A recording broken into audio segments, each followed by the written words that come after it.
Okay, I have never played Ratchet and Clank 3 before. I'm new to the Ratchet and Clank series. I've done a blind playthrough of Ratchet and Clank 1 and 2 that are also on YouTube if you're interested.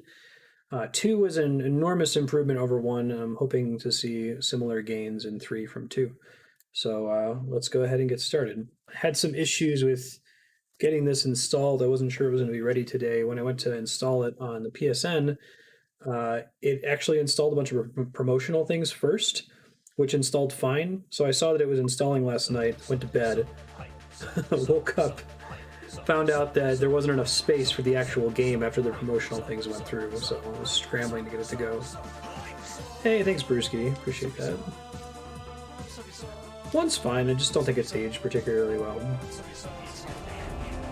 Hi Ben.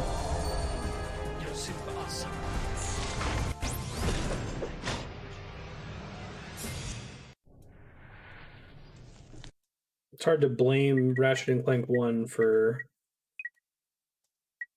being a really good platformer back in, it's like 2002, 2001.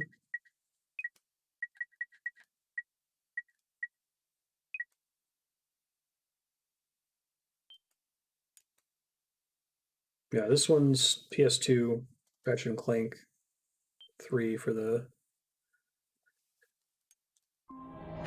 2004 it came out. My Snaggle Beast devours your mutant swamp fly. Oh yeah, I bet you didn't see that one coming. Hey, what are you doing? Check and mate. What? That's cheating! On the contrary, the rules clearly state that the Blargian Snagglebeast has an allergic reaction to swamp flies that last 2 turns. Today, exactly? And No it's kidding. on again. 18th anniversary of Ratchet and Clank's birth. Your luck is extraordinary, sir. But do you lose as gracefully as you win? I would not know, Maximilian. I never lose. There is a first time for everything. Agent Clank!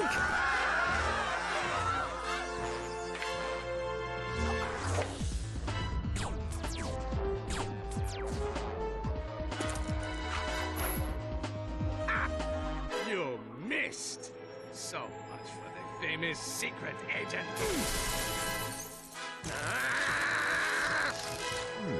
Shocking. Bring the car around, Jeeves, and mind the ejector seat this time. Stay tuned for more Secret Agent Clank.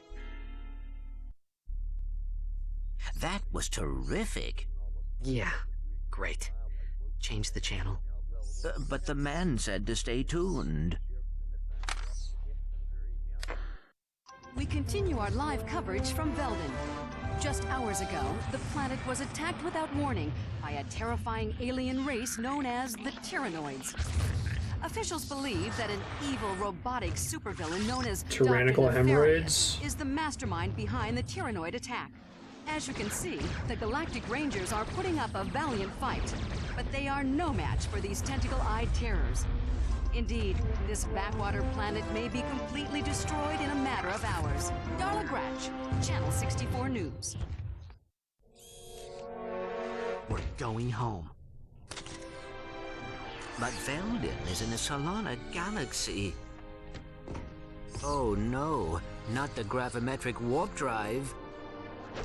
The untested Assume that's on gravimetric warp purpose. drive. Given that The all one of you these built from subtitles for bloody Ratchet and and Clank scrap games metal? are sexual Coming. innuendo. We are doomed.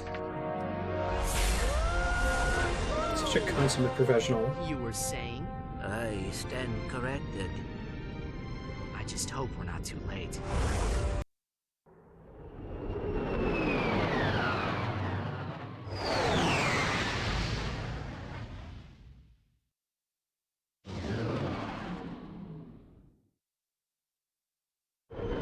Whoosh. Gotta get Andrea in here to appreciate the whooshes.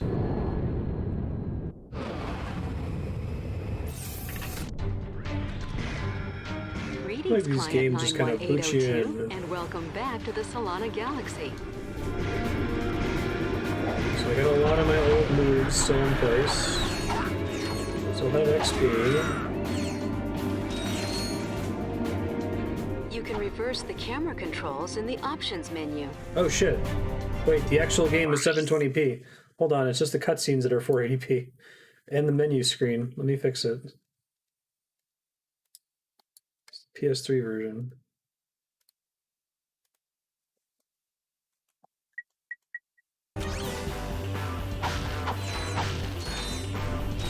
Just like, wow, the game looks way better than it did in the cutscene a second ago. What's up with that? Oh, they didn't redo the cutscenes for the PS3 collection.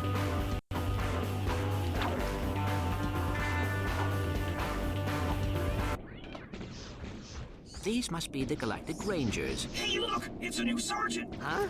Hey, Sarge, you can have my gun. There's too many of them! We're all gonna die! Press circle to fire your shock blaster. That feels pretty satisfying.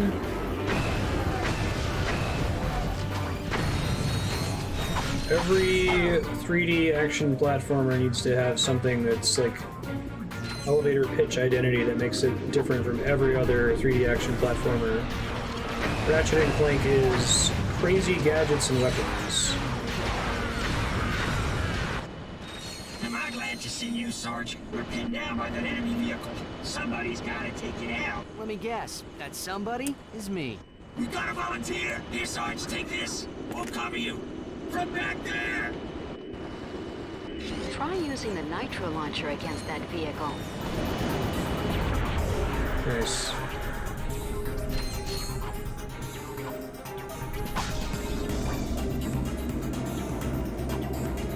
To select weapons, hold triangle and select an icon with the left. Now, I don't know if they actually changed anything in this game, but it feels a lot better than Ratchet & Clank 1 and 2. It feels less floaty, if that makes any sense. Hold L1 to precisely target your weapon.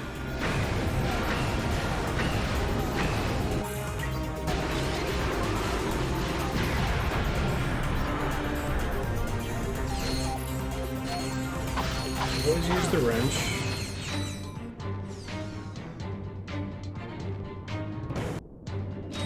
I assume the cheats disable achievements, so maybe once the game's over.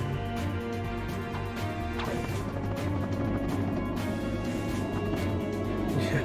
Who's destroying the world for a 5% increase in third quarter profits this time? You understand Ratchet & Clank.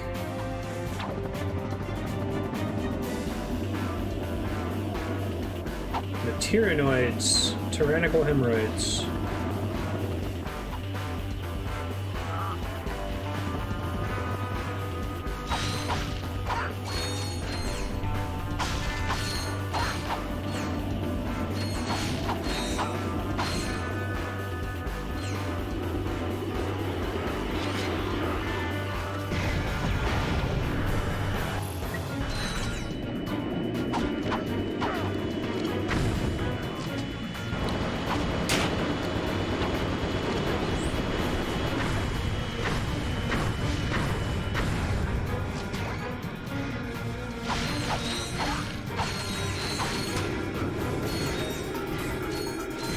I like the tutorial in this one, too.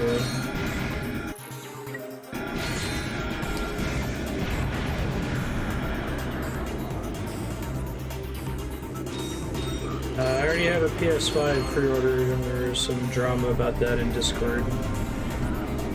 I don't see any reason to get a Xbox Series, whatever the fuck the name of the console is. But I don't think there are any exclusives for it.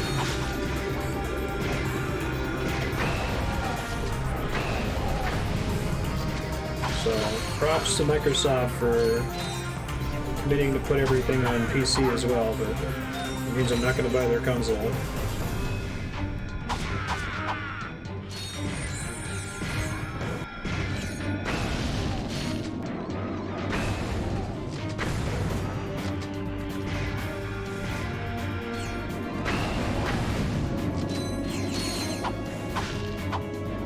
I thought they had said that they're going to have simultaneous release of almost all Xbox games on PC as well. So it's really only Sony now that's inflicting third-party exclusivity on others. Increased. Hey, now it's a couple.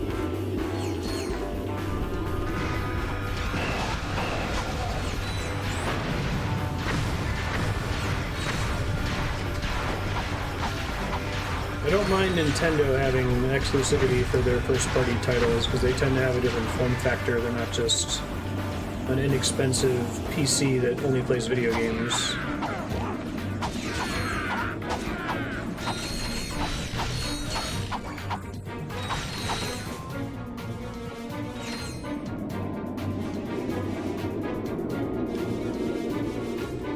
Yeah, Nintendo does it with their own first-party titles.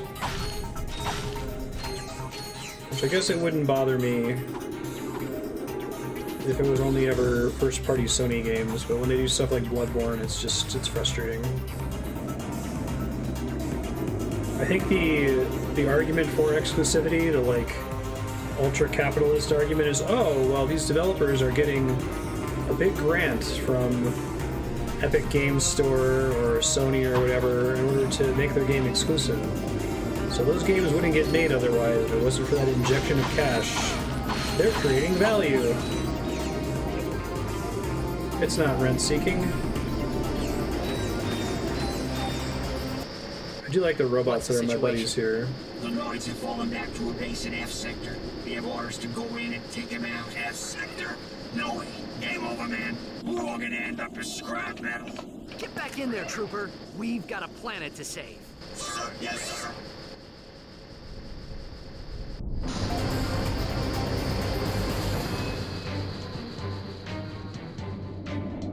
I guess it's feasible that the PS5 might have games that are difficult to port to PC because of the whole SSD technology, right? I haven't followed it very closely. I just have assumed, basically since the 360, that Microsoft and Sony consoles are gaming specialized cheap PCs. Frosty people, the Noids could be hiding anywhere. And don't have any hardware features that aren't really replicated on consumer-grade gaming PCs.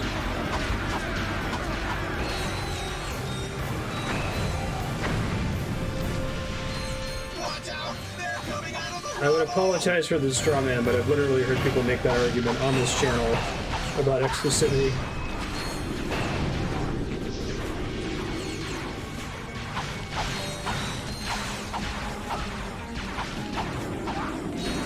I don't think they need to upgrade the Switch. I think it's smart that Nintendo's like on the off cycle from Microsoft and Sony. This game's really good so far. I'm really enjoying it. It's clean, easy to play. It's hard to describe why the controls feel tighter. They just kind of do. They've all been 60 FPS.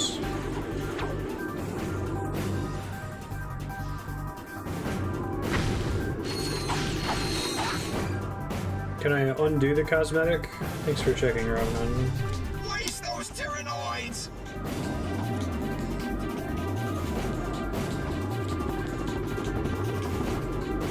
Yeah, I guess timed exclusivity is less bad to me. I still don't like it, but...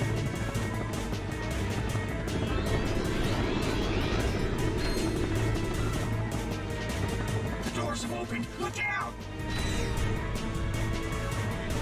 I like having a little enemy radar, that's convenient.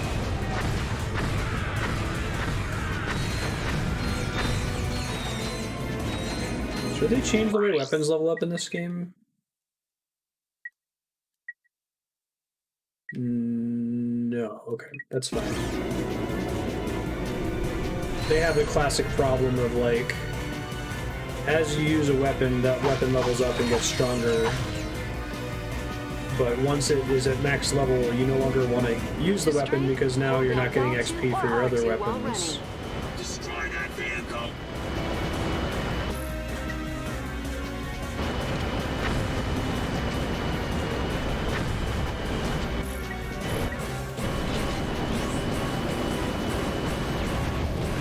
Perfect. L2 or R2 while running? Oh, strafing. That may have been in Ratchet and Clank 2. I don't actually remember. I think it wasn't in the first game, which felt bad. Sir, we have a transmission from the president. How are things on the front lines, soldier? Is that secret agent Clank? Greetings, sir. We're here to help. Well, this is an honor, and I see you brought your chauffeur along. What? No. Hold on a second, sir. Agent Clank, we must stop Dr. Nefarious. As you may know, only one man has ever faced him and survived. I've just received a top secret report on that man's I love the different whereabouts. alien designs in this Take a look. series. On tonight's episode of Nature's Mysteries, we examine the Florana tree beast. Deep in the dense growth of Florana's Jambu forest lives a mysterious creature. Or maybe he doesn't. It's one of nature's mysteries. I seen him run right through our camping site. He was buck naked, screaming and holding a banana. Or maybe it weren't a banana. It could be. One of nature's mysteries. Legend tells that this mysterious creature is actually one of the greatest superheroes who ever lived. Shamed by his recent past, he is now one of nature's mysteries. Tune in and find out the answers. We need you to find this man. The fate of the galaxy may depend on it. Are you sure this is the guy you're looking for, Mr. President? Yeah, he seems like kind of a, wacko. You may be right, but he's the best chance we've got. I know you boys won't let me down. You can count on us, sir.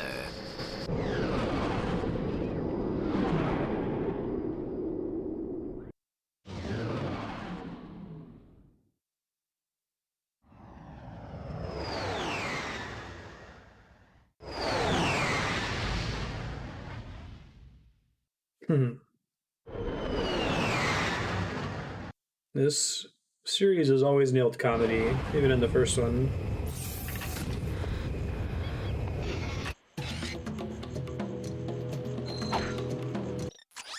Part of it might be the default camera is just really good.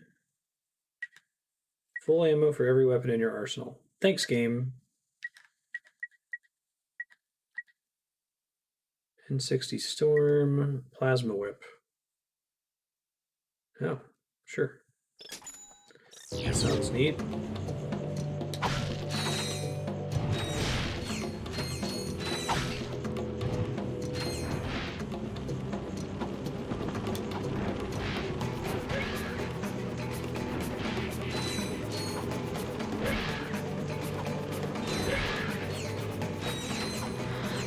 Your controller can be configured with multiple button maps, including a map that places the fire command on R1.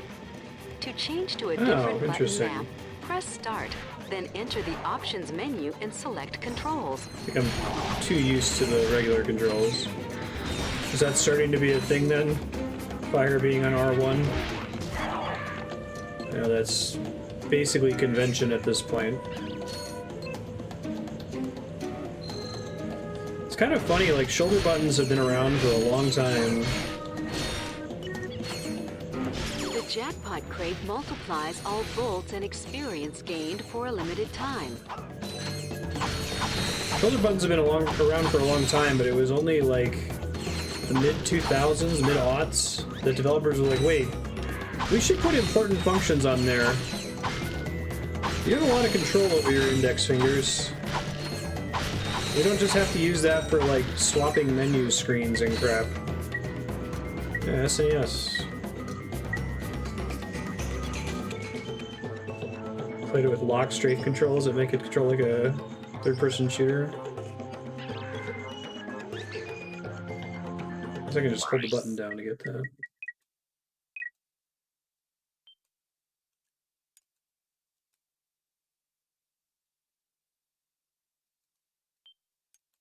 I can't think of what's the Super Nintendo game that uses a shoulder button as a primary input. Earthbound. You can play all of Earthbound with left-handed. The left D-pad, the L button, and the select button. Which I wish more RPGs would do if the only meaningful commands are like confirm and cancel. You could do everything on one hand.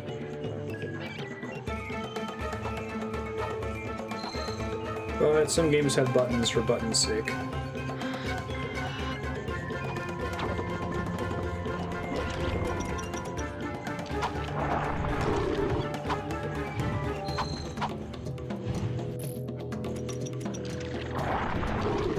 No, don't fall.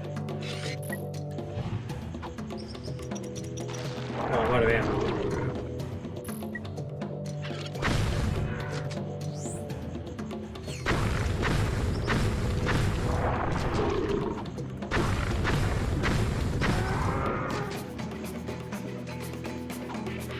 This is fine.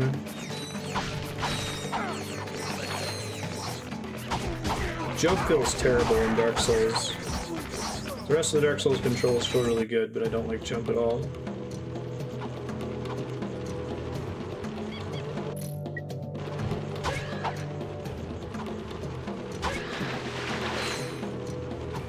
So I had this as a bit of a problem in Ratchet & Clank 2, where it wasn't clear to me when I was almost dead. I think I'm just spoiled by modern games, like putting a red fringe on the screen or doing things that are drawing attention to your health all the time.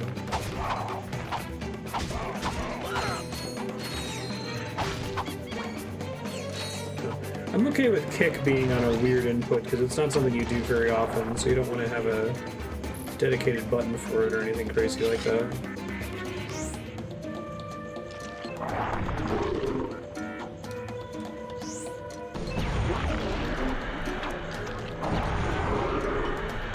That guy hits like half my health. Hold triangle.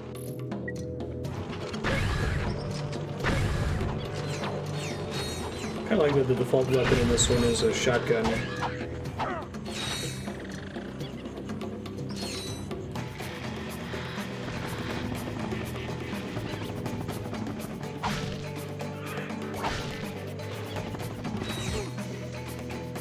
Trying to farm up really quick.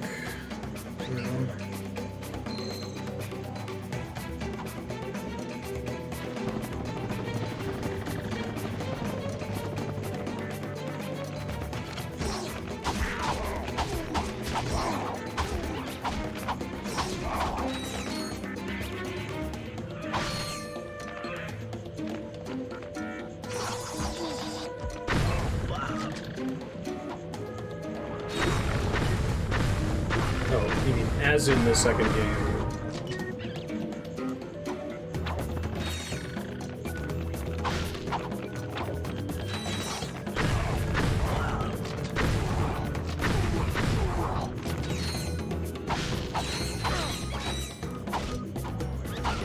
There's breakable crap. Is there a way to know what's breakable?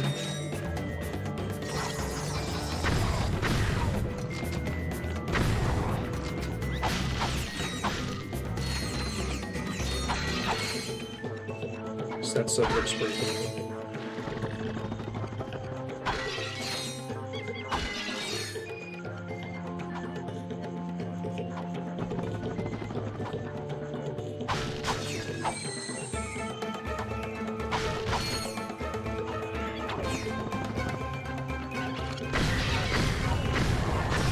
That's another modern design thing that a more recent game would probably tint breakables like a consistent color or something.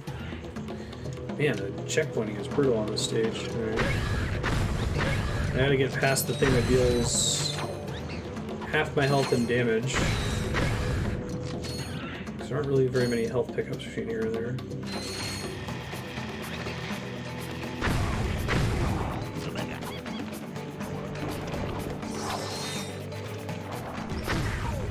Nope, or let it hit me, that's fine too, apparently.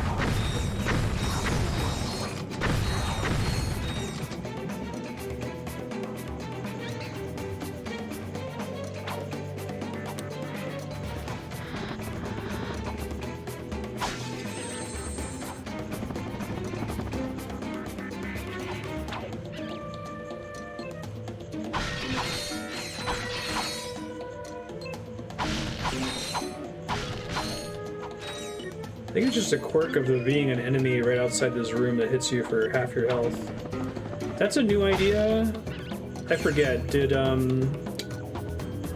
I thought Ratchet & Clank 2 just still had the health bubbles, not a numerical value for health.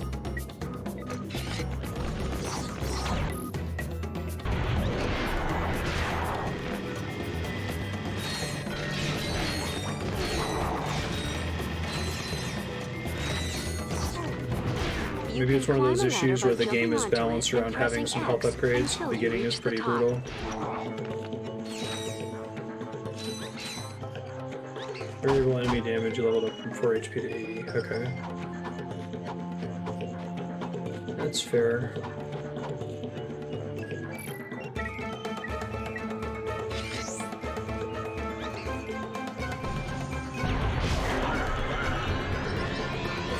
Max nanotech up. Oh, do I get? Okay, every time my XP bar fills up. I guess that's nice then, because that XP bar is going up every time I die, at least, right? I really like that they added that max out ammo button. Continue point. Hey, it actually tells you when you reach a checkpoint this time.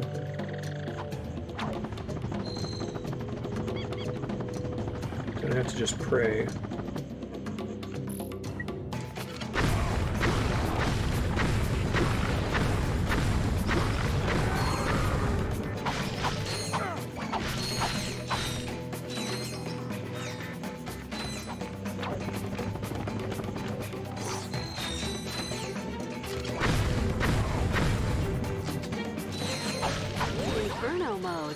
Your armor and wrench attack have been greatly increased. Well, I'd love to use it, but I gotta...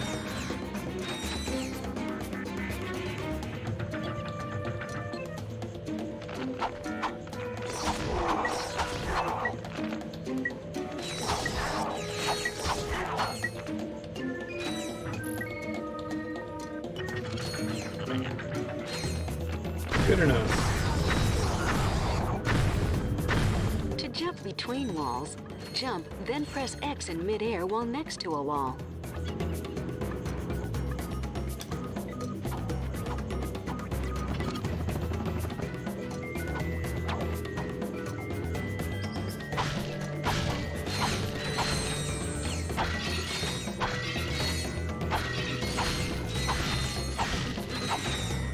Yeah, one was appalling with checkpoints.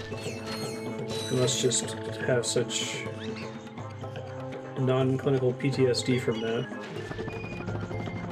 But I associate Ratchet & Clank with bad checkpointing. No, 2 is strictly better than 1 in almost every respect, so... Your weapon has upgraded. Weapons upgrade automatically when they're used frequently. Neat. Hold circle to charge up the shock blaster for a more powerful attack. That's cool. Can still gain XP, thank God. Once it reaches its final form, I can never use it again.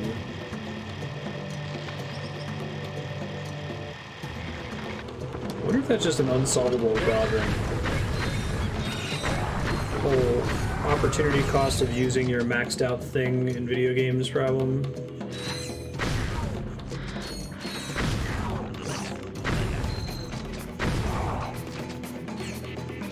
I guess the only way to do it is to have you like bank XP and then let you spend it. But then you could use the really good weapon to level up the really bad weapon.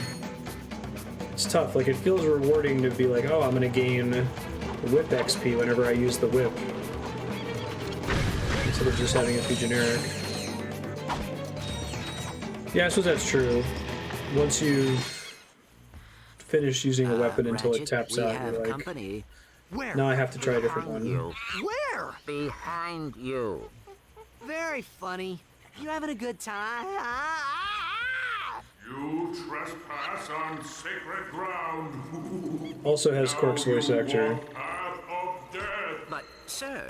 Path of death.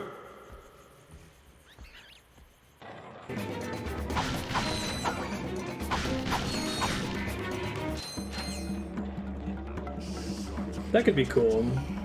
Fuel something else so it doesn't feel bad to use a maxed weapon. Already maxed.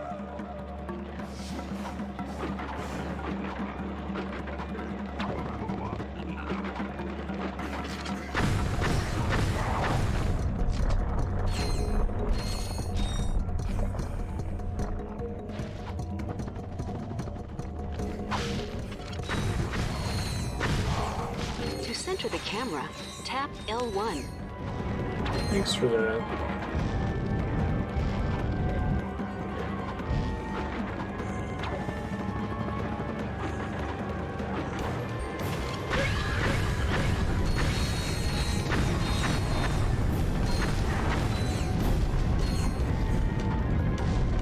Hey, Kai Mom, how you doing?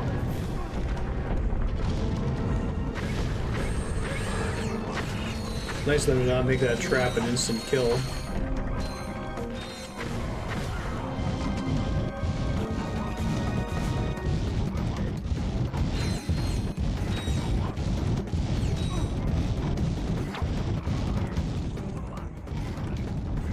Cool trap.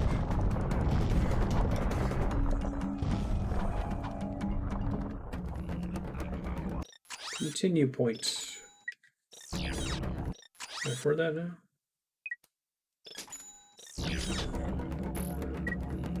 N60 Storm.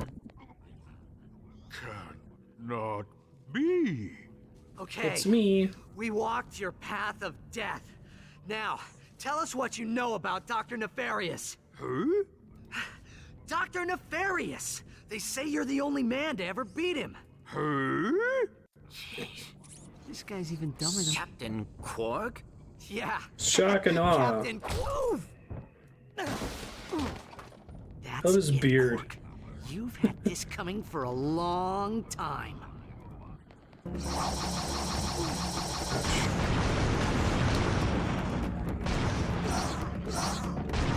Definitely want to be strafing here.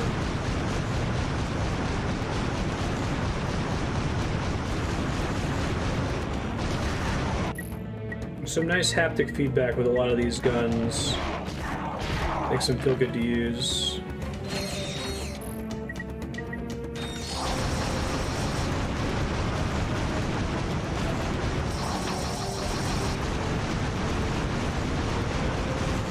Oh wow, if I spam, I can shoot faster than if I hold the button down. Interesting.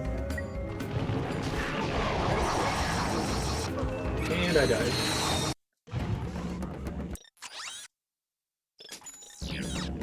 Still lose all of your resources when you die. Or any resources you used in the fight is still lost to your next attempt.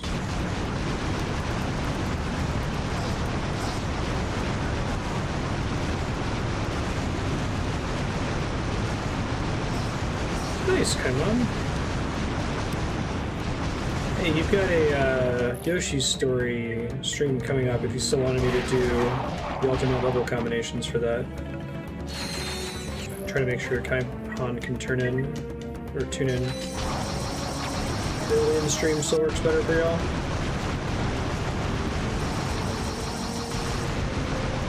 Boss fight that I have to pay attention to. It's reasonable to dodge the attacks. I love how the lava did like no damage.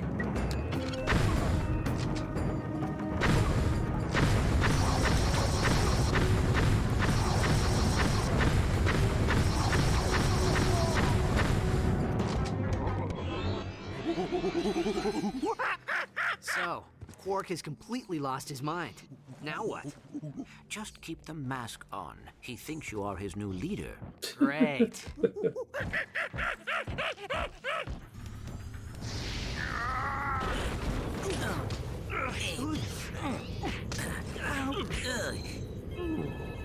Incoming call.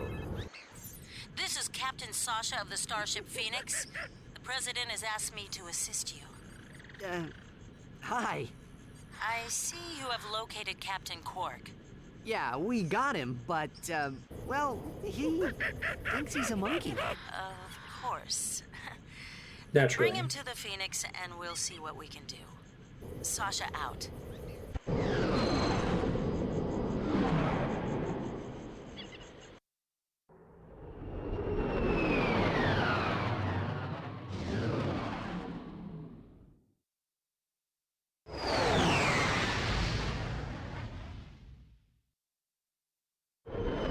Okay, cool.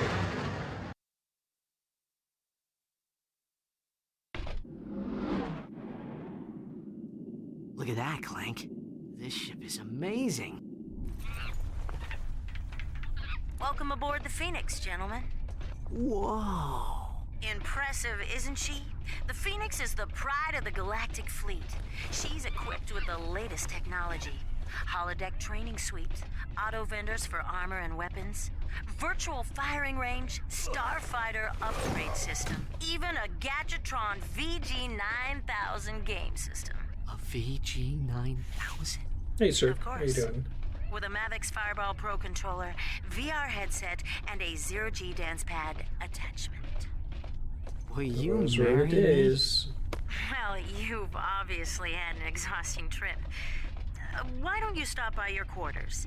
We prepared a custom living area for Qwark, so he won't get in your way. Come meet me on the bridge when you're ready. To view the world map, press Select or R3. It's pretty great with Qwark. I love it. For a second, the way the camera was angled, I thought they were going to have me control Qwark there.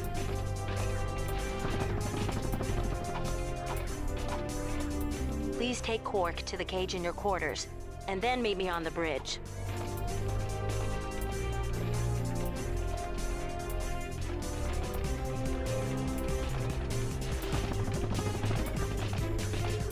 This is our onboard Gadgetron armor vendor.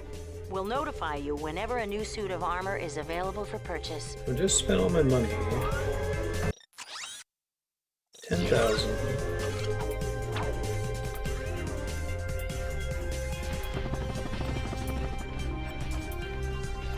This is our Gadgetron weapons vendor.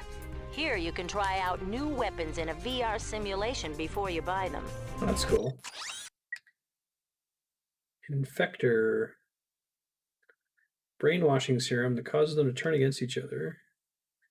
Sucks enemies up like a vacuum. Shot like bullets. Employee discount. Oh. Should have done that sooner. Yeah, I'm enjoying it. This is my third Ratchet game I've played blind. Huh. I guess my save data is actually on the original PS2 because when I played the Ratchet & Clank collection on my fat PS3, the frame rate was capped, so I had to switch it. It's too bad.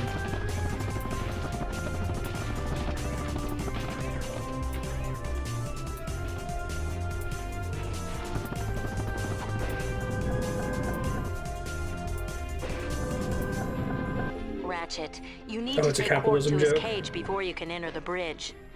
Welcome funny. to the Phoenix Trophy Room. Whenever a crew member is awarded a Medal of Honor, it is displayed here. These are your quarters. I set up the VG9000 to play Vid-Comic discs.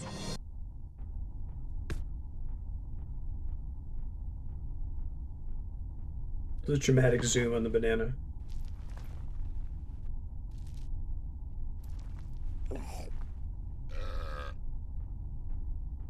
How do you think he got like this? Well, the life of an intergalactic superhero can be very stressful. Yeah. Anyway, you're telling me this nutcase is our only hope for stopping Nefarious? That's funny, this name. We're hosed. This is the VG9000 game system. If you have a Vid-Comic, you could play it here. We need a Vid-Comic.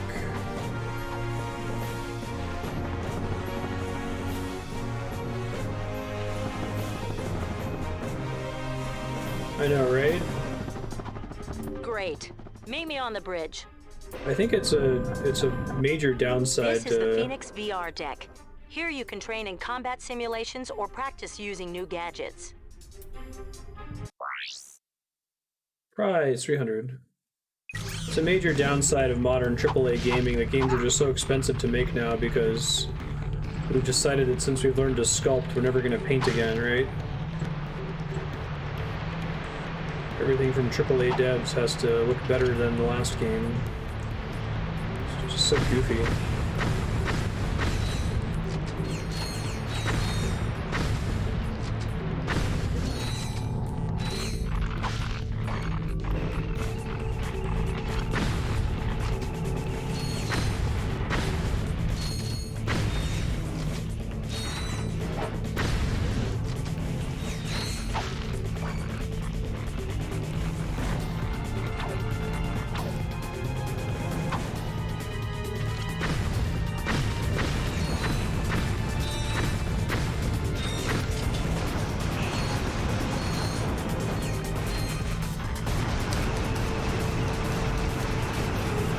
Yeah. Comparable to like the Souls games for a while. Not anymore, but there's a window where we're getting a new Souls game like every year. Or every year and a half. And then ultra high quality DLC.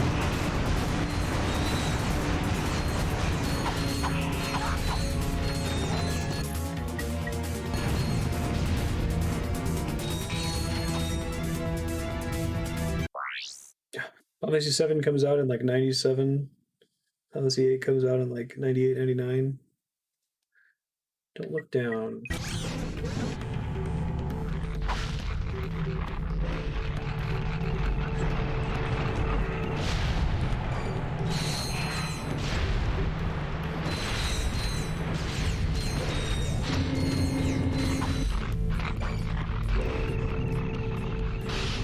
Final Fantasy 15 spent longer in development than 1 through 10. Wow. Yeah. That's our favorite person who can't get anything done. Dr. Feature Creep.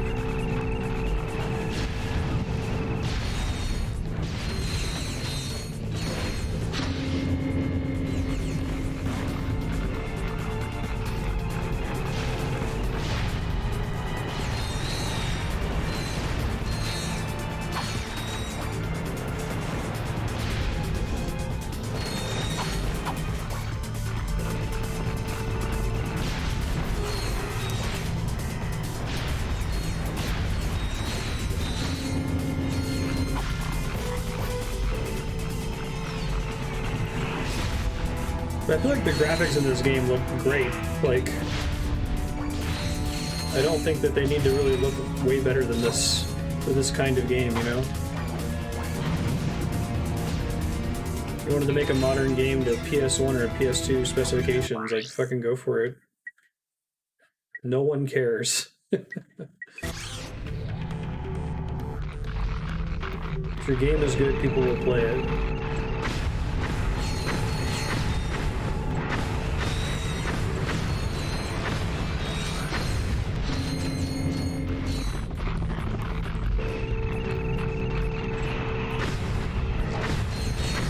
Get this issue with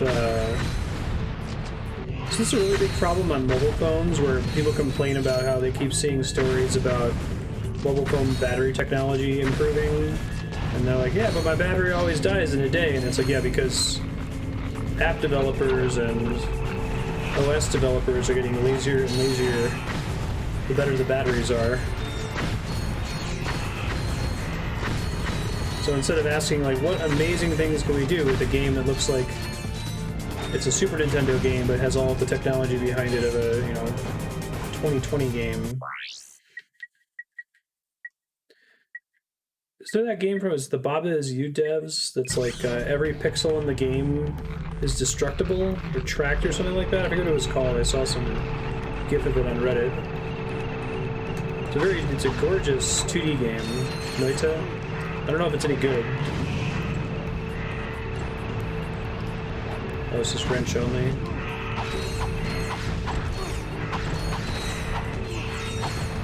I can still throw my wrench, right? Okay, that's probably what they want me to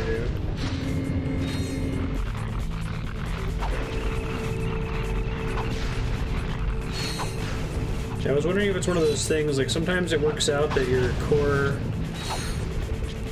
idea also happens to work out really well as a video game with structure, and sometimes it works out that your core idea works well as a toy and not much else. But it turns out that the Portal idea, there's a lot of cool puzzle design space in Portals. Or the Baba Is You concept, there's a lot of cool puzzle design space.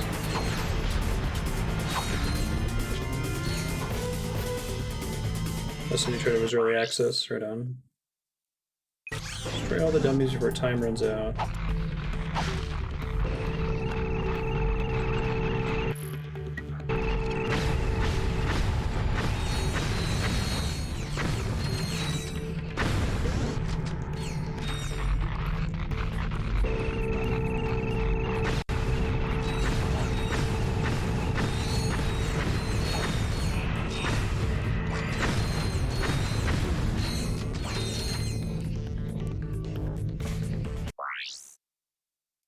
Hot Stepper. Floor panels will leave and return as you fight the test enemies. I'm digging it so far. I'm pretty sure it feels better than Ratchet & Clank 2, but then again, most of my bad memories are of the first game. I didn't like hate the first game, it was just a little rough. As you'd expect for a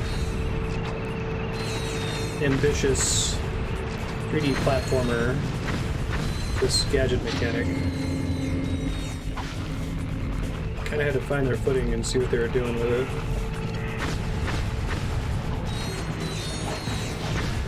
Three and 5 are commonly considered the best in the series.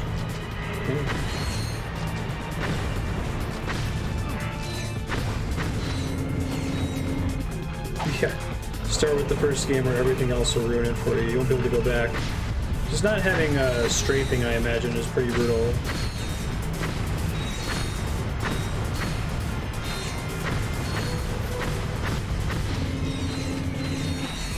Once you're used to it. I think that was a pretty common comment for walk-ins during Ratchet & Clank 1. Can't you strafe in this game? Like, nope, not yet.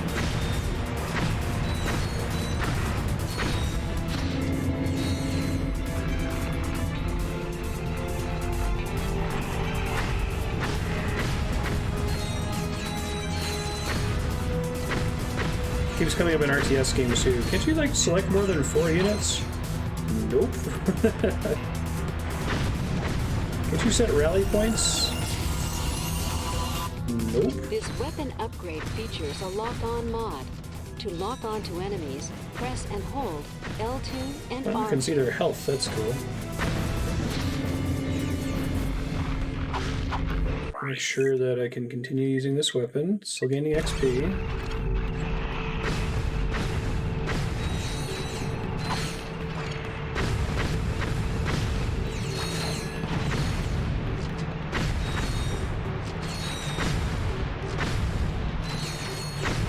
The lock-on mechanism for a shotgun's pretty funny, though.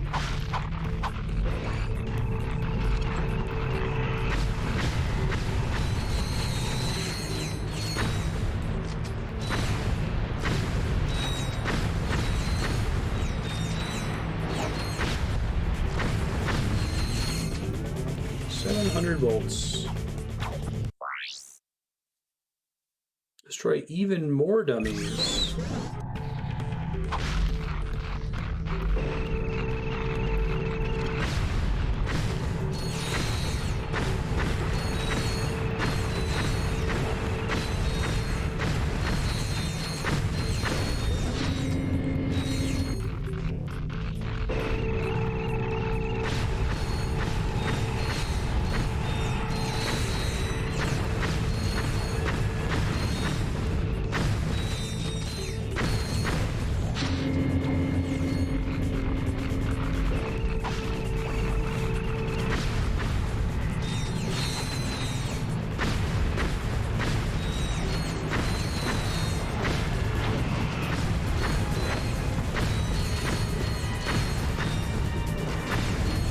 Hooray, 1,000 volts.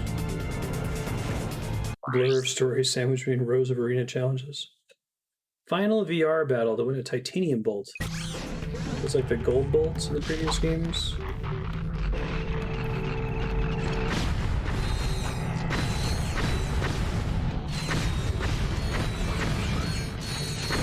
Rounds, huh?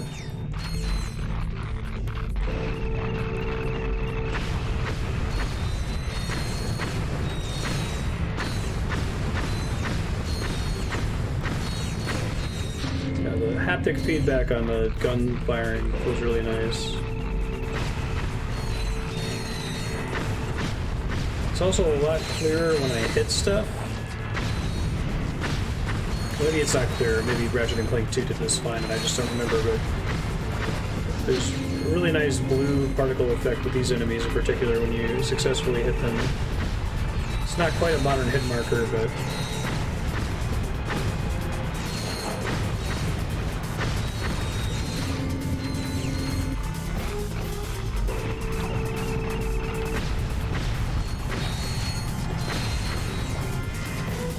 a stickler and a sucker for little polish things like that.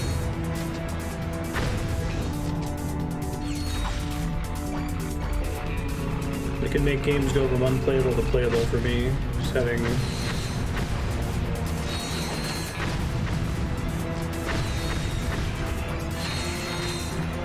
tiny little audio cues or visual effects, haptic feedback.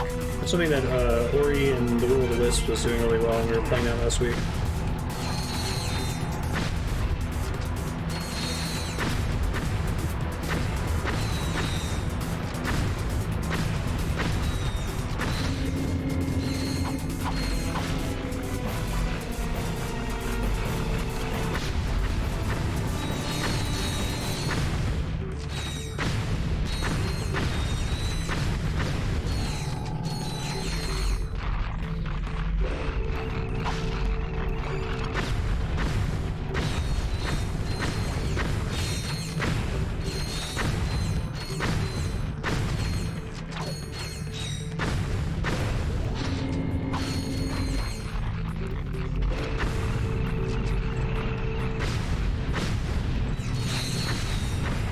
I like the way these enemies spawn in a packed up group makes the shotgun really good. You can get to them right as they spawn.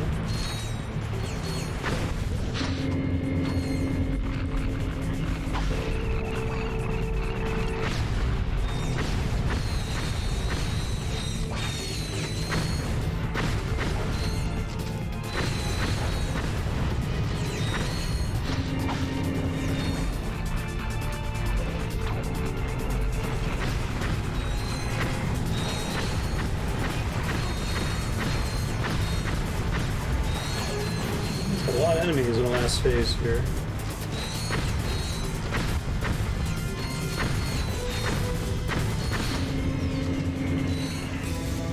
Those are a boss at the end? Oh no, it's the titanium bolt. New skins. Alright, we're done with that.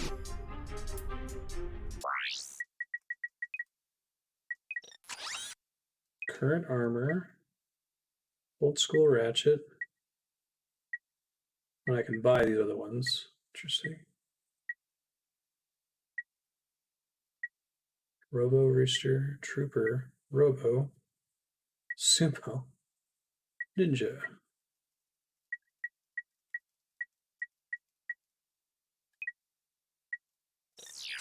Skin idea is kind of cool.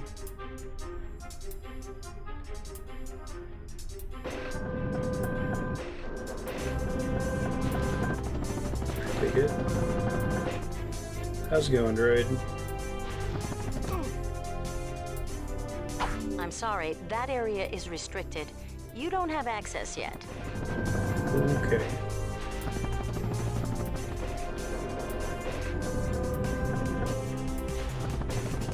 Online multiplayer, what? Like co-op?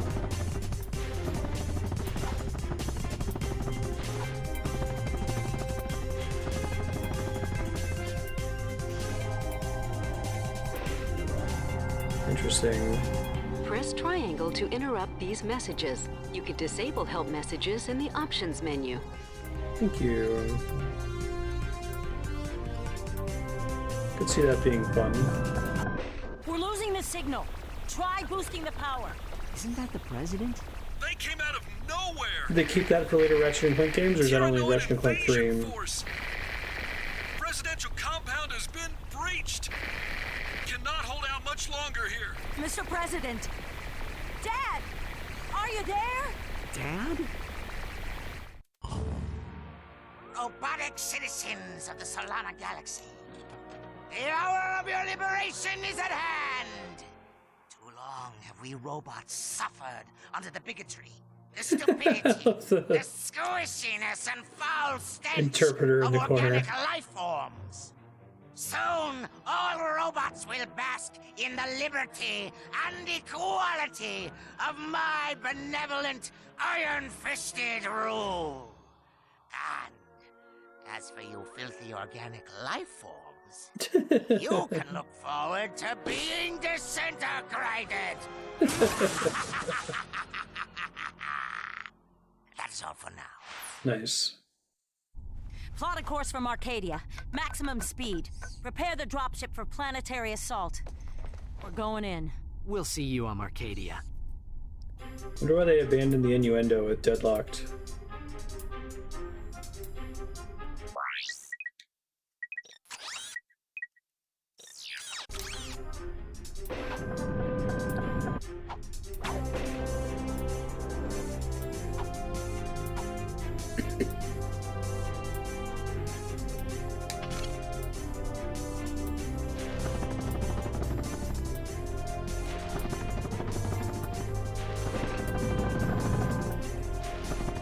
I thought they brought it back after that.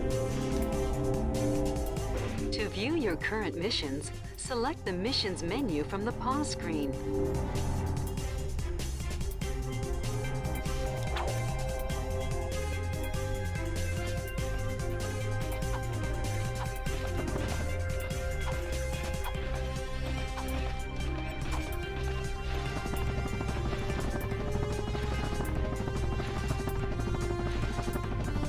Oh, they had to use different names in PAL regions.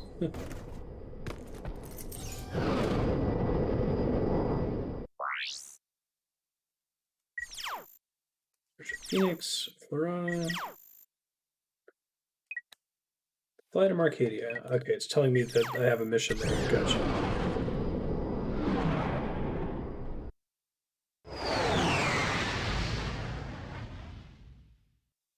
Did they ever actually use numbers in the titles?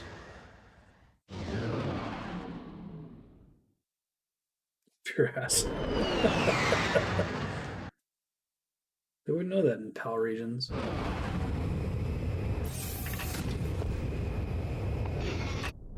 Glad you made it, sir! The presidential compound is on the other side of the city! Keep your head down! The Tyhrranoids are crawling all over the place! Redneck robots.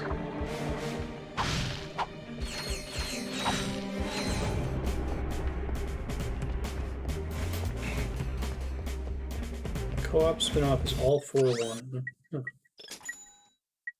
think they made the max out ammo option. Well, it seems like it's super cheap. It might just be because I don't have that many weapons, but I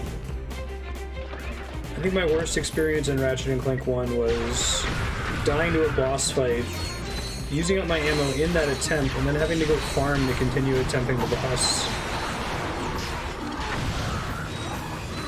I don't think that was an issue at all in Ratchet 2.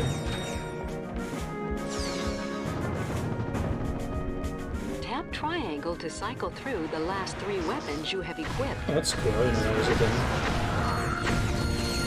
It's convenient.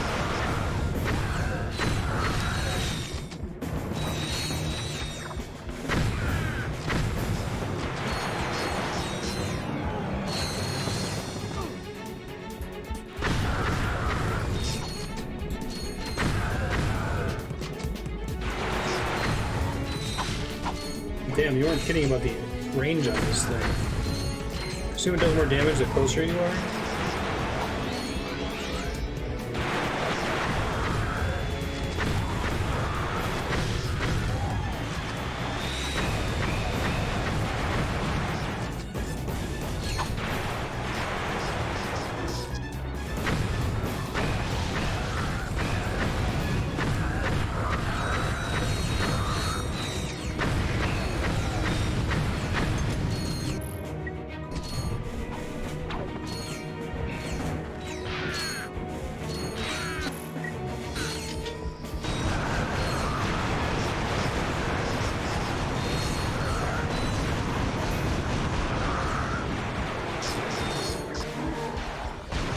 I know you could throw it, that's cool.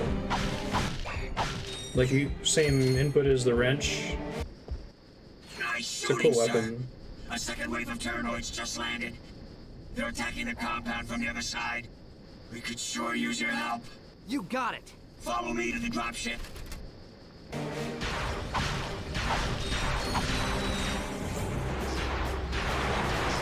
I think the like super diverse alien universe is one of my favorite parts of Ratchet and Clank. Here, we're just teaming up with a civilization of robot people. And also there are werewolf people.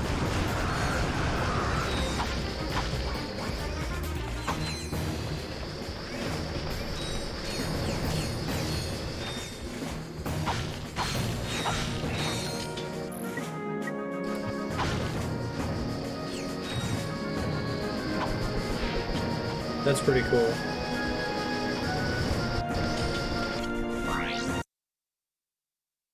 Secure the area.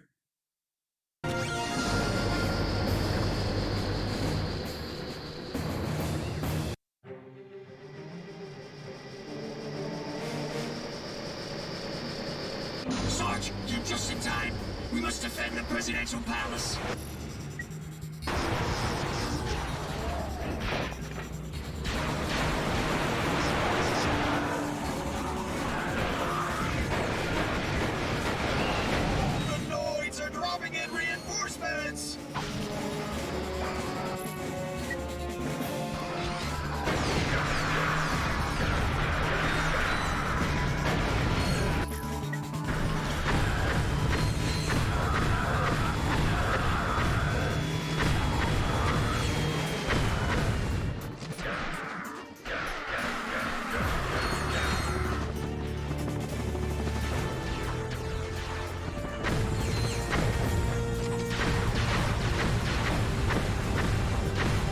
Oh right, that's my buddy. Oops. There's too many of them. We're dead meat. Thanks, Nanotech. I need backup.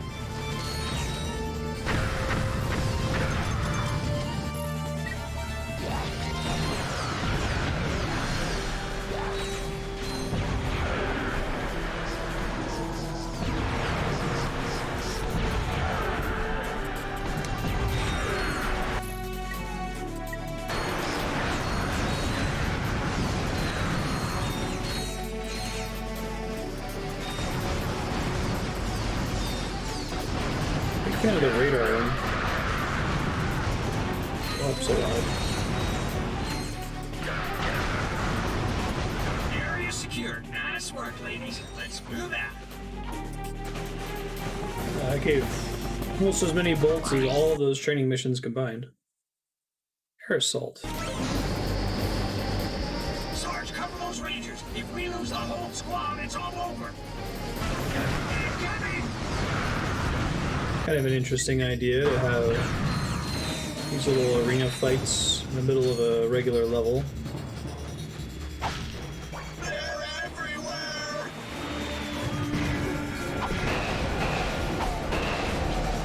That's pretty good.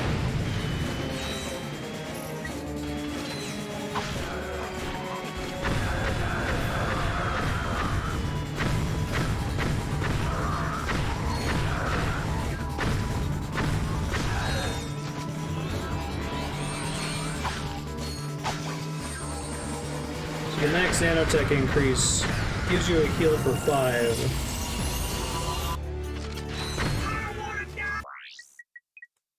Shock Blaster V4. I can keep going. I'm kind of excited to max it out so that I have to use a different weapon. But it's working really well right now.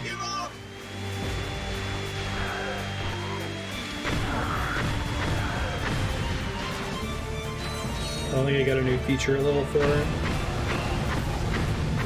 Computer lady didn't tell me.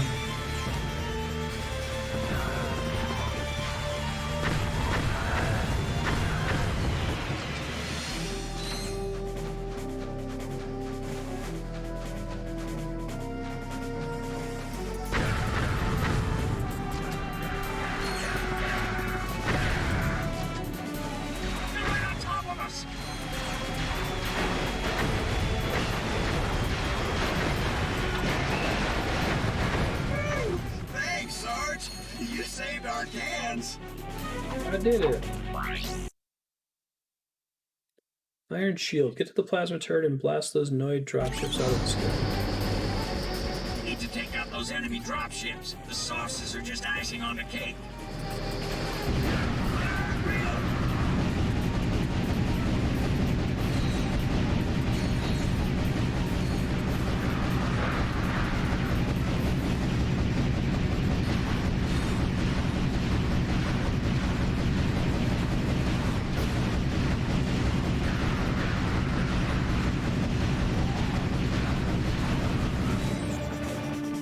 cool. Let her have it, Sarge.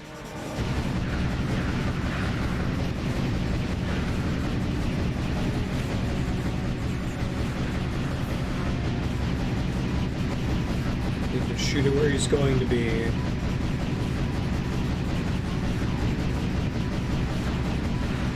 Covering fire.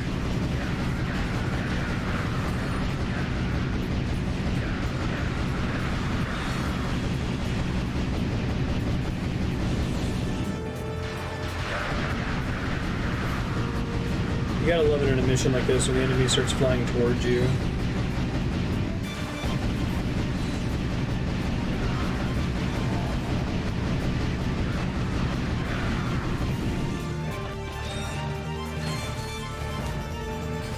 This is the last wave, Sarge. Don't give those pus buckets an inch. Pus buckets.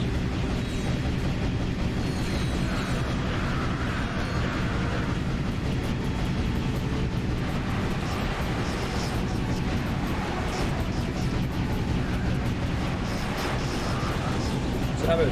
Have it.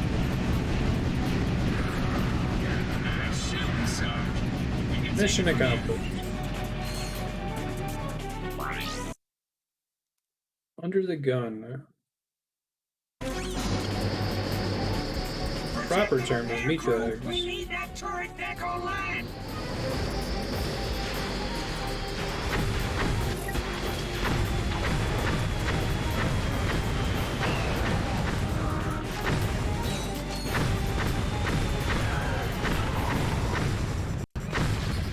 Oh, these are all optional? Okay, I was getting a little bit worried. I'm like, I hope the game doesn't have a lot of these. This has been my least favorite thing about Darksiders so far, which is otherwise a very cool game. But it had these... Shit, we have all these cool enemies, but not enough level design in which to feature all of them. Mandatory arena fights. And I think they delete the game for me a little bit.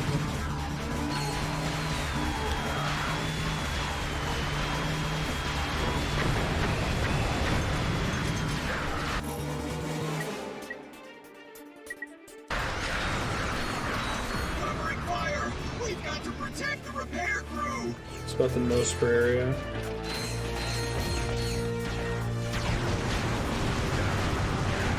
It's not the worst thing in the world, it's just the kind of thing where like you can feel that they wanted to add more gameplay without adding more game.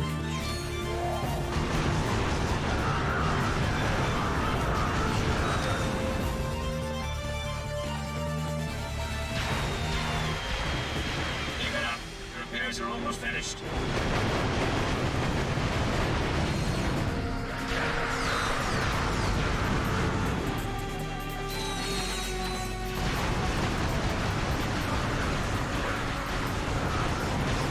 This is the first game to do Horde mode.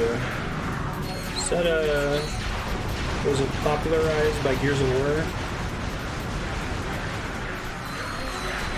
It's like a separate multiplayer mode, right? Endless waves until you die. Activate the bolt cranks to activate the automated turrets in sequence. An all-out assault. We need those air defenses online yesterday. Enemies appear red on the radar. Allies appear blue. Mission objectives appear green. Those turrets can only target aircraft. You'll need to handle the ground troops yourself. Got it.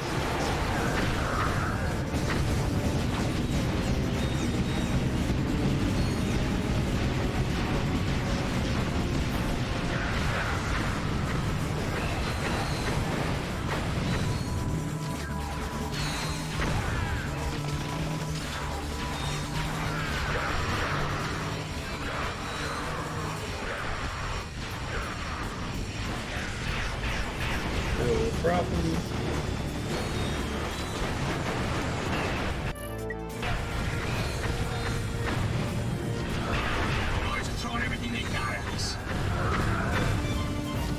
Annoyed.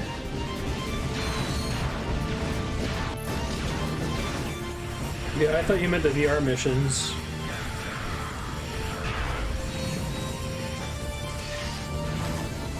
Your suit came out 4 days ago, World of War. That was a Treyarch run, right?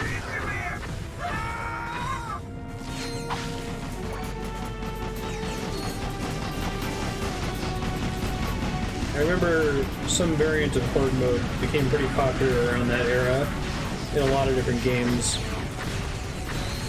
Because I think a lot of devs realized, hey, this is super fun, and also very low effort. Endless waves of enemies in an arena-shaped map.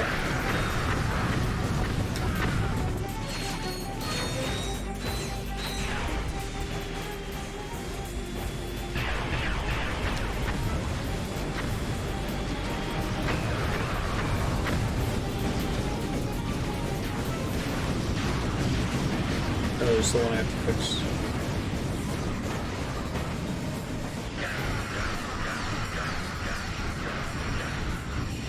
Leave me alone. Thanks, team.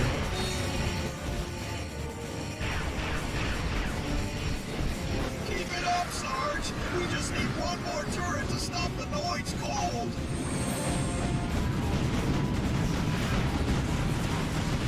Wasn't the Noid the name of the old Domino's mascot? They're saying it's short for Tyhrranoid.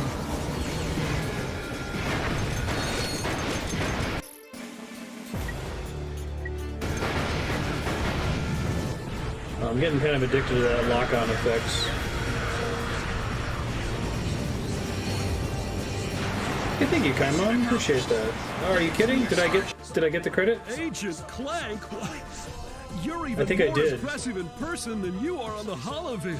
And I must say, I've never seen a chauffeur fight like you do, son. Who says you can't find good help these days, right, Clank? Sasha's told me a lot about you. Don't get any ideas, kid. She is way out of your league. Sasha filled me in on the Qwark situation. I'm told the man thinks he's a monkey? He has lost his memory, sir. Well, then you'll simply have to find it for him. We need our star player back in the game ASAP. Is that understood? Yes, sir.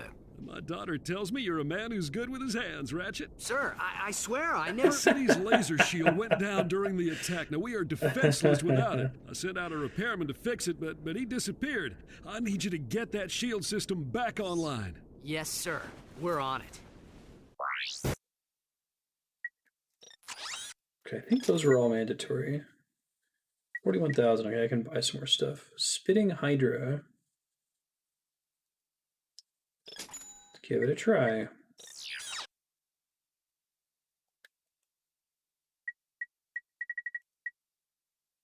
Laser defense facility.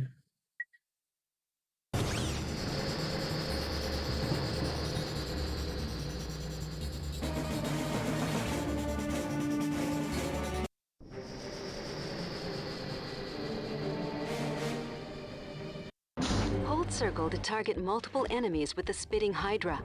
Release circle to fire.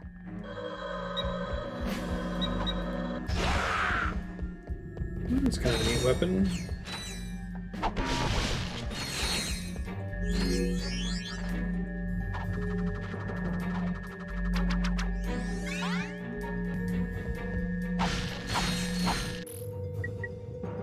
I like the lack of tutorial pop-up. Refractor. The refractor will let you There it is. redirect laser beams. Just equip it and stand in the path of the laser. Hold L1 and use the left analog stick to aim the beam. Cute. Puzzle-solving gadget.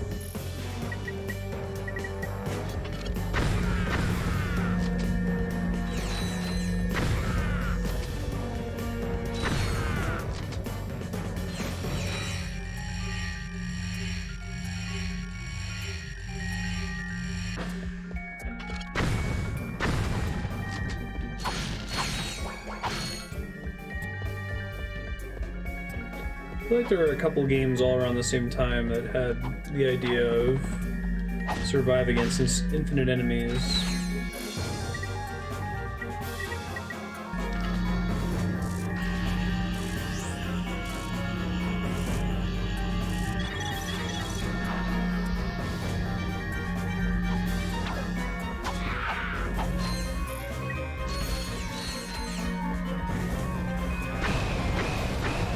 One thing that's impressive about these games is they're very good about encouraging you to use all of your consumable ammo and not just kill everything with a wrench.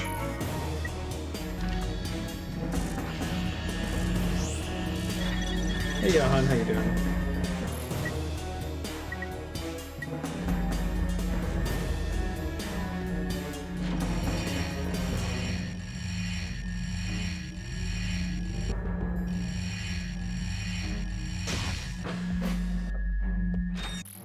Or did they borrow it from COD Zombies?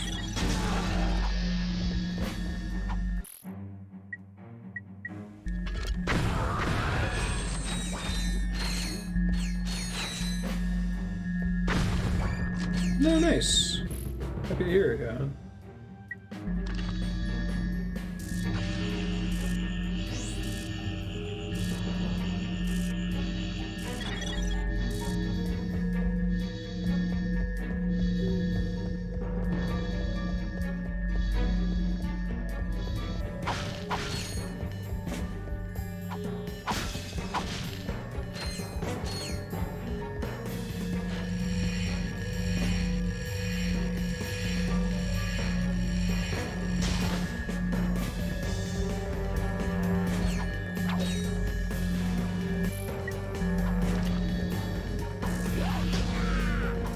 Yeah, I can use the laser as a weapon, that's cool.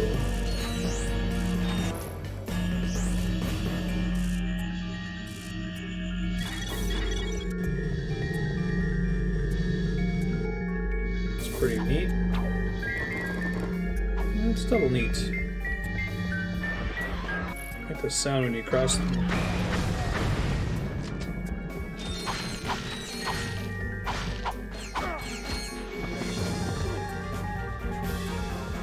Ratchet, there should be a spider symbol somewhere in that room. Use the beam to lead the spider drone over the symbol, and then zap it with the laser.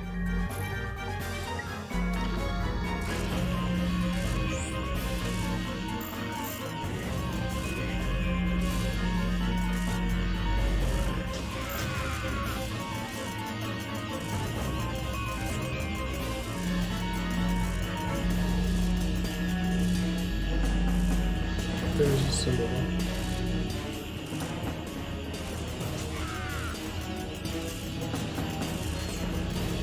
That's a fun mechanic.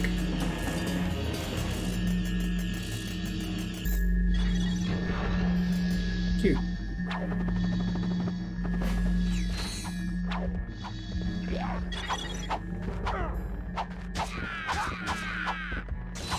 Awesome.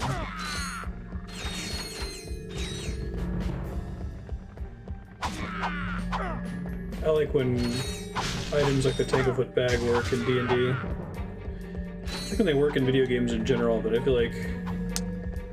or video games in general, games in general. I feel like it's easy for a bad DM to be like, no, he's immune to that.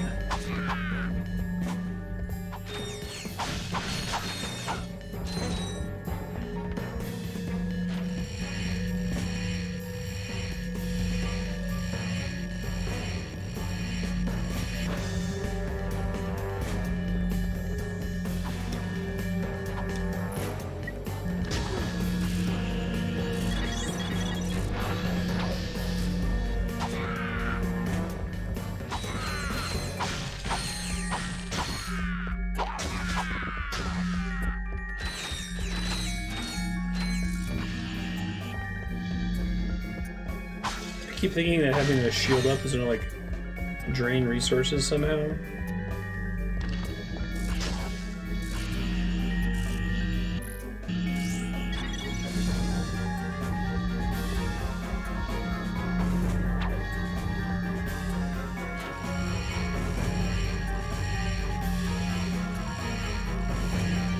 Interesting.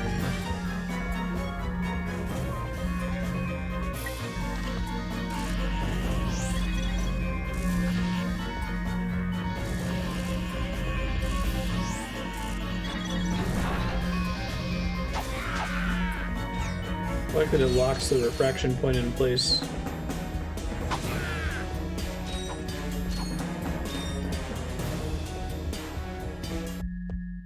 Hey, look, it's Al. Hey, it's our Got the buddy. shields up yet? Silence! I am concentrating. What the? That's a Qwark Vid-Comic. Excuse me. It is a historically accurate interactive graphic novel. How can you use the city's defense network to play a video game? Simple.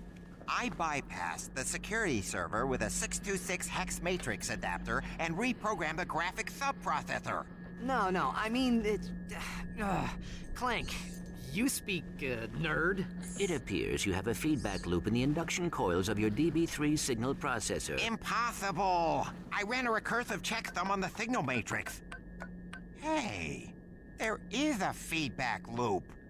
I don't know what. I wonder if at some point people just like draw on a this Vid-Comic. database of technobabble. It is the first edition. Perhaps this will help restore Qwark's memory. Shield power restored. Booty is in the eye of the beholder.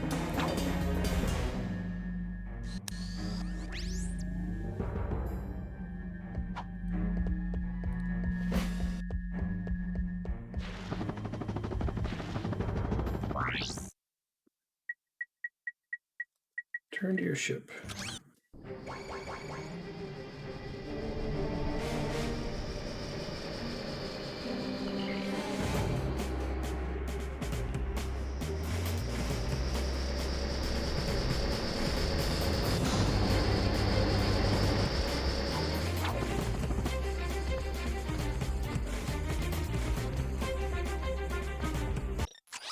Activate vendor, maxed out. Infector, suck cannon.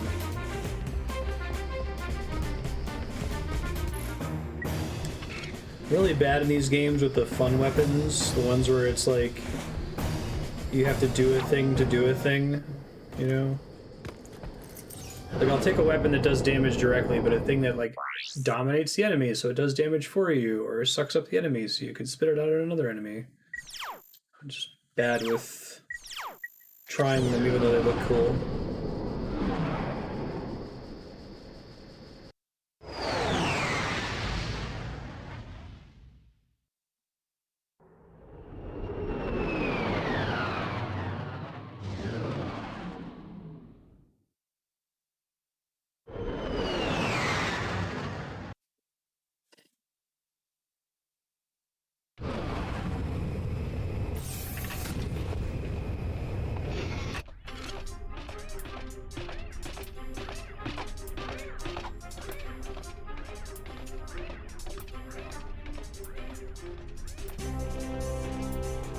Yikes.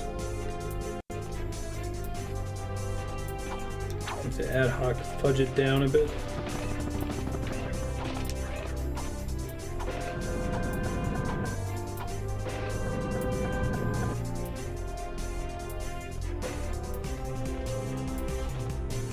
Got any new VR options yet?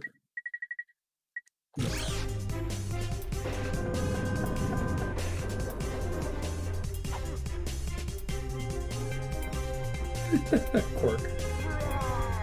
So the bars can't even contain him.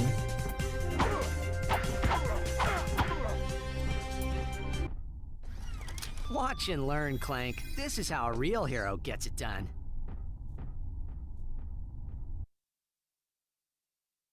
I am going to get to play as Captain Qwark.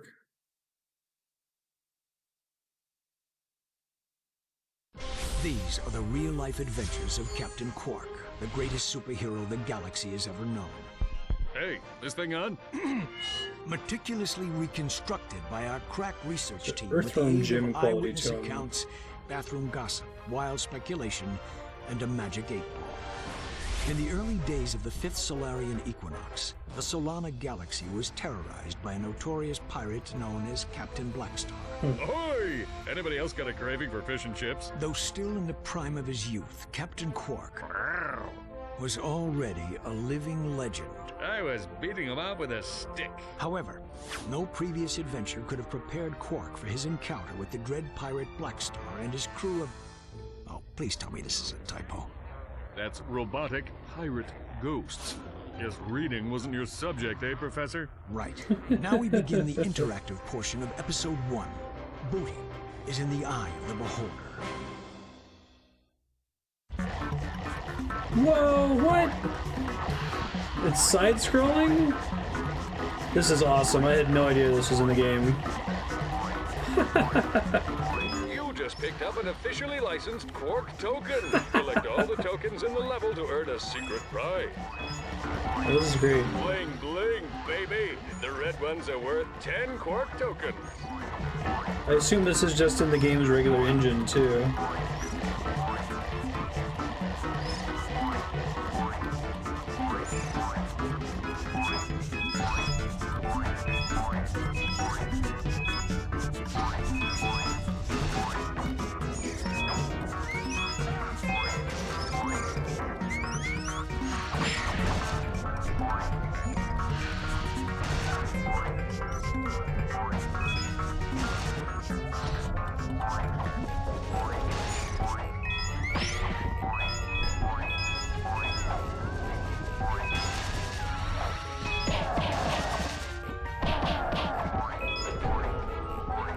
I spy with my little eye something that begins with P. Pirate ghosts!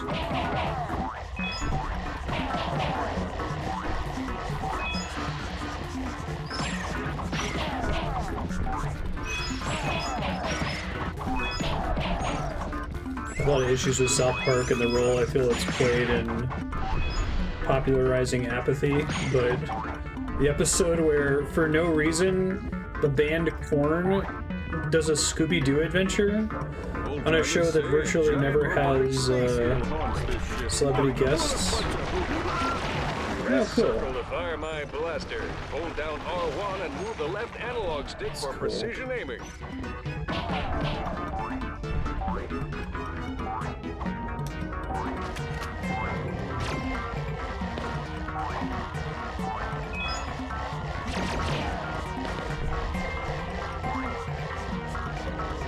This isn't a half-baked, like, system either. This controls pretty well. It's actually not a bad 2D platformer.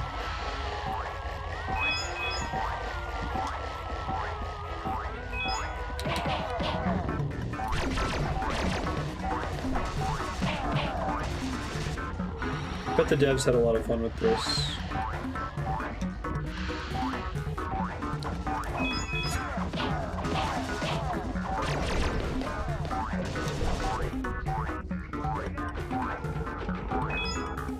Quality over quantity approach to minigames.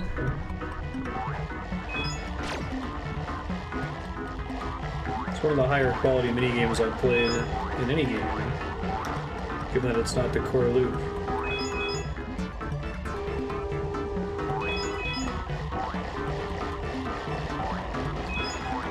Had some anxiety about getting all of the power-ups.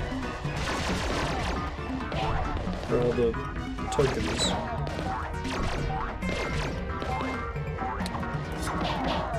Can't believe I didn't die there.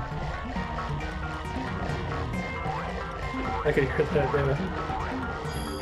A nice juicy health upgrade. Remember, cadets, there's one in every level. Boss fight. Oh, we saw the boss earlier, too. Nice touch.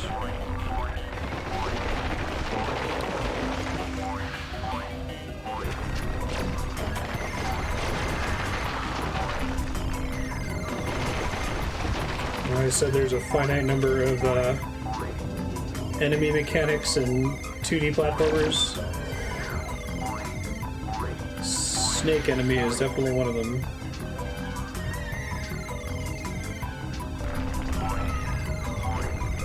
Long thing that flies through the area. Oh, I don't have to hit it in the head. I don't know why I thought I did.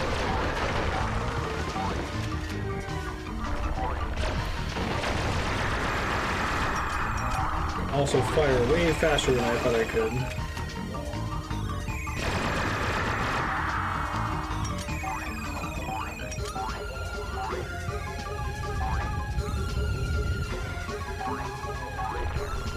No god.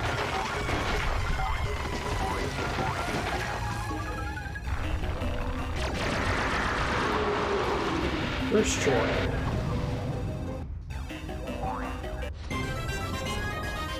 Qwark did it!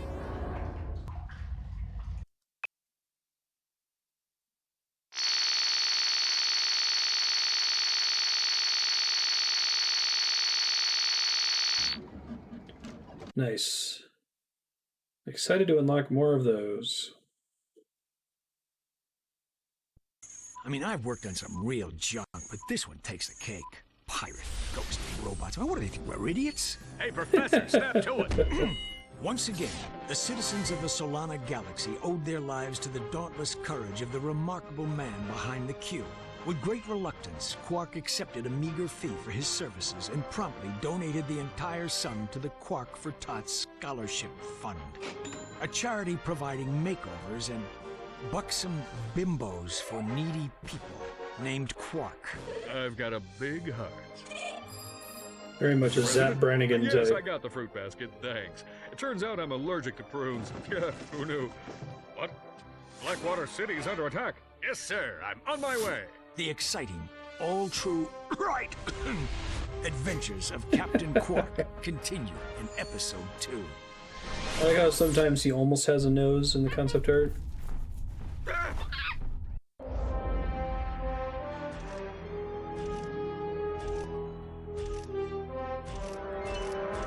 I like that they seem to be wanting to redeem Qwark.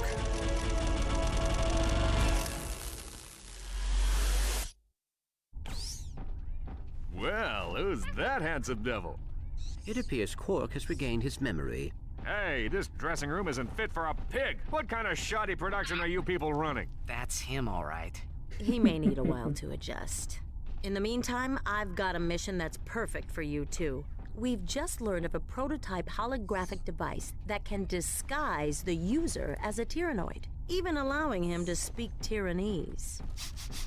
Is it just me, or do you smell bananas? Anyway, the device happens to be the grand prize on this week's Annihilation Nation. Check it out. Tonight on Annihilation Nation, we feature an all-new Death Course. Let's meet tonight's victim. Oops, I mean contestant, Fred. Fred is a Gadgetron accountant who claims he once had a Morpho Ray go off in his pants.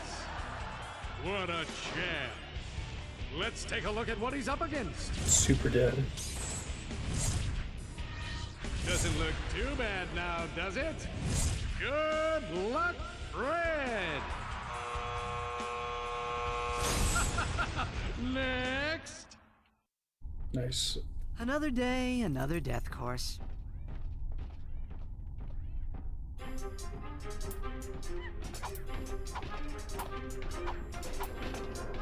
Like one of the first missions in this game is to go retrieve a video game.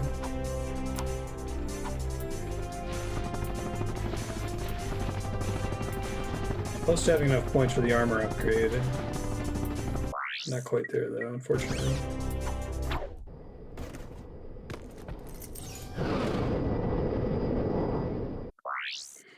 Annihilation Nation.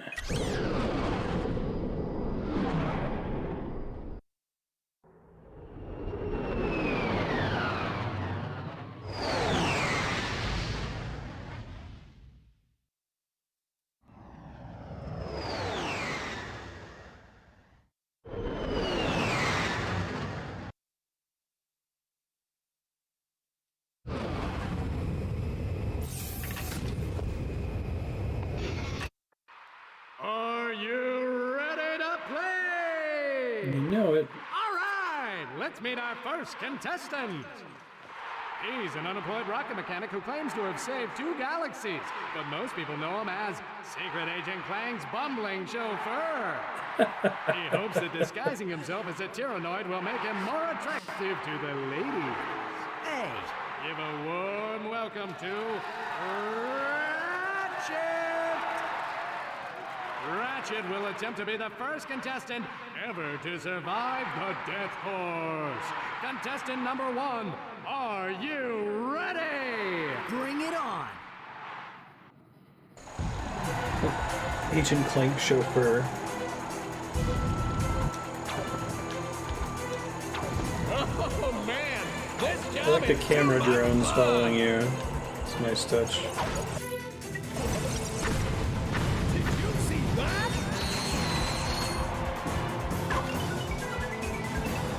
Hey, be sure to catch me next week at the Florana Demolition Derby!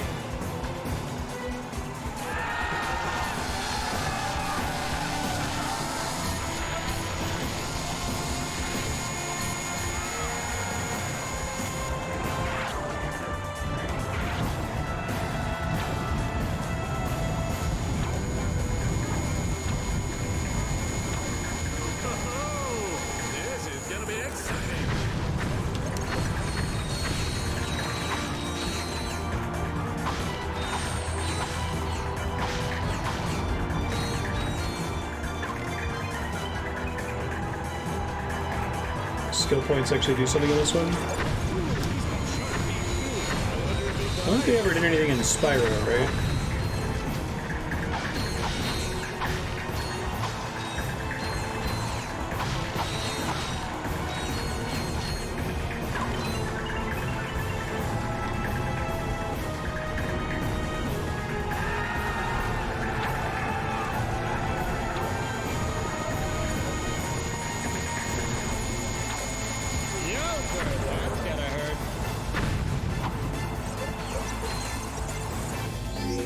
Hey.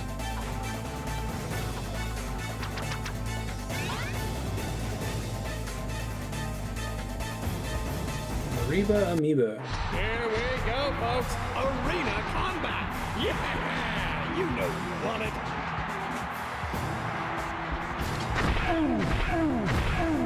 I like the armor popping off them. That's cool. I wonder if he bites.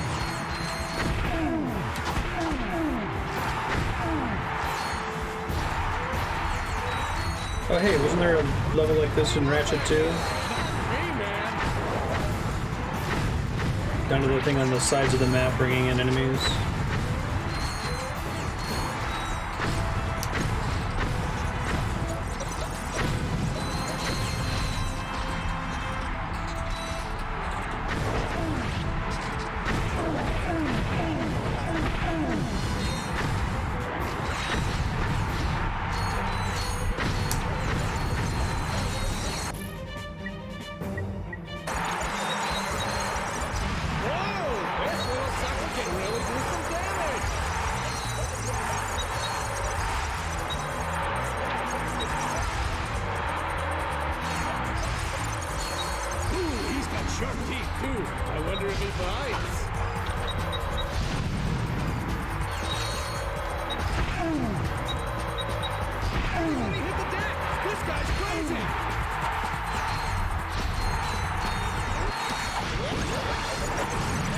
Turn-out power is wrench only, right? And you're invincible for the duration.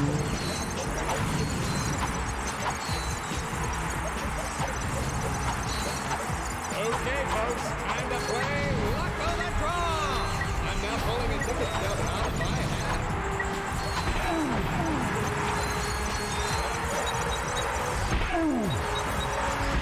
Ooh, he's got sharp teeth, too. I wonder if he bites. Let's get it on!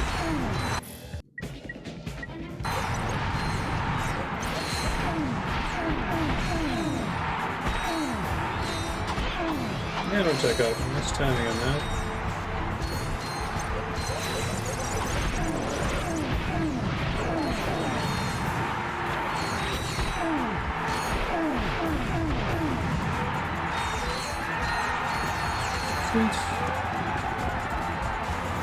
I don't believe it, folks! He survived the death course! And here to give you your prize, the lovely Miss Courtney Gears!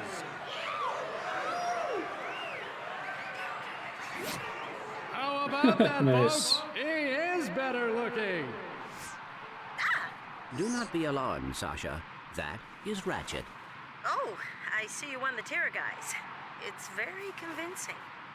Anyway, there's something I think the two of you need to see. Right. Qwark personal log, entry 101301. After I personally vanquished the Protopet menace and revamped the Megacorp testing facility, Redeemed, I decided to focus my efforts on protecting the endangered creatures of the Florana jungle. But when news arrived that Dr. Nefarious had again risen to power, I knew where my true destiny lay. The training necessary to get back into tip-top shape has been exhausting, and my mind overflows with brilliant concepts. So I Very still yearn 2004. for the bittersweet stench of my simian companions. The time has come to resume my duties as the greatest hero the galaxy has ever known, Captain Qwark! Nice. You're not gonna believe this, but the President put Qwark in charge of the fight against Nefarious. Our new commander just called his first team meeting. You better get back to the Phoenix right away. I agree. This does not sound good. 1995 through 2005 is still kind of a collapsed 10-year span for me. It's hard for me to believe that. Come back anytime to compete for cash prizes. 95 is 25 years ago.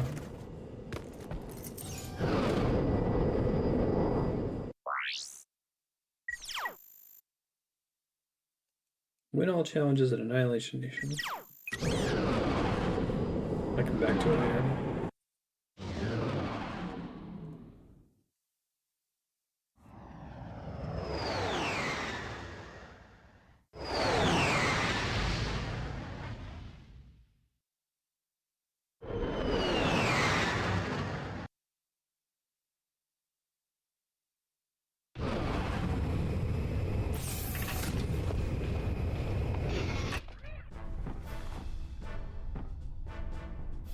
Ladies and gentlemen, oh, and Helga, welcome to the Q-Force. You have been assembled here because each of you is an expert in your particular field. From Al's mastery of electronics to Skid's nerves of steel.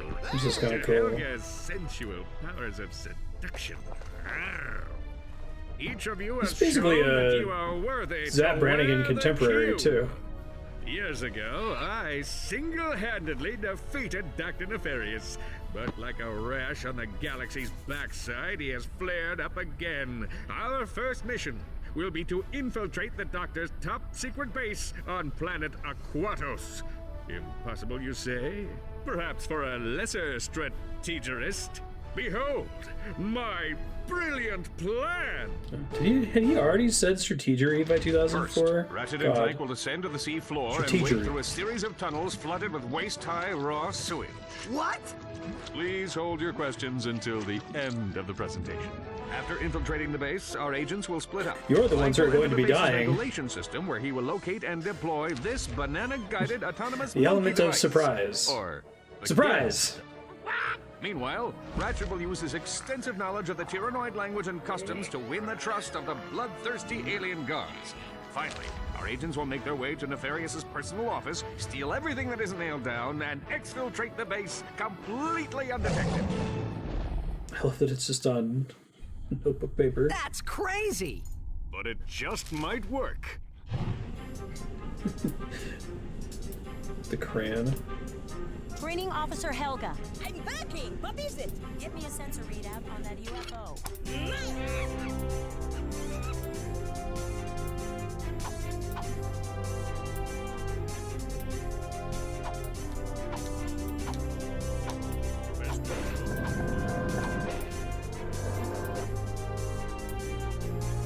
I like what they're doing with Qwark in this one.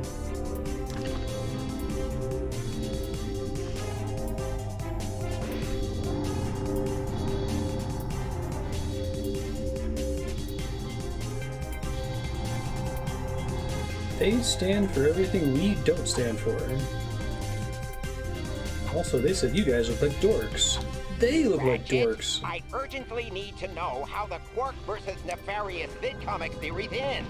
When are you going to play your new comic? If anybody finds a Star Master scientific calculator, please contact Lost and Found.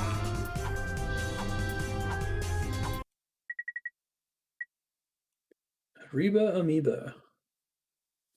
Even that cover looks like the Earthworm Jim cover.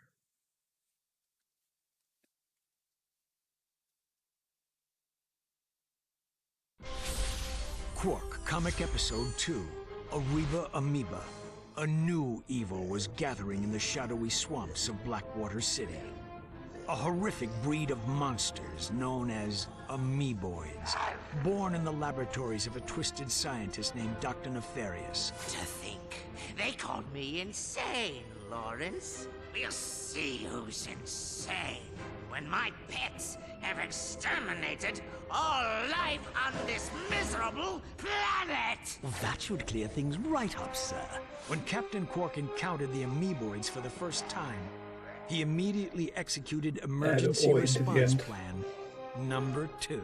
Hey, wait just a minute. Qwark then Venusaur, that proceeded works. to stall for time while he We fought coordinated several the of those city's in Bloodborne. defenses from the women's restroom at Galaxy Burger. Give me that thing, you lying no good. Right. Now where were we? From the moment I touched down, I knew the situation called for a head-on assault. Without hesitation, I rushed to do heroic battle with the Transition monstrous to Korean. Amoeboid horde.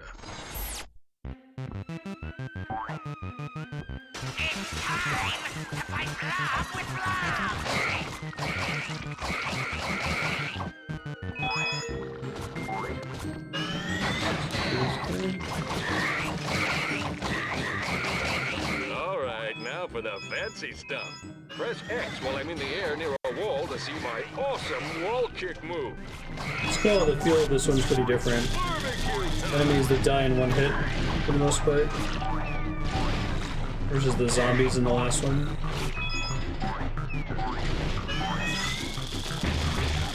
And definitely, this is my favorite part of this game so far, so I'm living for unlocking new Vid-Comics. Are they all in the main story, or are some of them hidden?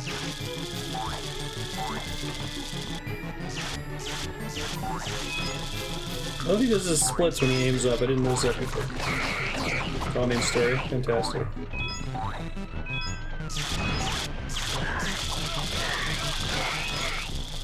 I feel like they wouldn't want to risk players missing this. It's too good.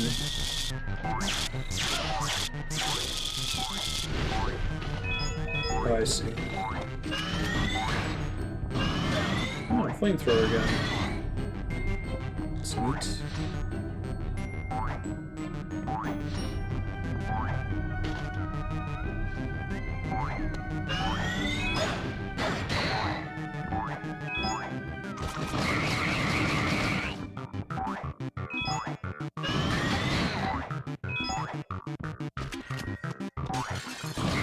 They're really polished too, given that they seem to be in engine.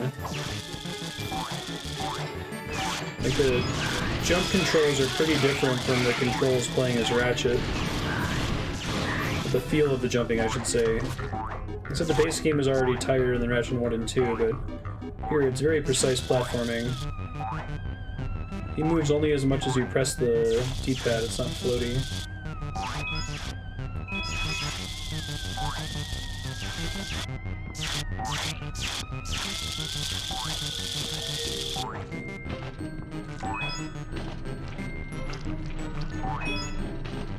I think they did a good job with the silhouettes too. Like, I think it's easy for a 3D flat side-scrolling platformer setup like this to look cluttered and be hard to tell what's interactable and what's part of the background, what's an enemy, that kind of thing.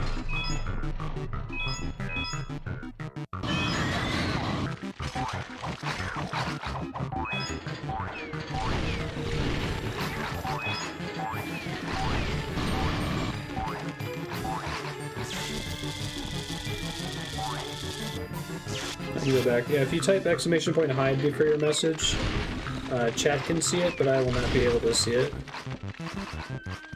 You can ask if there's something that you folks are okay with sharing or not.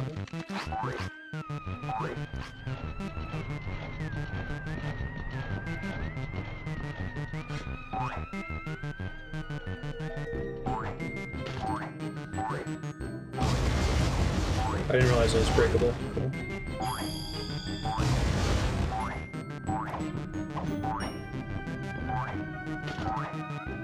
No worries, I'm trying to help. Hey, thanks, Johan. $41 months. Hot dang.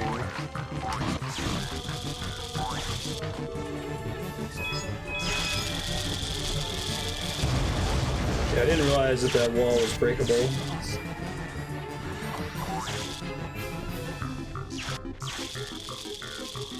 Background matters.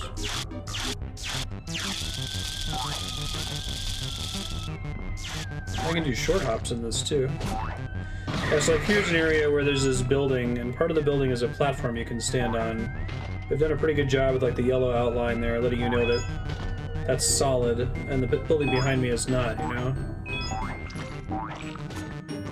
It's a thing that's easy to get wrong and not easy to get right, but when you get it right, it's difficult to notice.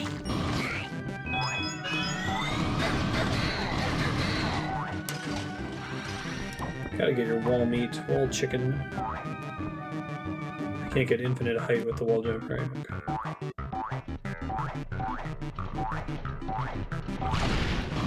41 months of D&D streams.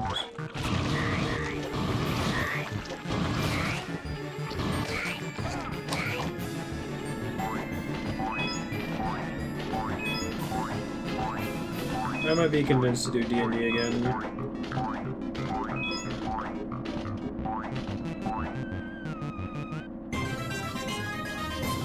I missed some power-ups. That's okay.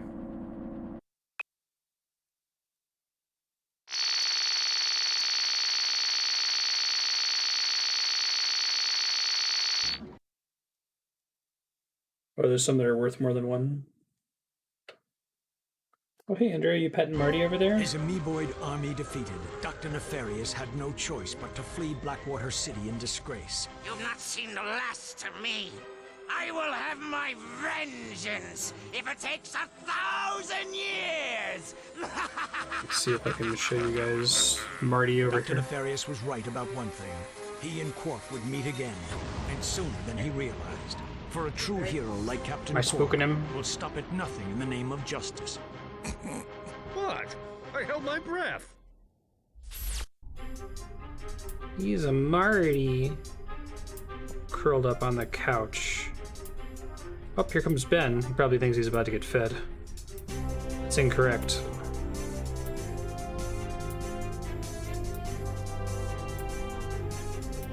Hey, Ben. How are you? Hi, Ben. Hi. What's up, Marty? That's Ben. Hi. No, Cammy, that's Ben. Hi. Close enough.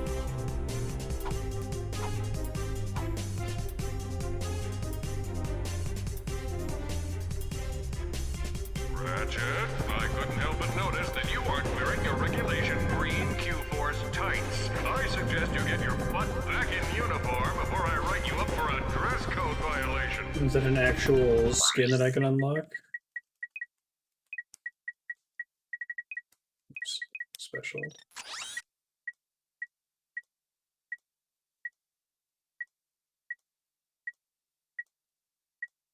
No, regulation Qwark tights.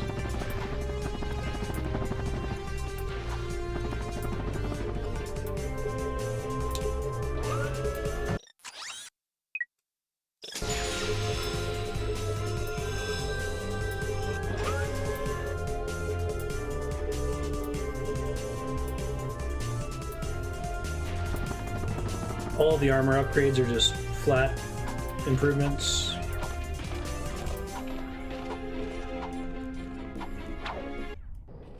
And the skins are mostly there for the multiplayer, it sounds like.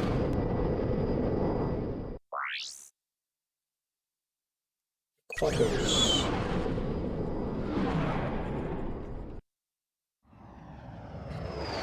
Anything interesting about the speedrun for this game compared to the other two? Incoming call.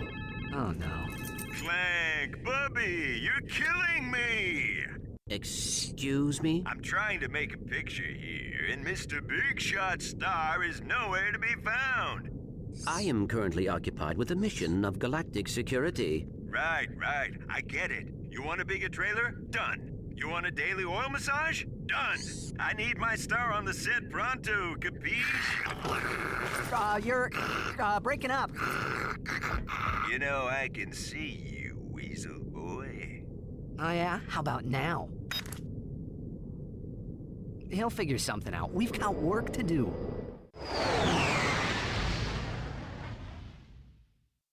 Closed up, hard to reach low zones and cutscenes. Interesting. So the speedrun is just playing the game very well, as opposed to shenanigans.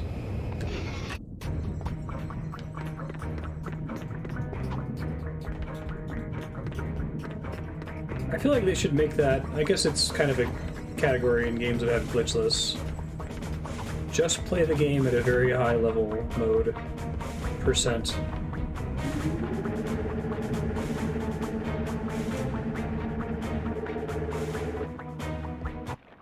Skid? What are you doing here? My code name is Shadow Dude, bro. Black Ops are my specialty. I figured you guys could use my help. Thanks, Shadow Dude, but I think we've got this one covered. All right, I'll just take my hacker and go back to the ship. Hacker? Oh, well, you know, on second thought, I think we'd like you to join the mission, Shadow Dude. Awesome! This is gonna be sick! Oh hey, it's the enemies from the video game. That's cool. I assume that it's the exact same models. Just they're scaled down for the game. Sewage doesn't seem to damage me, okay. Agents of Doom, Flux Rifle. No major glitches, yeah. I think there are some skips that are fun. I don't know. It's not fair, I don't think there's a rule you can make.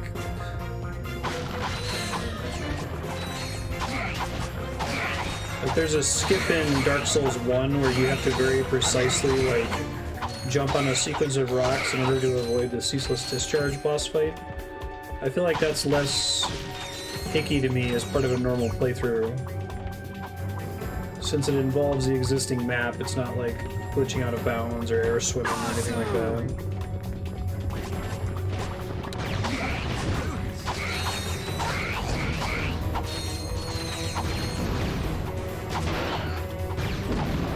So it's definitely a skip, and it's definitely not doing the level as it was intended, but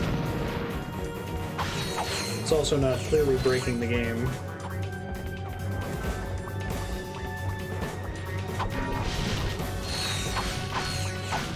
I think you can also argue that that skip is bad for the Dark Souls 1 run because it's like extremely precise, late into the run, saves like a minute over fighting the boss, but if you make one mistake you lose a shitload of time.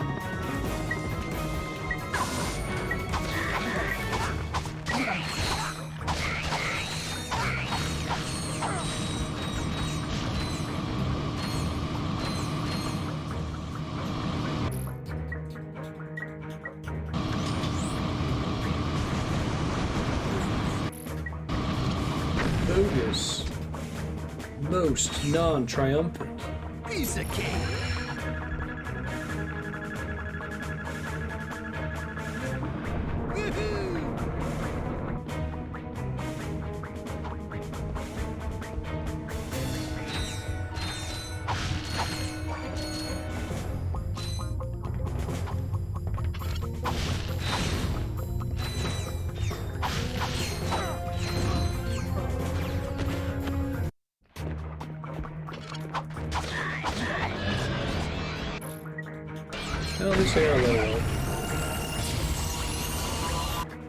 The shot cannon can be charged up to release a spectacular beam of death. Hold the fire button to charge up the beam. Then release the button and sweep the beam across your enemies. Well, can't use this gun anymore, now that it's really cool. That's okay.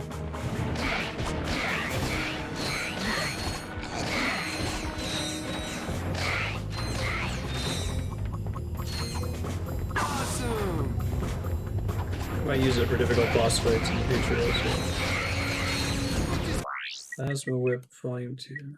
Version 2. More plasma causes more damage to everything at once.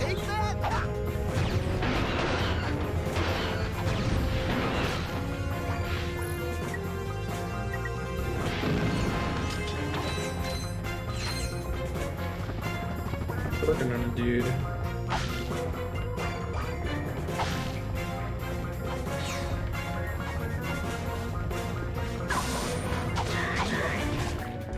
It's already pretty good right now.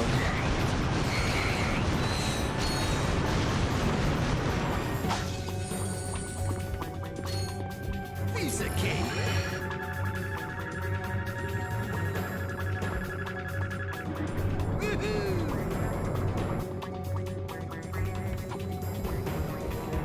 I really think I realized he's like a chameleon man or something.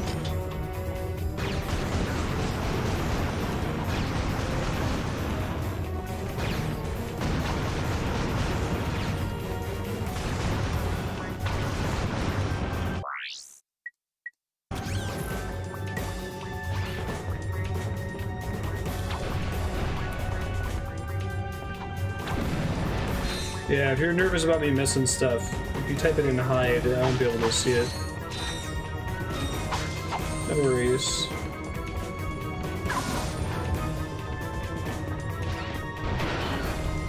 You're like, oh my god, he's missing a power up back there.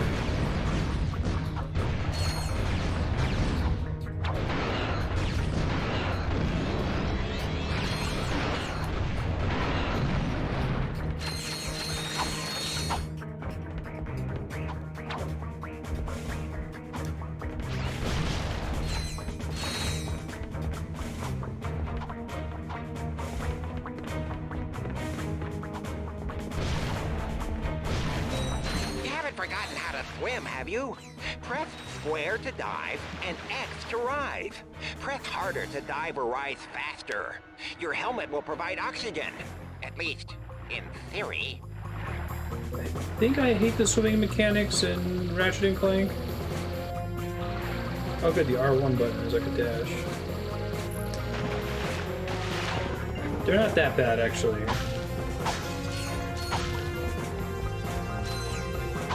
I'm trying to think of a platformer that has occasional swimming mechanics, and the swimming isn't terrible. My scanners show a huge biomass moving towards you down the drain pipe.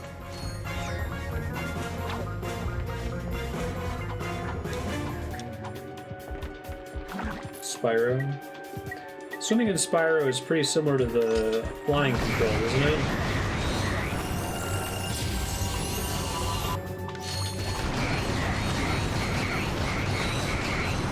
Brutal, Robin. How does it work?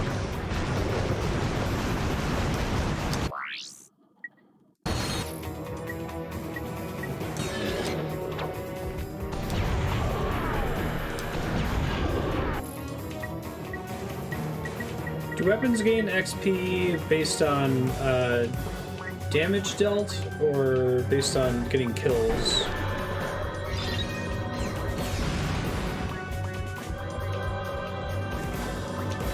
Only killing blows count.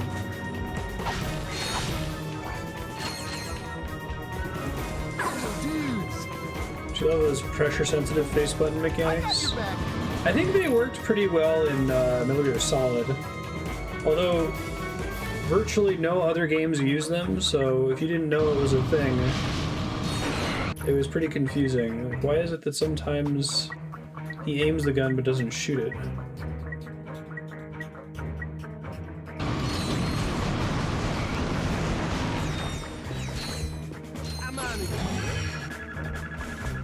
This is also a change from Ratchet Clank 1. All bolts always magnet to you, no matter how far away you are. I think that was in Ratchet 2 as well. Maybe not always. Those ones I had to get close to.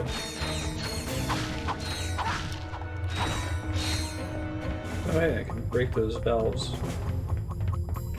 I have zero vision for destructibles. And running around trying to hit everything to see if it is a destructible seems like I really don't want to do that. Reminds me of a JRPG where you're having to mash X everywhere in case something has loot in it.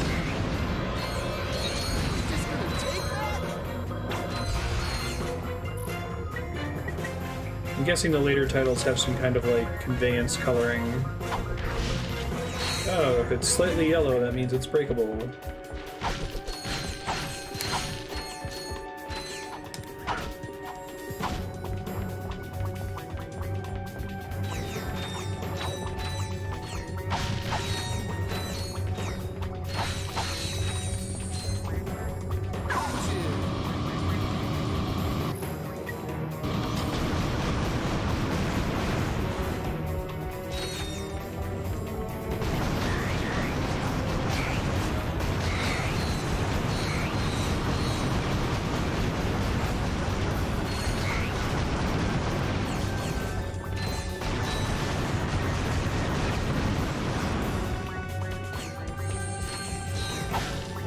most, none triumphers.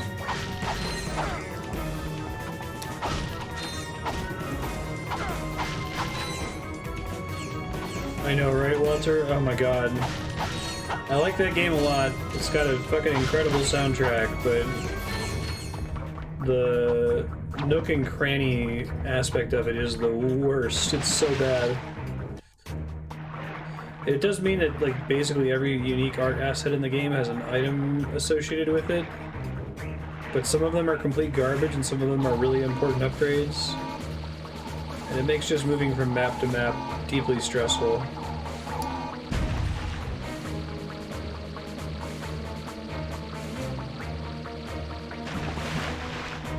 Shadow Hearts has it a little bit. Did play Valkyria Chronicles, yeah. If you want, there's a, below the stream, there's a games panel. You click on that, it goes to a spreadsheet that has a list of every game we've played so far, and YouTube playlists for all of them.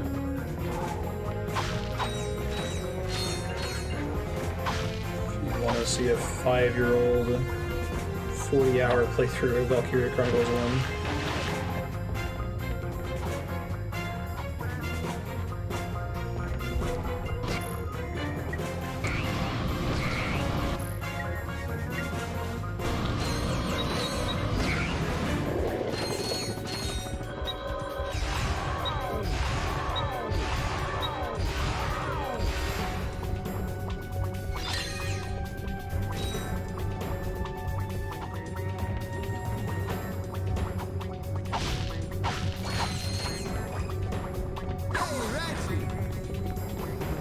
What's up? What's going on?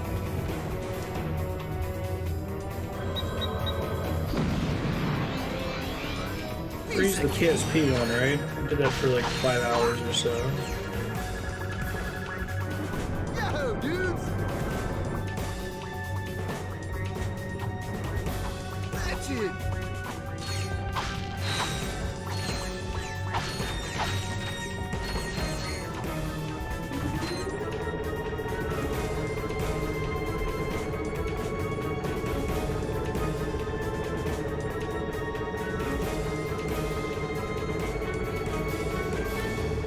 Pretty. The best color scheme. Shh! Clank, did you hear that? We are not alone. Hey, dudes, I forgot to feed my goldfish. I'll see you back at the... Well, if it ain't two of my best customers. Slim Cognito?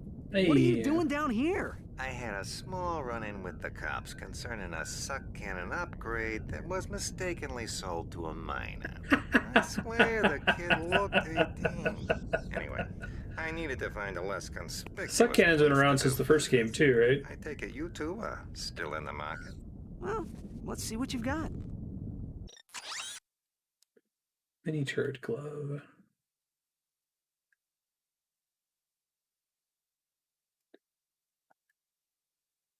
I should have this on the PS3, I think.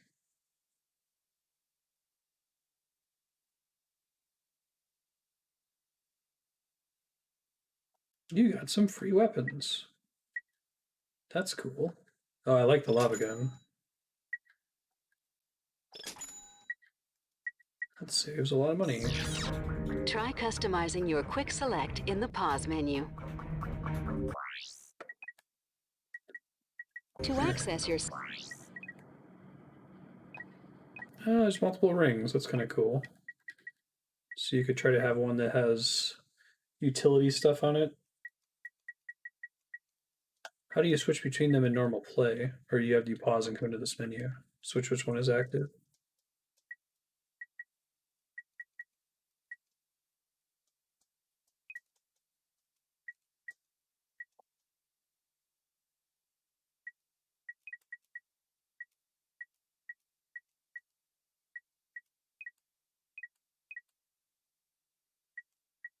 Third person mode is a thing you activate? Interesting.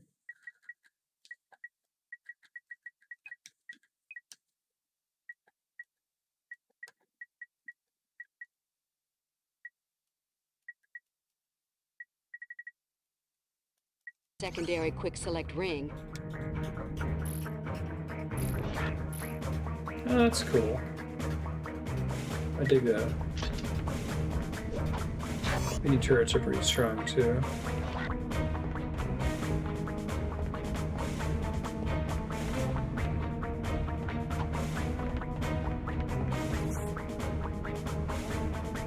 Take submarine to Nefarious' base. Subnautica flashbacks.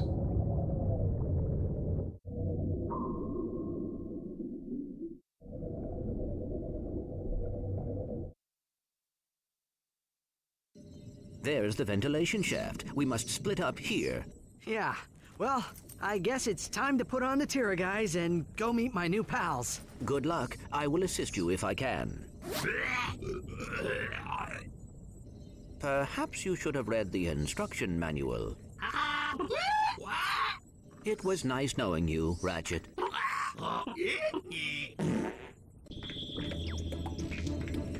Hey, Clank level.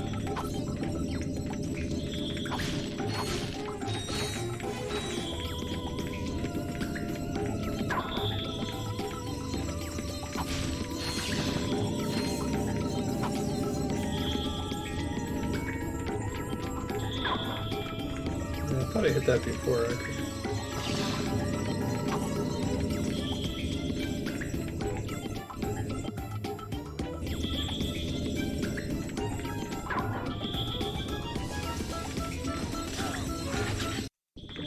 I have my little summonable robots. Right?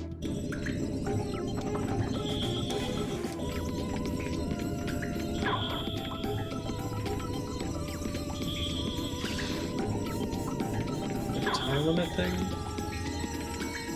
Okay. Below Zero's in early access right now. I would play the shit out of that game. I really like Subnautica. Monkeying. Costume. We are on an important mission. Clank, that little sucker will chase bananas any place you shoot him. Give it a try. Yeah. Good job. Well. Don't press punch. Clank, that little sucker will chase bananas any place you shoot him. Give it a try. Nice.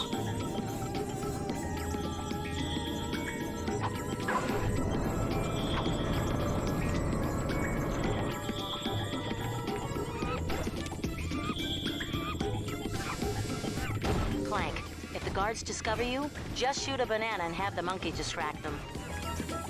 Thank you, monkey. Ratchet, I need you to extend the bridge at Junction G5.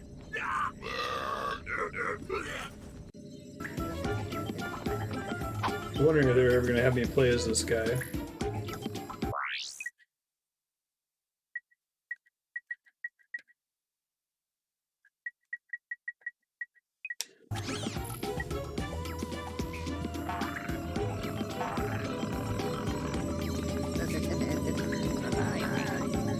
Ratchet, I found some online instructions for the Tyhrra guys.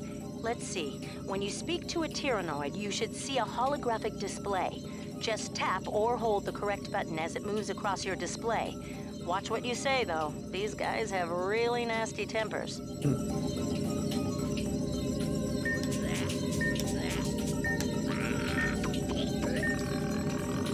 Would you kindly open that door for me? It is an honor and a privilege. Nice.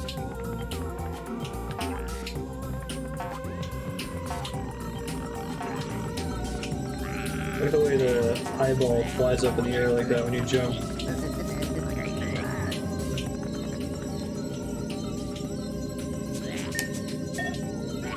Your mother was a 9-toed snagglebeast.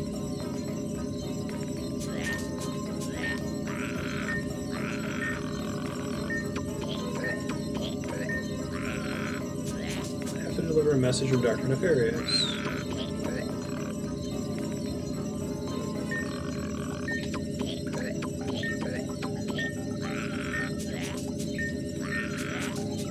I'm a little certain of Dr. Nefarious. Certainly not a Lombax.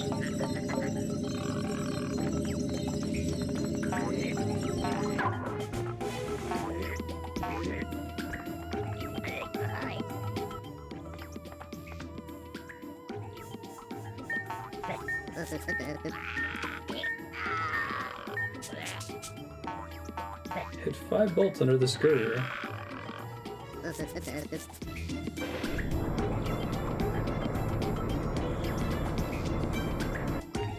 Spinning the lamp.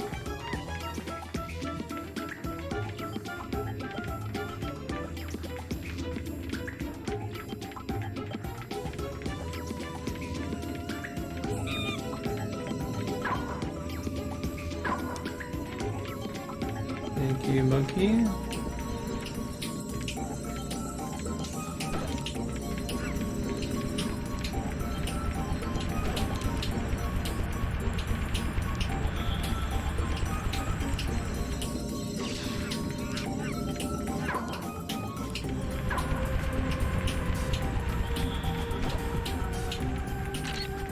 Look, Gadgebots! I love those little guys. To give them command, just hold triangle and select a command with the left analog stick.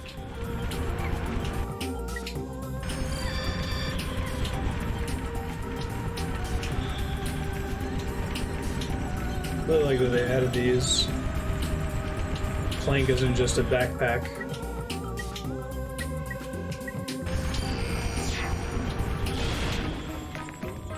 Good job, little guys.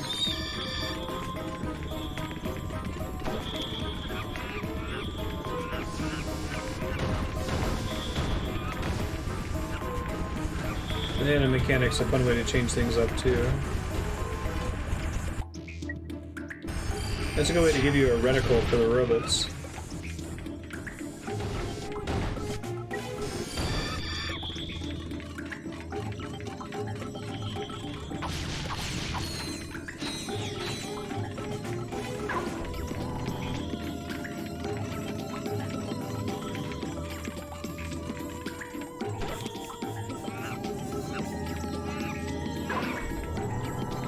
That gate with the number on it is a bot port.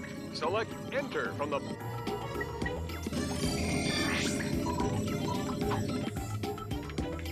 Cool.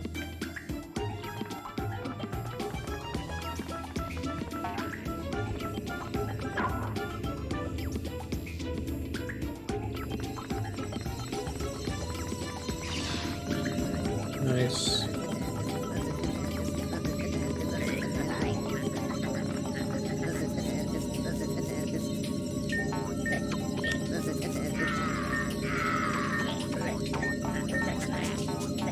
Did repair the hollow bit in the break room. And that's yesterday's Secret Agent Clank episode.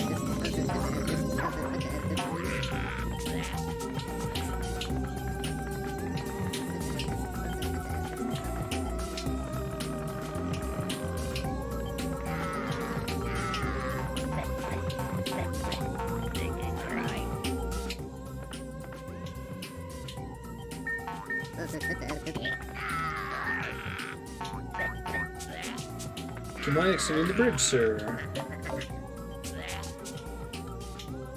I don't know I can trust you.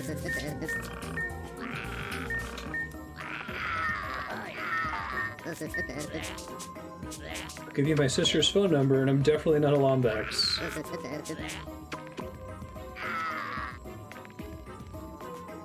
There's a game for Secret Agent Clank. Interesting. That came out as a spin-off from this one. Spin in a swivel chair. Well, what took you so long? Clank, what are you doing here? You're supposed to meet me on the surface. I thought I would help. Well, you can give me a hand searching Dr. Nefarious's office. Let's see it. Oh, look at this. The complete Secret Agent Clank Holovid collection. This guy's your biggest fan. That is rather disturbing. I have downloaded an encrypted star map. Perhaps Al can decode it. Great. Let's get back to the Phoenix.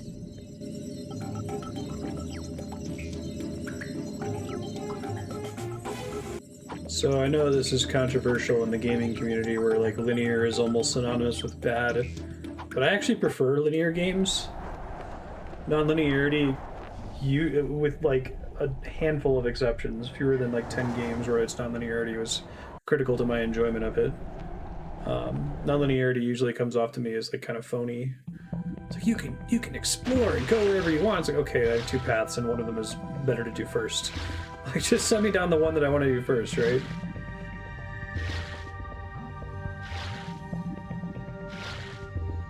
So I just mean that to say that I like the level design in this one better than Ratchet 1 and 2.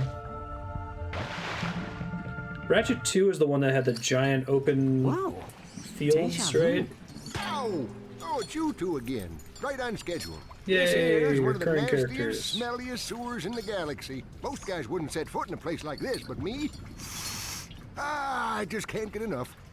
Right. Well, we were just passing through. You can get back to whatever you were doing. Hey, if you find any sewer crystals, I'll pay you for them in bolts. I'm making something special for the missus. Sewer crystals. Uh-huh. We'll keep that in mind. So 2 sewer crystals for 4,000 bolts. Ah, fresh from the bowels of a king amoeboid. Oh god. Speaking of the crystal fields.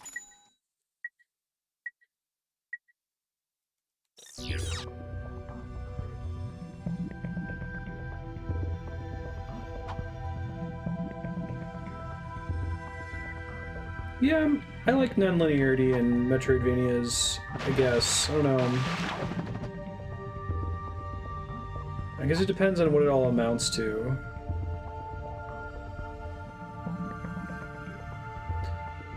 Like, I feel like the castle in Symphony of the Night is a little bit too frustrating. There's too many places you can go.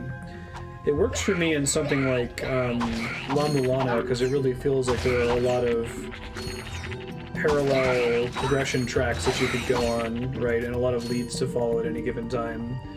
Or the worst case scenario in a big Metroidvania like Symphony of the Night is that you're... Switch here. Is that you only have... You need one upgrade that bottlenecks the rest of your progression, and it's in one little corner of one little room that you have to track down. And that happens constantly in games like Symphony of the Night. I guess it happens eventually in La Mulana if you neglect, you know, one area for a long enough time, but...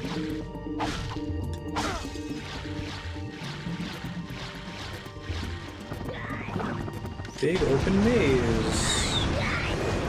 I don't know if that's better or worse. Gut tells me worse.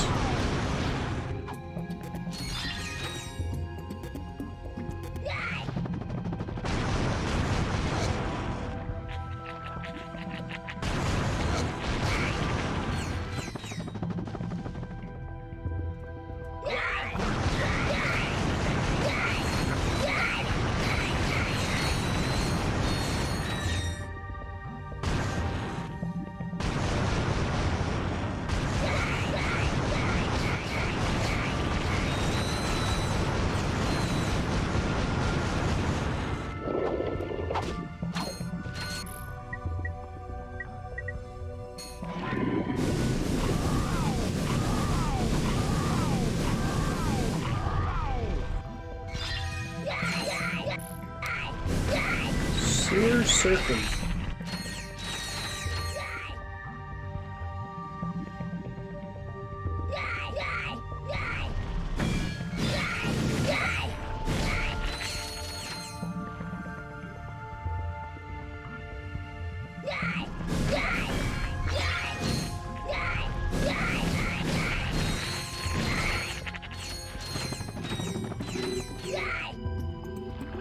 Anything interesting in the maze? Are there any, like, secret bosses or special rooms?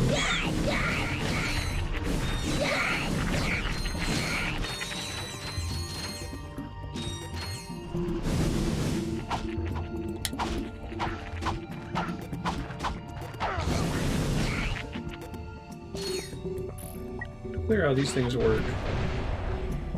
been able to bust them open before.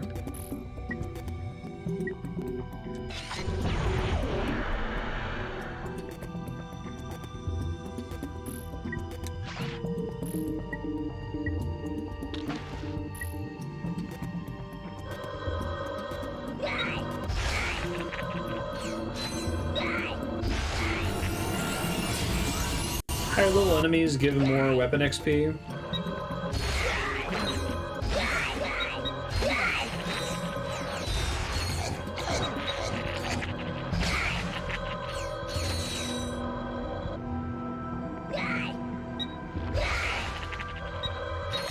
Ratchet, bring that star map you stole from Nefarious back to the Phoenix. I've got a plan, and I think you're gonna like it.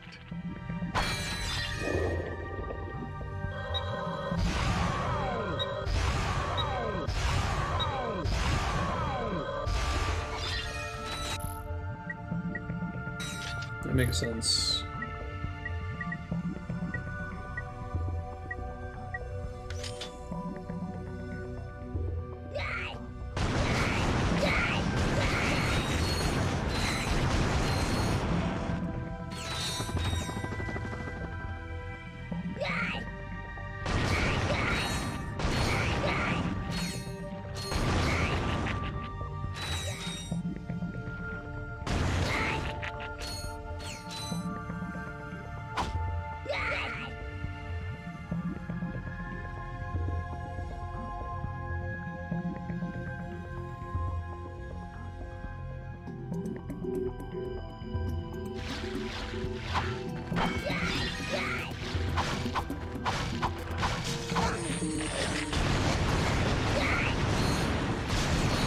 So it sounds like the arenas from 2 make it to like every Ratchet game after that.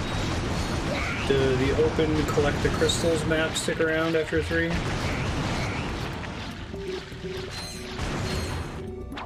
that's nice.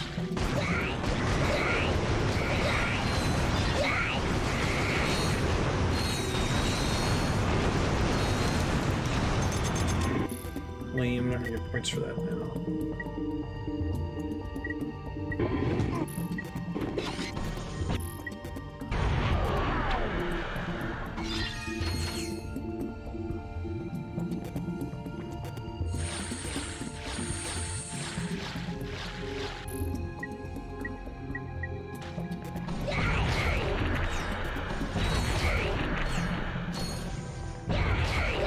It's not the worst thing ever, but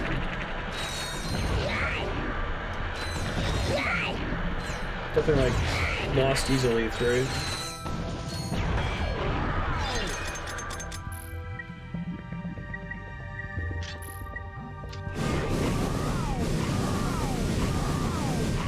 So certain enemies are weak to different elements. That one seems to chain stun him.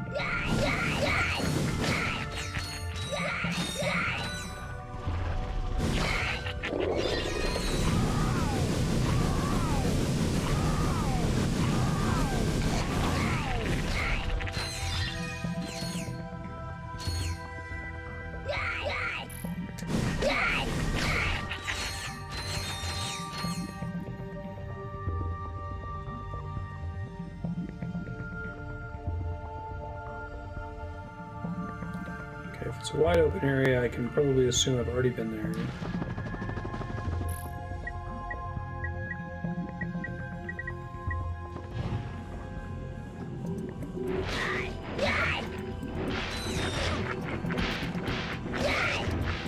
I like the idea of a ranged melee weapon.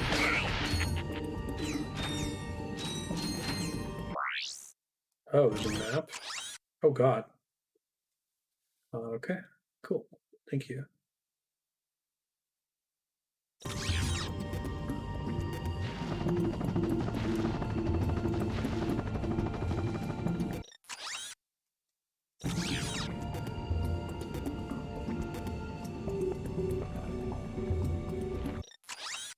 Other side of this wall, I guess.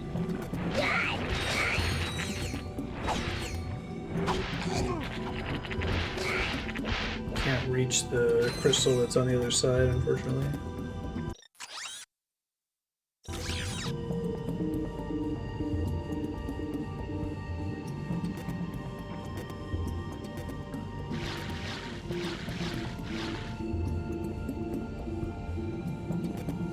The Wii U had a lot of issues, but one thing that was not an issue was putting a static map on the gamepad screen.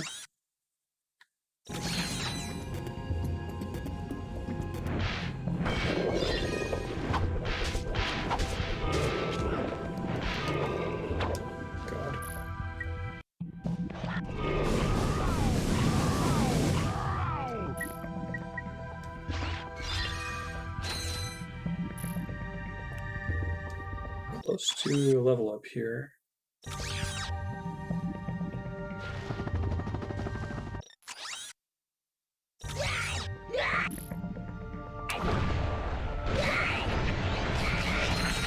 Got it. Nice.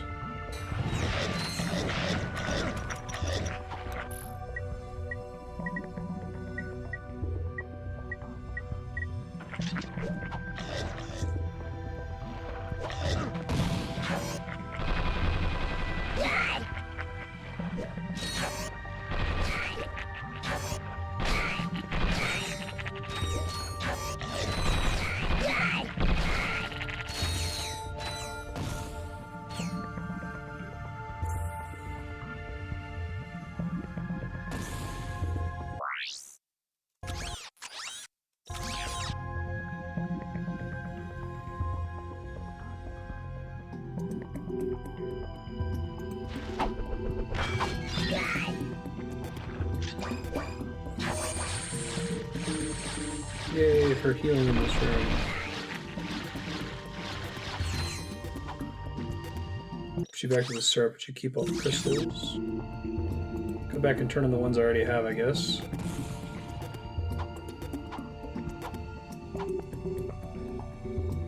The music down here. This Ratchet & Clank music hasn't been super exciting so far. First two games. Infector, suck cannon, flux rifle. Save up for the flux rifle.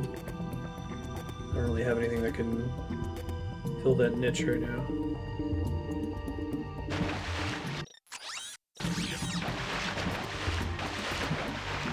Oh, is this like one way?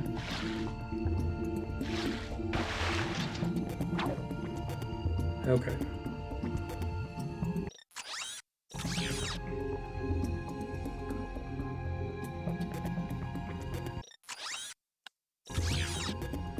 More like Ratchet and Clank.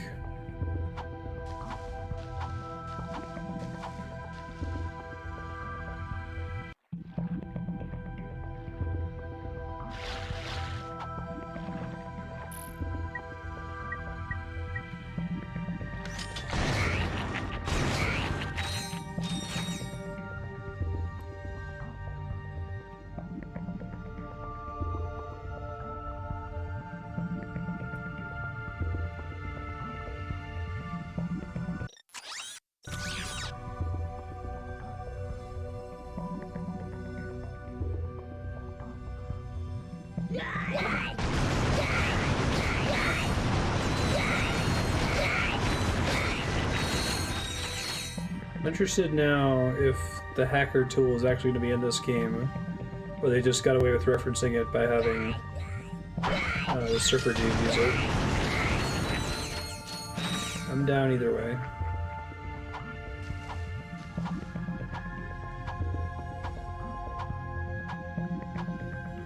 What was the name of the tool with the ring puzzle?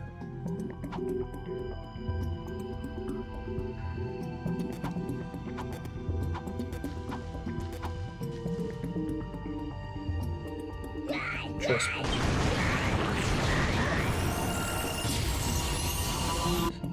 This weapon upgrade features a lock-on mod. To lock onto enemies, press and hold L2 and R2.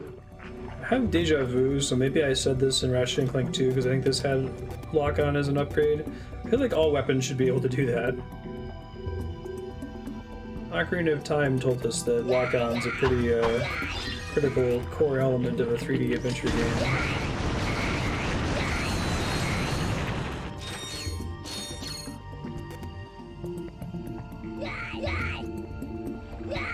And not so much for like the aiming, which I don't think it even does all that much aiming for you. I can't tell. but just for like the camera control, being able to circle strafe around there. I just mean having the ability to press buttons to lock on. But it's not an auto, always on lock. That's something I have to opt into by holding L and R.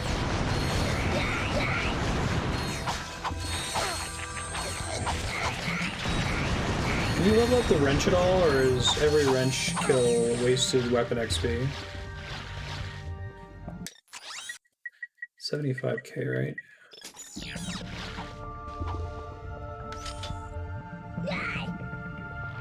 Okay.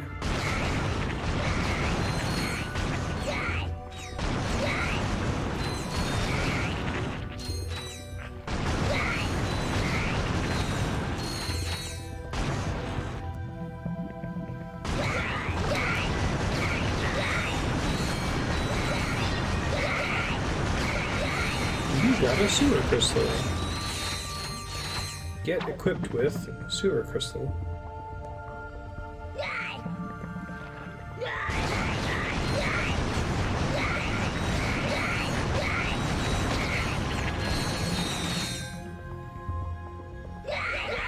Right. I think that's fair. Oh man, lock-on shows you their health bar. Even for the big guys. Big fan.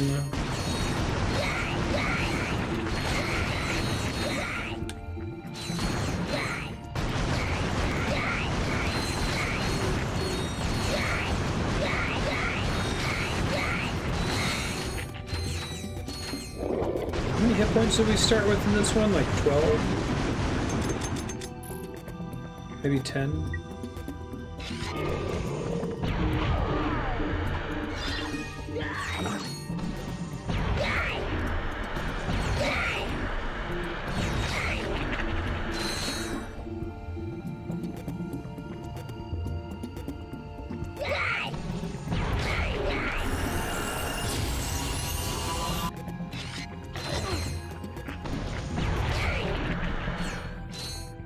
Leveling up the weapons feels really good. Very good job with that.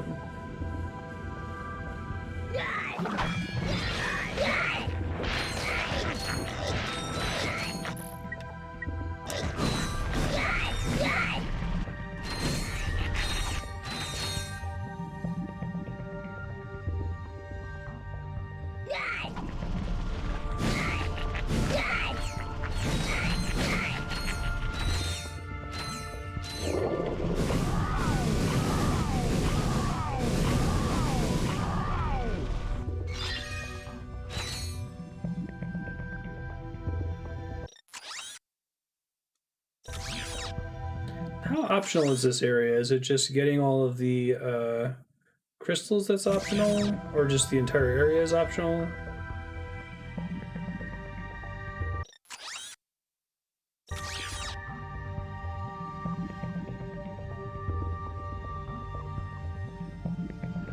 I see.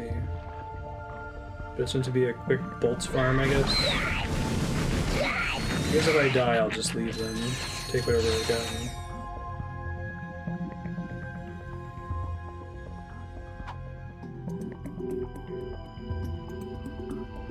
I wonder how they balance the costs of the upgrades in this game.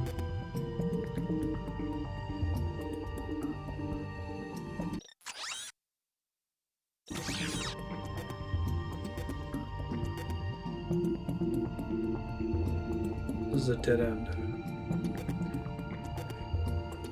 I feel like there's a couple ways to do it. One is to like set arbitrary costs and then set arbitrary bolt drops throughout the game and then do a playthrough of the game and say, did you get enough bolts throughout the playthrough to get the upgrades? If the answer is no, add things like the sewers and the arenas to make up the difference. Or to another bridge. I assume that's not a shortcut?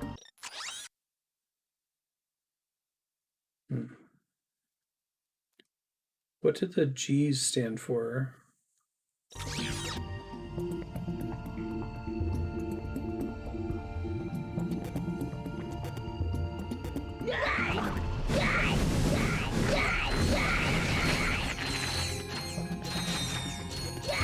Thunder slide. Thanks.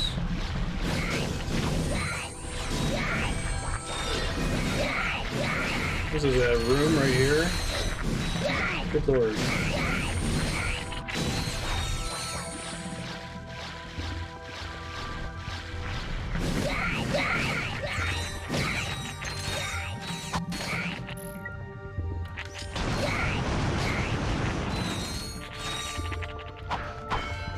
Gadgetron vendors, basically.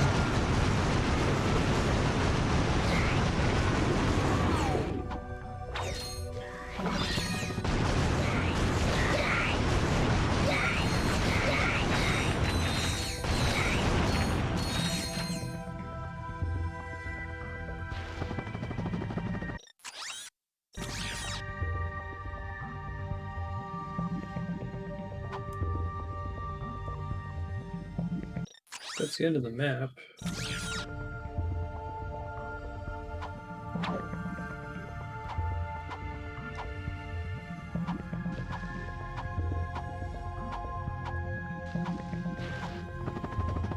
It's the most efficient form of locomotion, the dash jump. A little bit of slowdown at the end of it, which is why I'm not sure.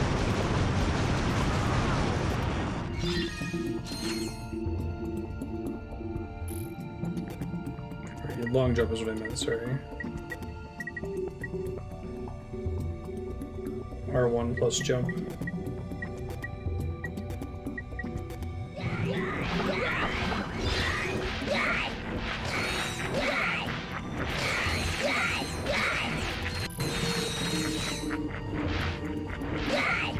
Super sad that they left that out of Mario Sunshine. Feels really good to Yahoo yourself across the whole map.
Hey, Gadgetron.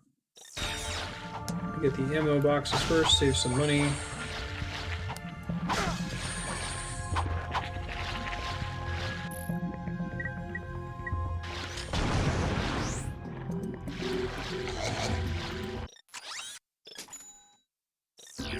I can afford the thing now, can I? Flux rifle. The flux rifle. Sorry, I didn't mean to interrupt you.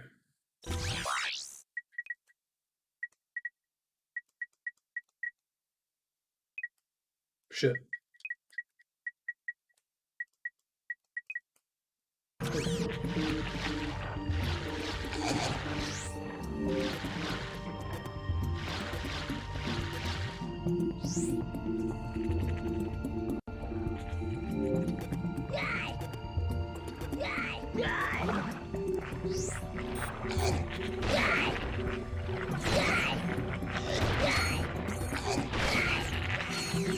Perfect use of a sniper rifle. Pretty sure it's the intended use. Remember, this one is kind of rough to level up in the previous game.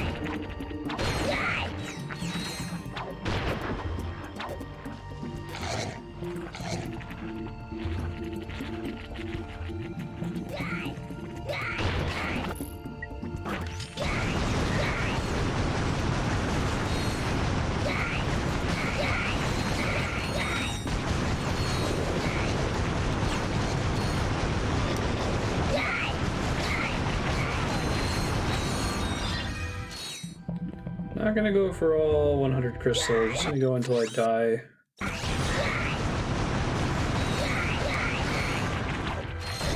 Just doesn't have a lot of ammo. Sure. It's fair.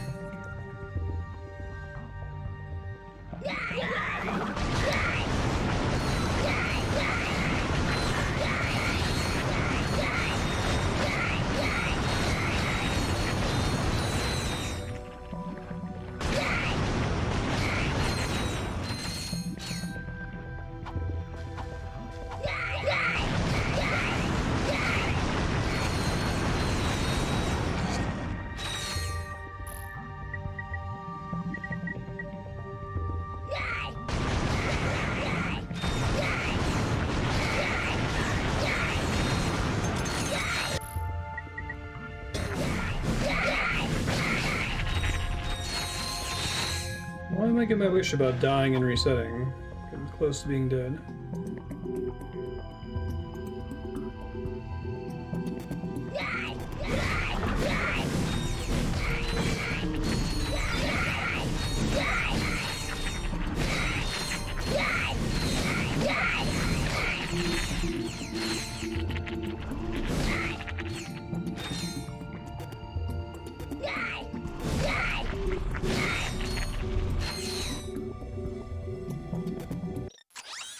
I think I'm good enough with this place. I think I've gotten a pretty good exploration rate. Probably gonna walk out of here with a lot of money. Should be set for future gadgets.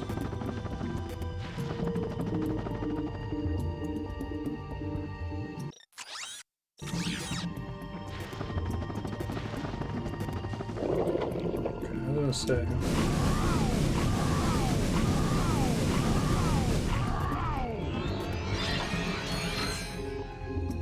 Max nanotech up. Sure.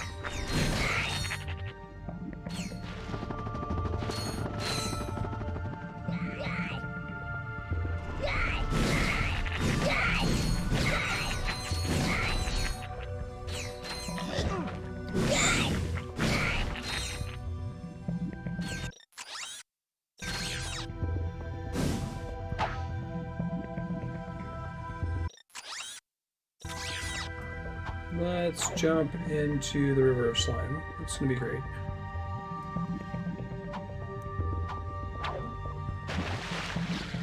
Have we truly never returned to this dank pit of sewage?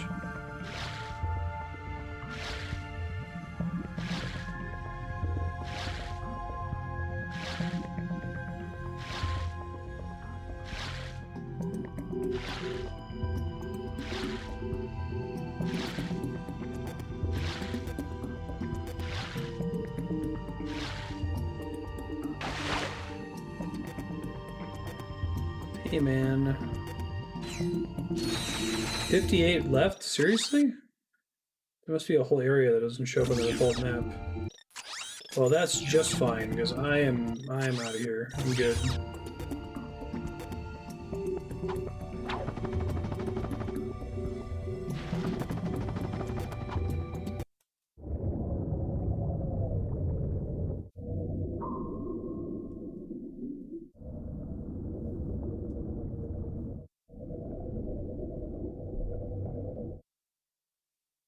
Oh god, I didn't realize the cats knocked the camera over. Looked at OBS a minute.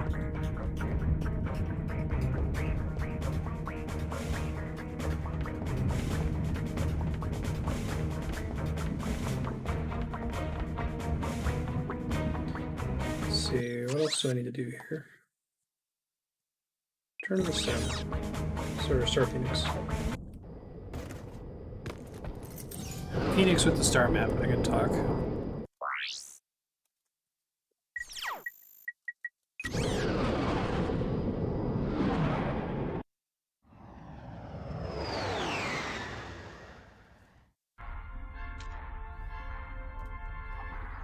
Sorry to disturb your work, sir, but you may want to know that your impenetrable secret base on Aquatos has been penetrated.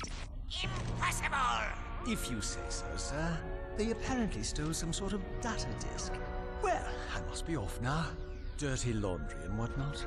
Who is responsible for this outrage? I believe it was a Captain Qwark or something. Oh, Janice, you'll always be the love of my life. You really should have that looked at. That moron could never hope to match wits with the likes of me. If anyone can beat a moron at his own game, it's you, sir. He has, however, assembled a group of elite agents known as the Q-Force. I like the butler. This Q-Force must be stopped. Destroy them, eradicate them, annihilate them all! It's on my to-do list, right after folding your undergarments.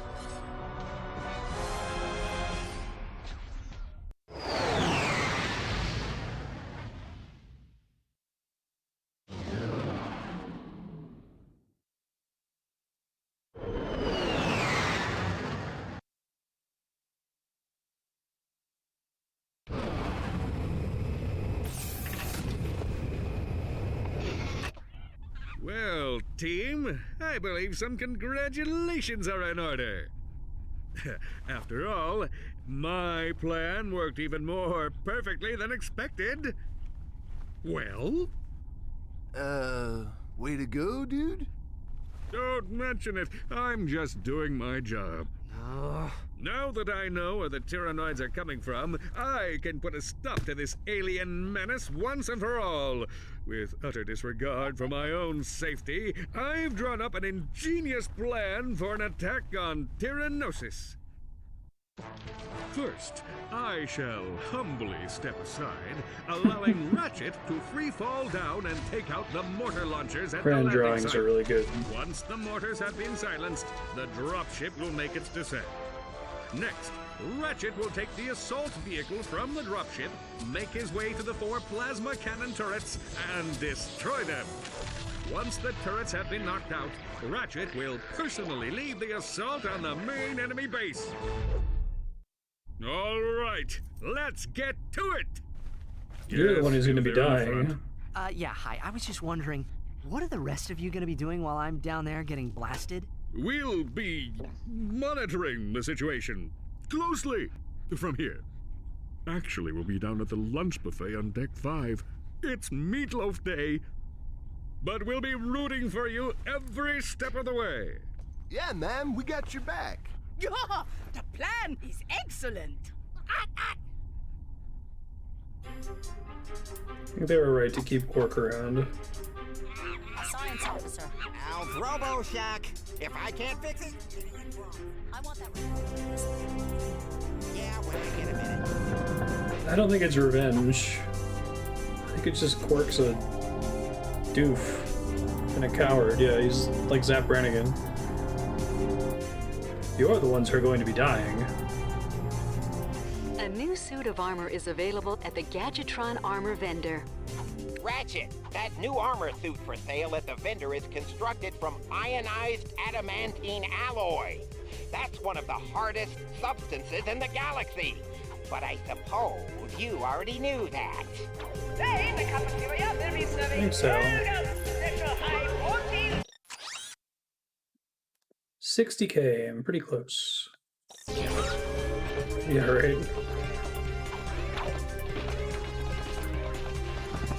Hanlon's razor.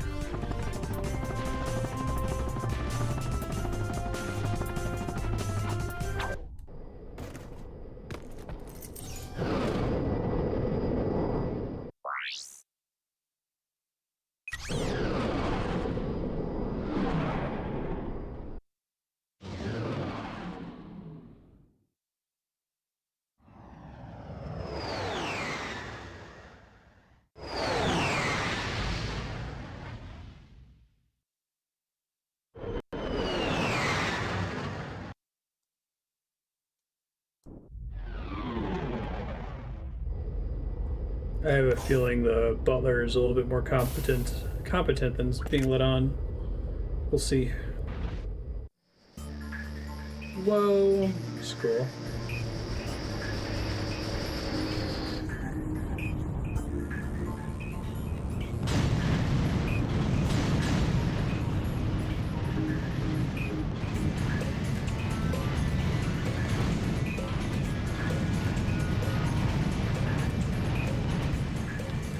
Pretty.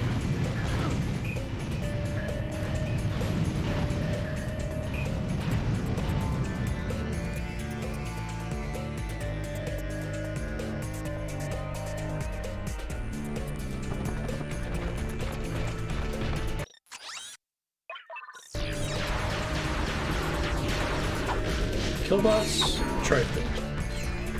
I had a preset kill limit.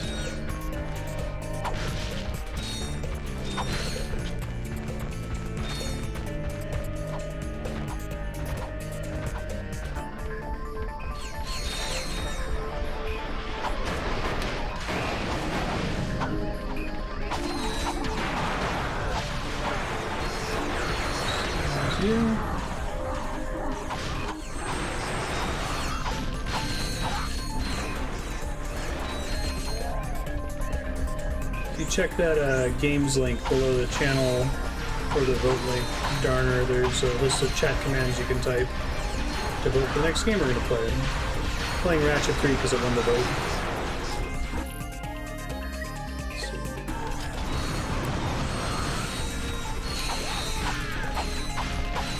Nice.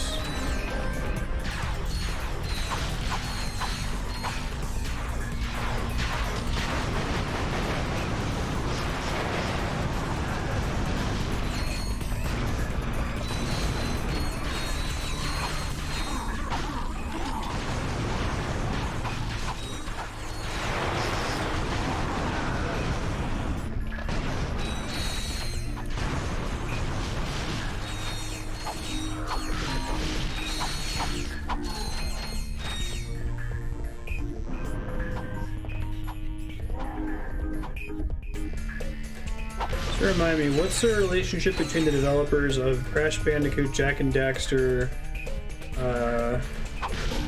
Spyro, and Ratchet & Clank? The first two are Naughty Dog, the second two are Insomniac, and they're friends or share some talent or something?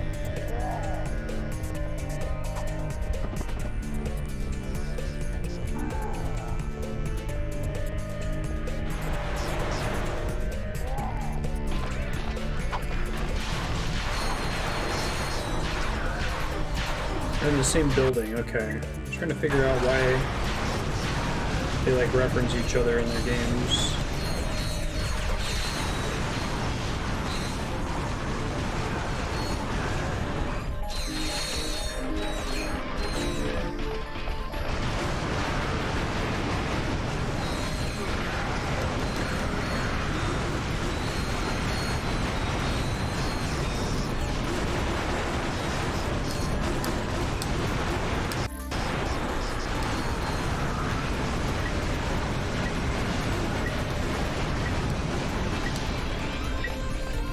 Lucky nanotech upgrades.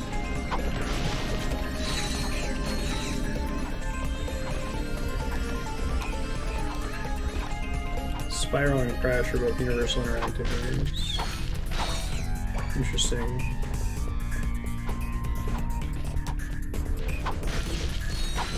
Because Ratchet and Clank is like the inheritor of Spyro's legacy, right? Like, different devs took over Spyro after like Spyro 3 or something.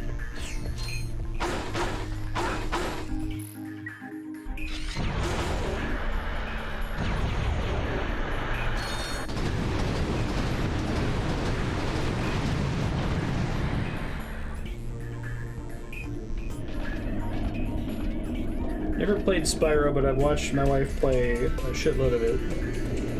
I really like the way it handles the 100% concept.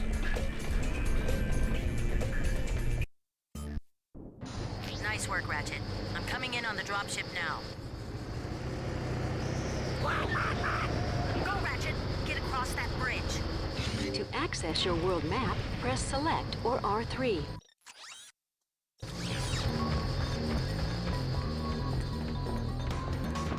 Whoops, I'm dead.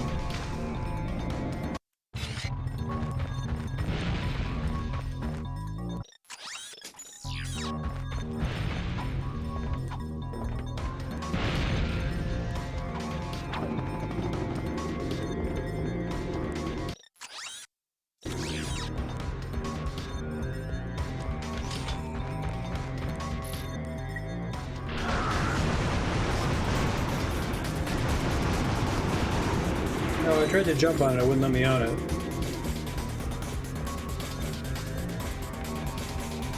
That's what I thought it was there for.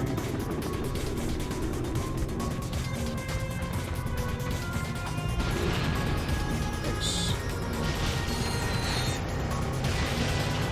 Yeah, that's more interesting.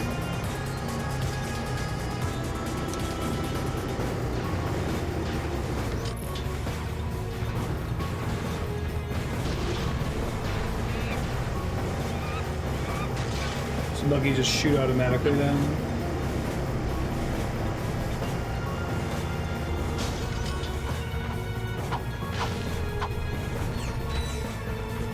That's neat.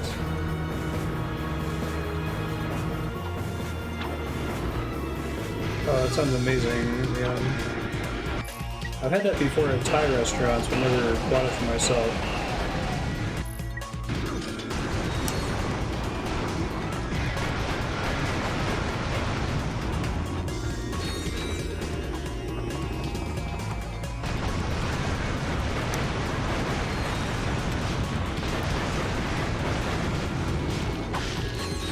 It's really crazy how much strafing changes the way this game plays.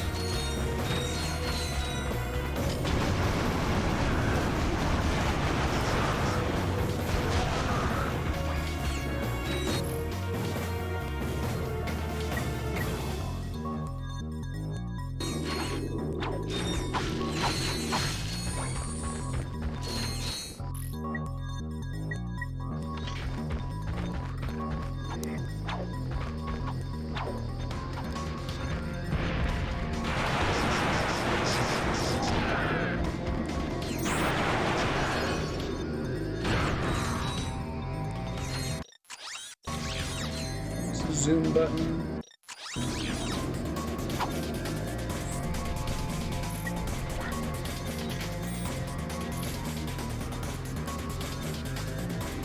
It's not right stick, it's aim.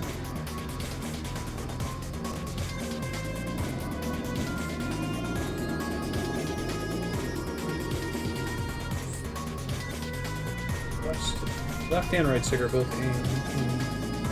Not D-pad.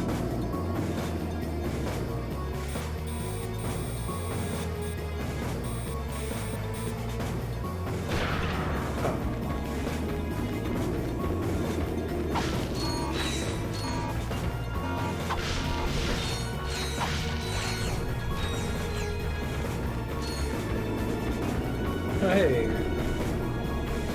Swing shot.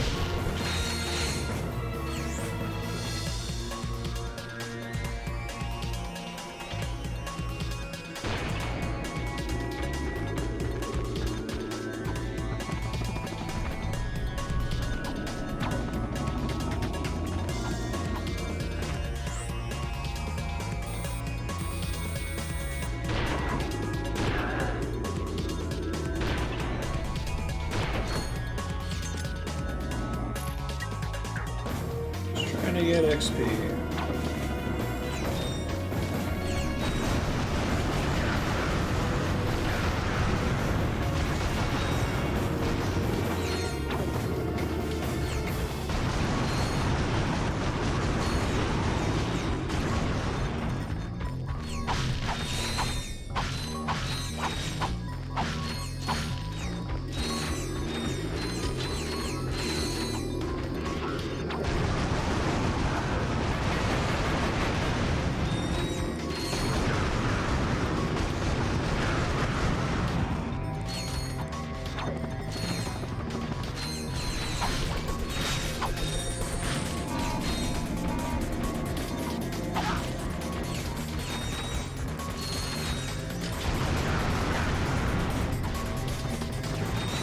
I might be dead.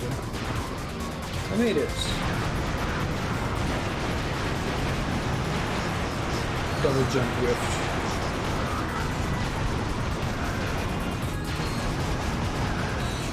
As can happen.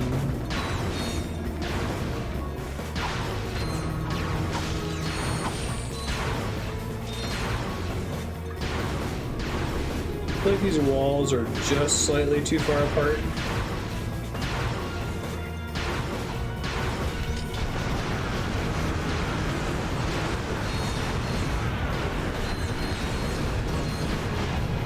Did it.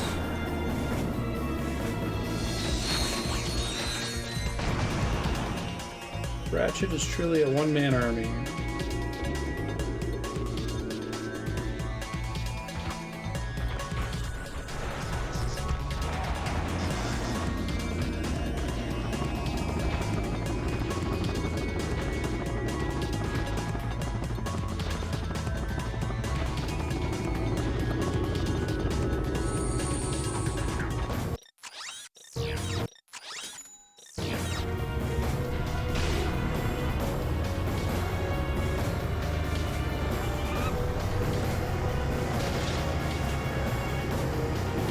Sick jumps in this thing.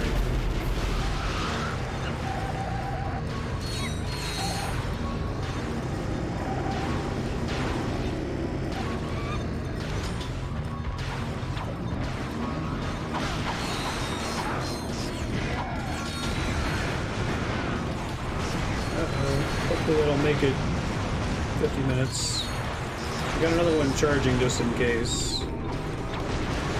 I feel like PS3 controllers are the worst. The battery degrades really quickly, you can't replace it, and once it's dead forever.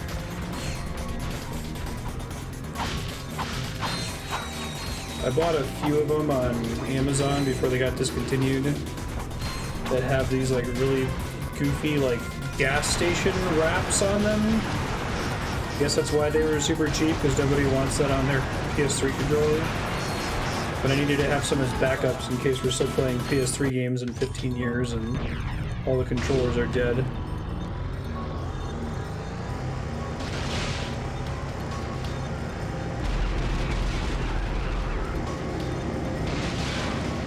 It really wants me to switch controllers. Alright, I'll do that real quick for me.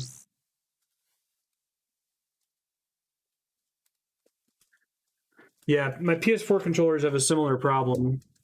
I like that the Xbox controllers have a battery charger, but that they also can just take AA's, so...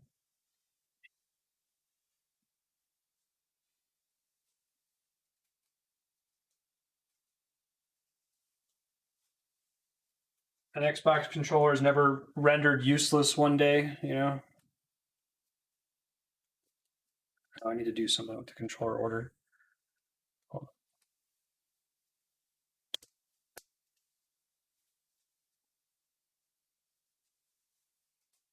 I think the PS4 just does this automatically where it turns off P1 one-player games.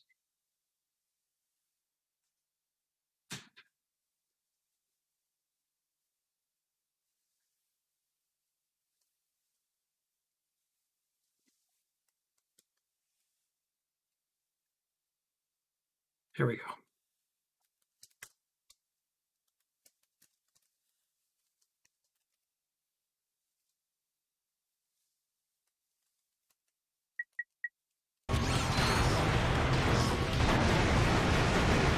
Hey, Vid-Comic, how you doing?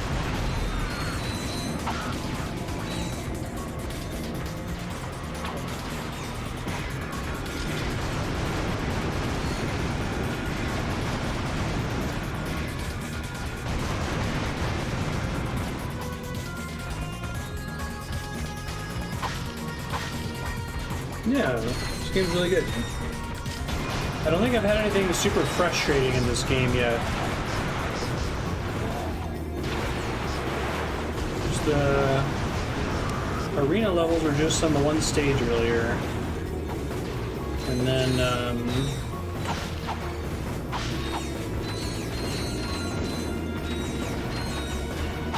the sewer crystal level, but I guess that's completely optional, so you don't like it, you don't have to do it.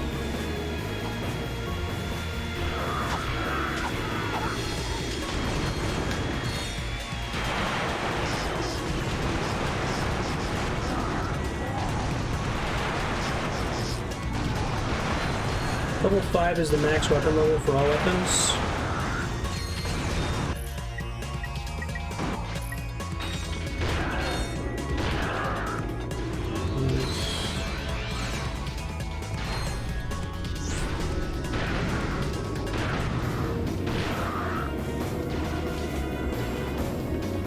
First game was more of a standard platformer.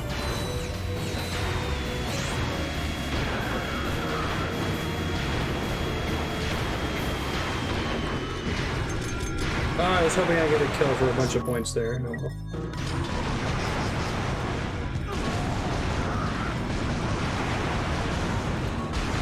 Health bar is another thing that I wish wasn't exclusive to lock on. Go up to 8 in New Game Plus, that's cool. Do they get new functionality beyond 5 in New Game Plus? Or just more damage?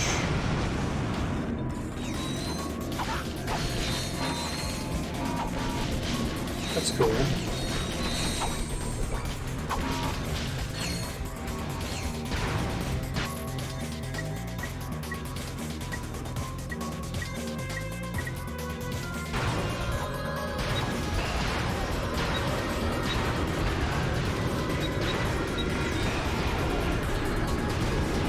Sweet.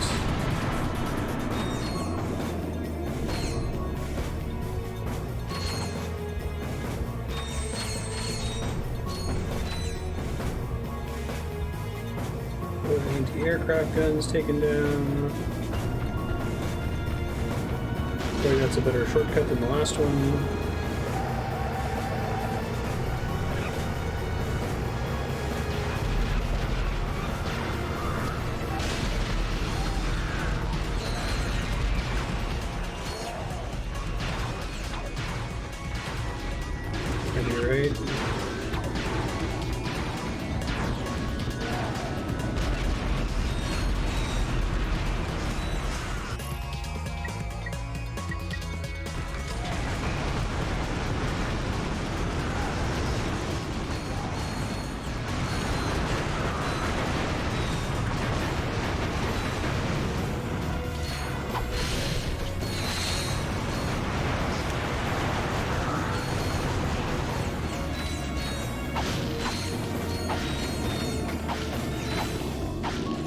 I haven't tried that third-person mode. That's a quick select option.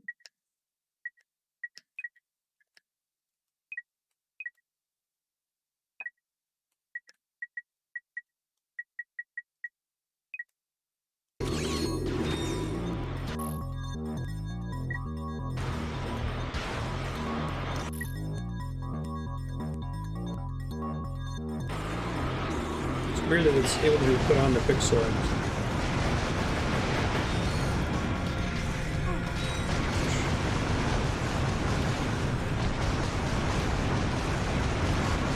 No, it's on the quick select. You didn't mention it at all. See? Third person mode, first person mode. And I can put it on the ring.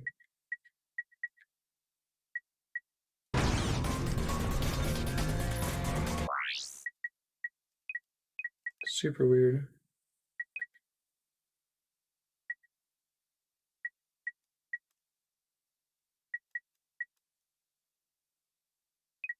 Lock strafe mode. Oh yeah. Should have turned that on way sooner.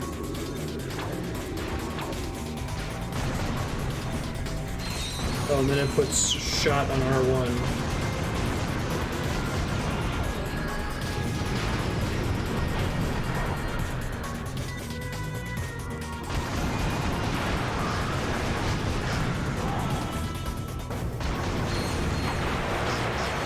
What's the lock on button?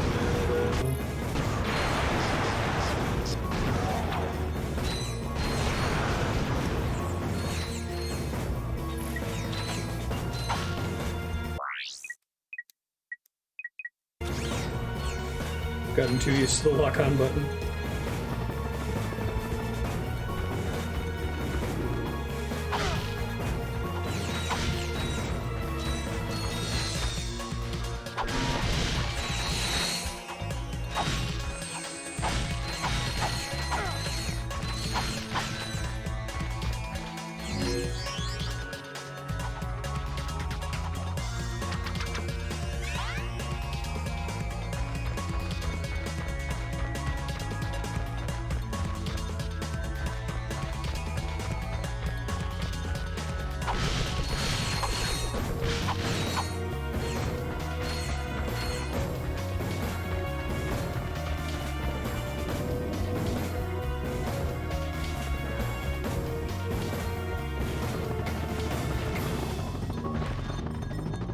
I think I'm supposed to take the car in for that whole part.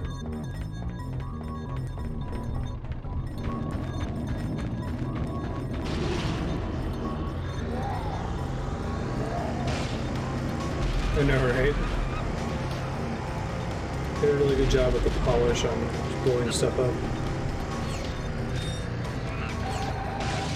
Wow, I deserve to be dead. I'll take it though. I was going over that ledge for sure.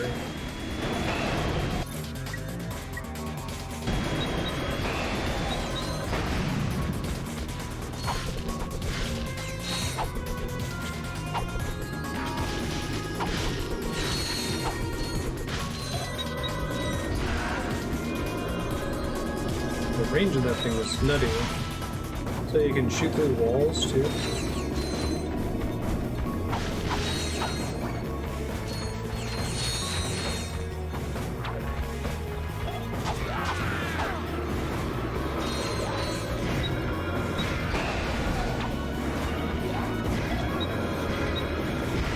I know, right? Exactly. Damn car is sitting back there stealing my precious XP.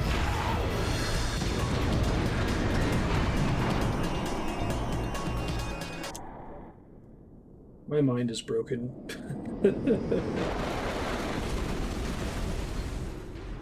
Time to finish the job, Ratchet. Get moving.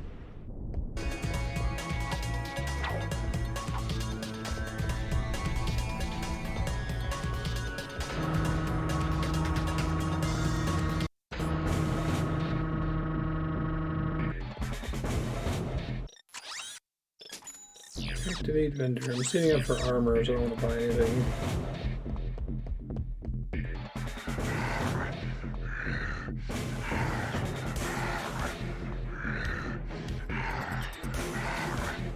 A Goma?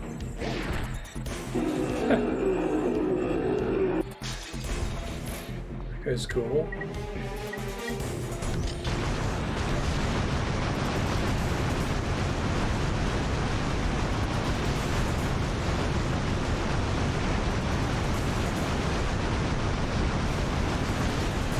Man, it would be great if I got an XP for per shot here instead of the kill.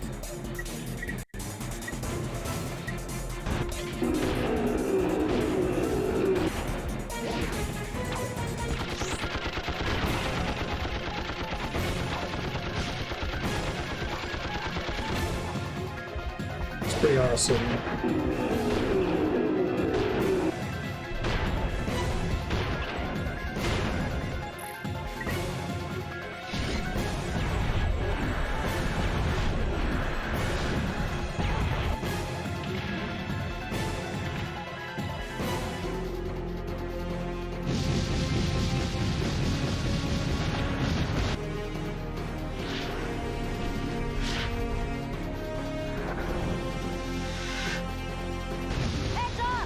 Whoa, that's cool.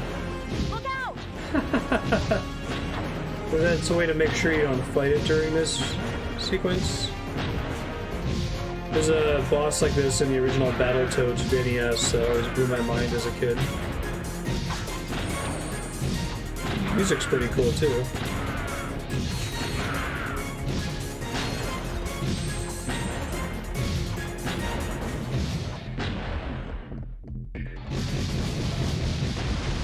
Like you see the boss fight from the boss's perspective, and then you throw stuff at the screen and it cracks the camera. I was like, when I was a kid, I was like, whoa.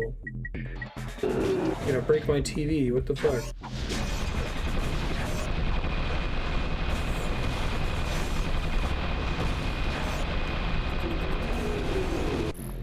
Mini turrets continue to be pretty busted, turns out.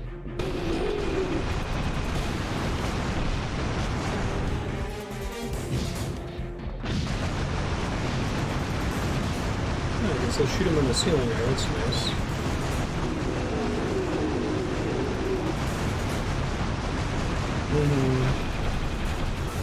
Or you have to like awkwardly throw foot soldiers at the screen and it's really hard to do.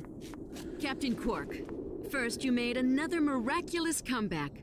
Now you've Because you haven't had to throw enemies up in to a that point. spectacular battle on their own planet. How do you explain your recent success? Courage, compassion, dashing good looks, iron hard abs!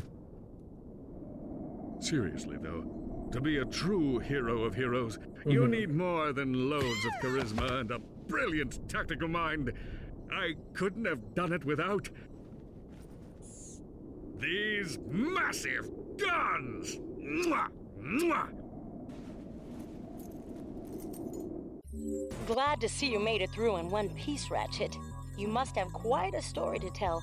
Why don't you come back to the Phoenix and fill us in? Fill us in.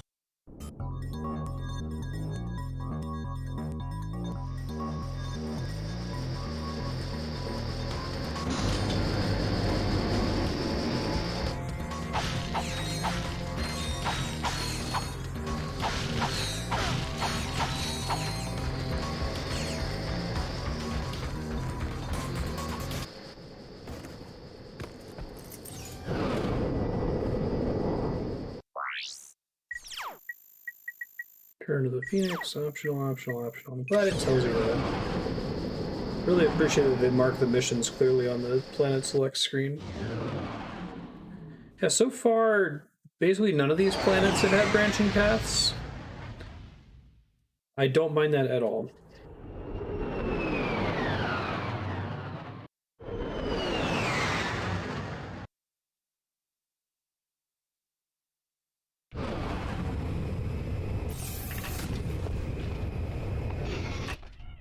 It was the biggest Tyhrranoid you've ever seen.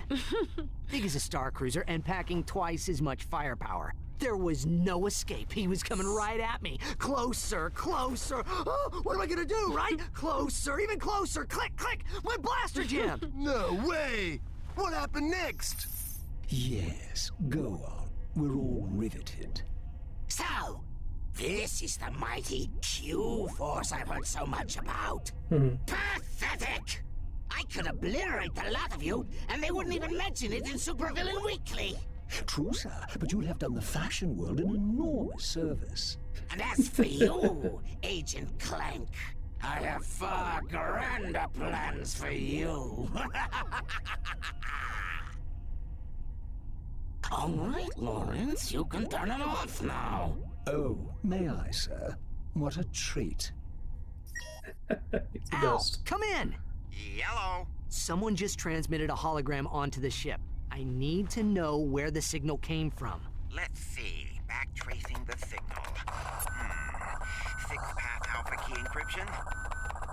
Amateurs. I got it. It came from a facility on planet Daxx. Accessing their computer files. Planet Daxx? Aha! I found something suspicious. Patching it through now. Tonight, we take a journey inside the enigmatic mind of our galaxy's foremost evil genius, Dr. Nefarious. We'll take a tour of this secret facility on planet Daxx, home to some of the galaxy's most insidious superweapons, including the dreaded Rainbow Aphrolyzer.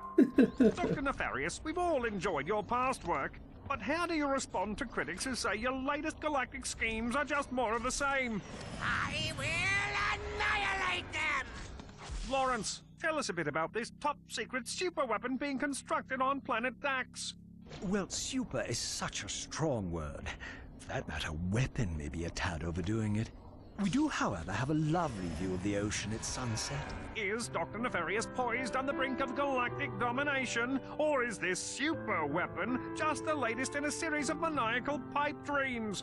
Stay tuned for more from Supervillain Weekly. Whatever Nefarious is doing on Daxx, it can't be good. We'll check it out. You're welcome.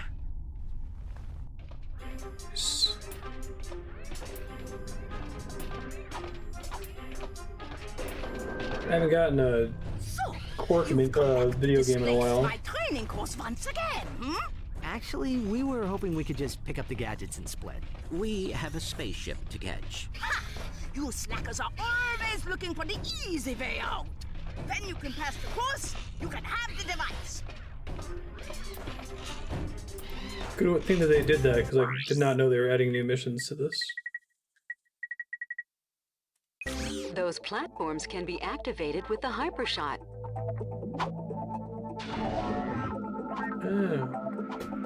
The green object is a Hypershot target. Press and hold circle to connect to the target. Release the button to... I see, so it's one gadget now? That hacker is used to crack security terminals. Just stand near a terminal and press triangle to hack in. Oh man, do we have one super gadget now? That's nice. Press square to collect the green code snippets. Press circle to destroy the red defense programs. The blue defenses are indestructible. Okay.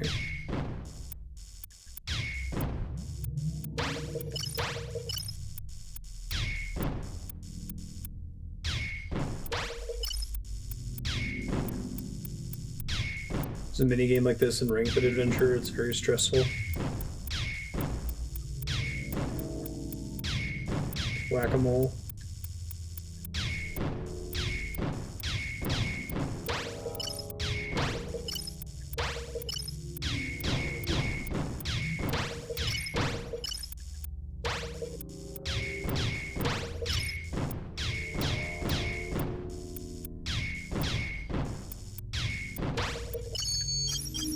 Good enough. That's a fun minigame. Okay, those walls are close enough to each other.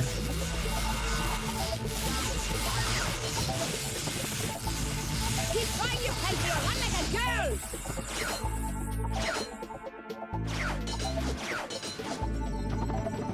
Faster! I'm so glad they made the super context-sensitive gadget.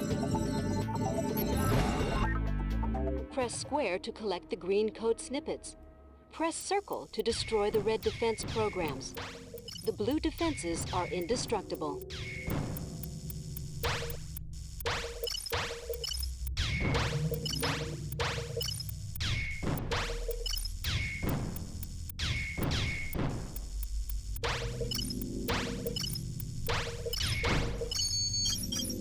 Good enough.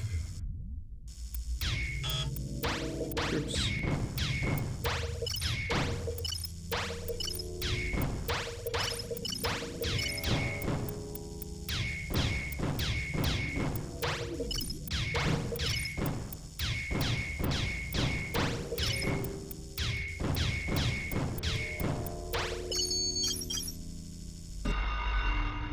Sweet.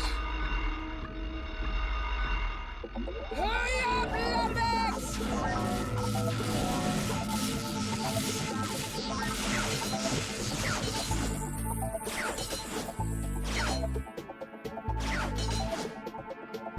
That was okay, I guess. Oh god! Please don't send me back to the very beginning, that would be cruel.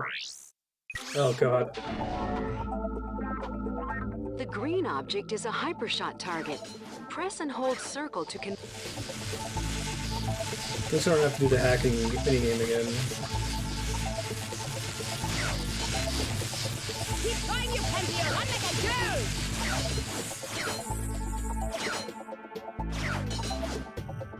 Some of them just pull you to them without being a swing shot.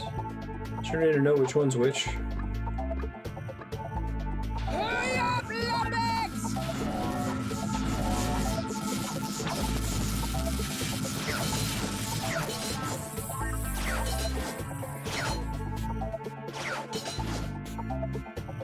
That was okay, I guess. Hey, good luck with your deadline, Ratchet. I was right at the end, too, I think. press square to collect the green code snippets. Press circle to destroy the red defense programs. The blue defenses are indestructible.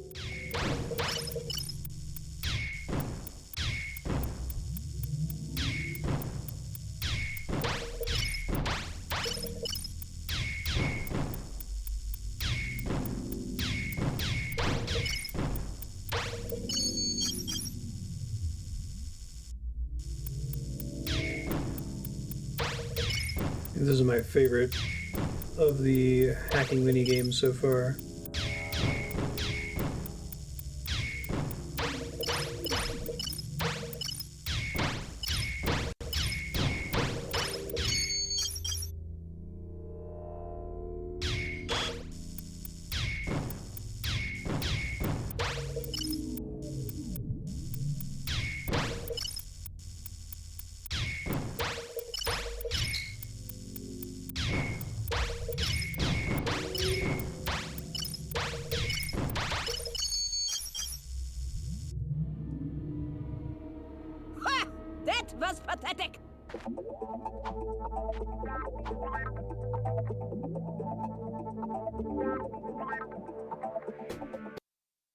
Alrighty, we'll just take those gadgets and be on our way. Oh, yeah. The little man is cocky now. Ho, ho, ho. Maybe you'd like to meet Helga on the wrestling mat, hmm? You'll see how cocky you are, twisted up like a wet noodle. Maybe next time. Pansies.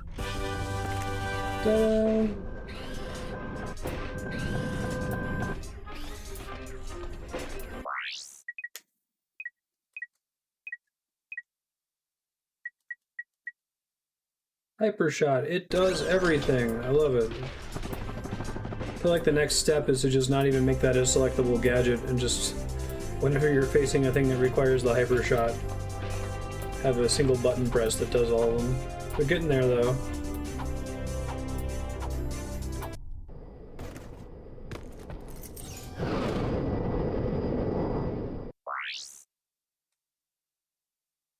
Daxx. Is Daxx the planet from the first game?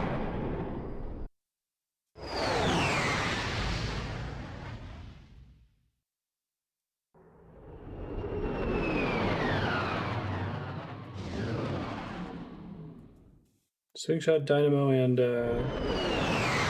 Hacker.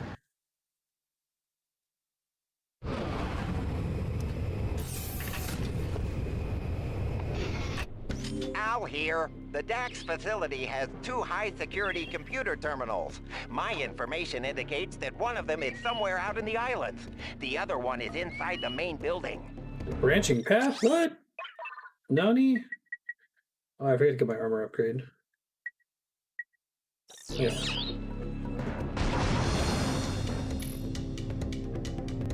Hey, Sordan, how you doing? Oh! I can't believe I could survive in the water for a second.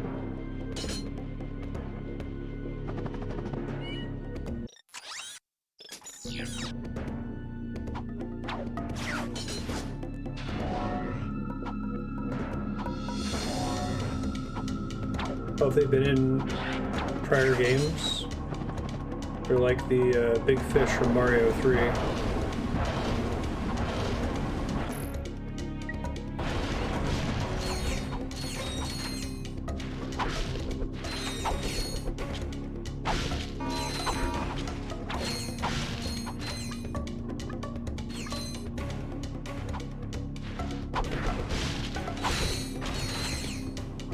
I feel like they tried to give each of the levels their own identity in this game.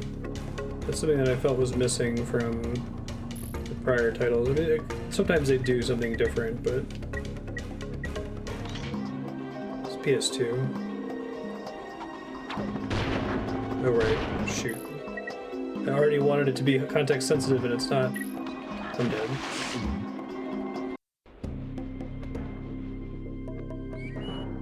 It's a PS2 game that's been ported to PS3.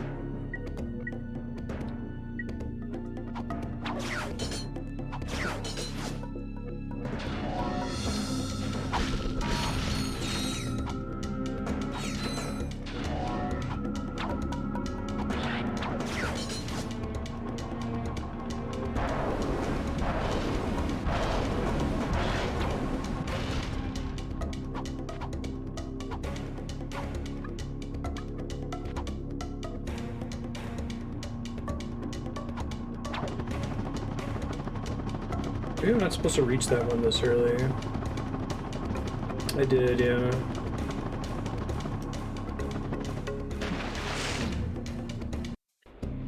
I have no idea when they ship, though.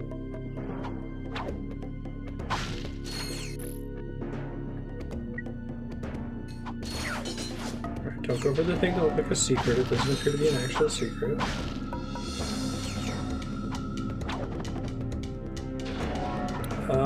Whichever one didn't give me an error 5 times in a row in the checkout screen. I tried one and then the other. I buy almost everything digital, it's just easier from a streaming perspective than I have to worry about the physical media of it.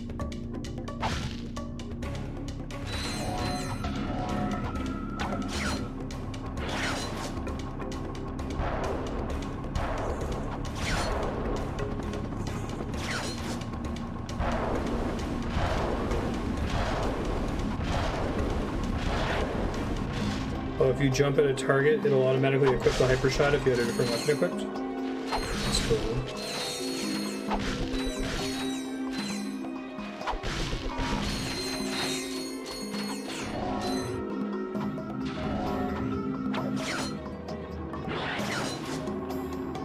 This could be bad. I like how they've established this throughout the level. That thing breaks the platform. But don't worry, there's a bunch of them next to each other.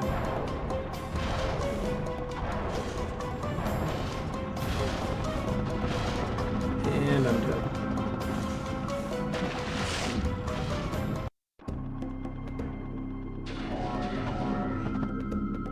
I guess I can test it here since there's a... Okay, so I've got the shotgun. Hey, you are correct. Wonder why they let you equip it then. Well, right on. Then I'm happy. I think that's something I complained about back in Ratchet & Clank 1, so... glad they got there.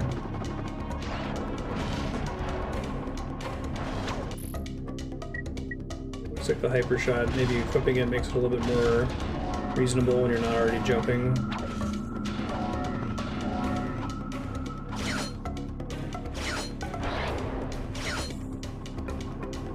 First try.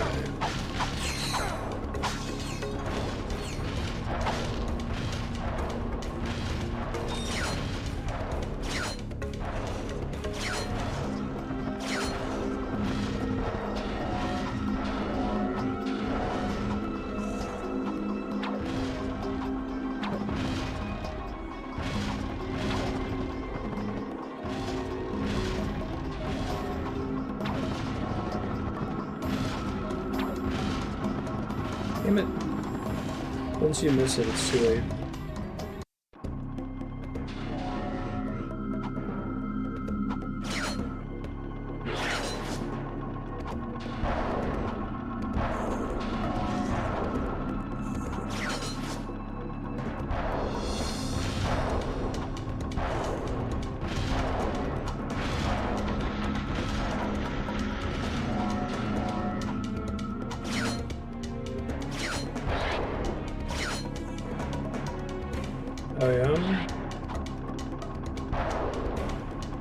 I guess I'm not clear where I got turned around then.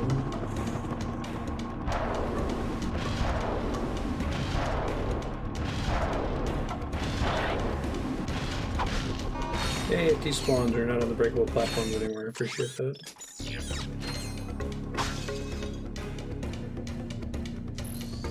Oops, can I get this as a warp back to that thing? Please? Oh, please?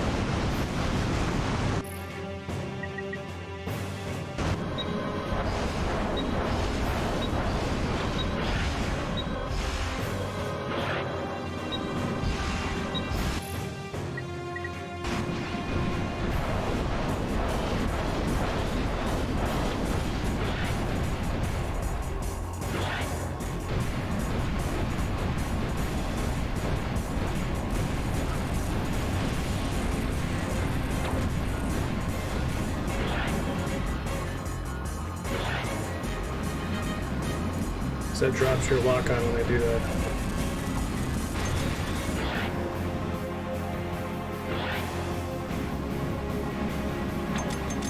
Oh, I'm out of ammo.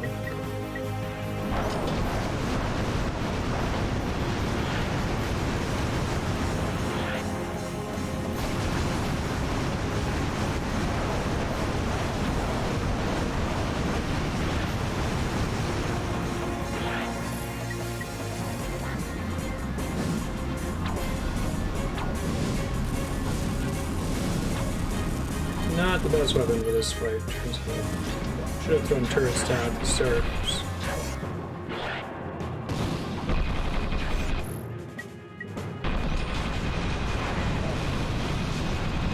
I keep forgetting I have that glove. I used it a ton on boss fights in Ratchet 2.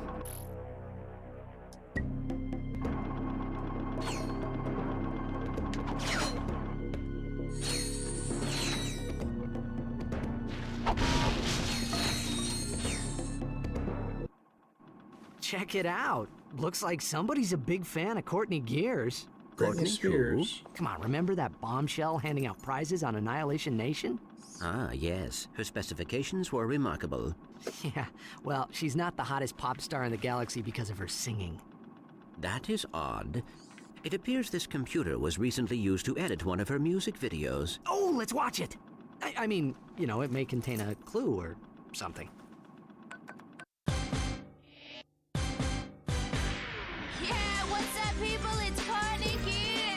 Yeah, definitely going with the Britney Spears thing.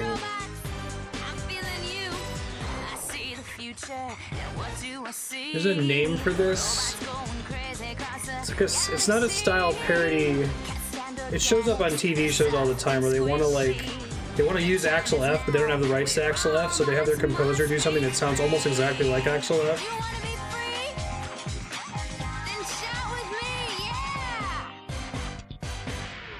It's not the same as like Weird Al's style parodies, which this is probably closer to.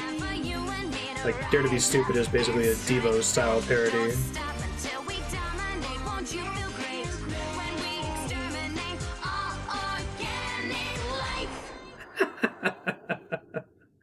Nice. Miss Gears may be in league with Dr. Nefarious. Yeah, who knew?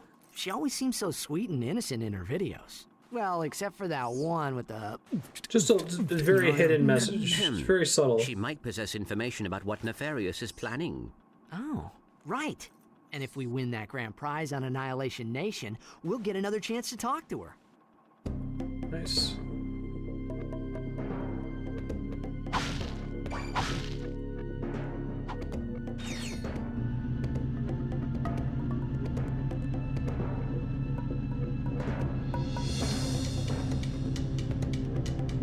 Yeah.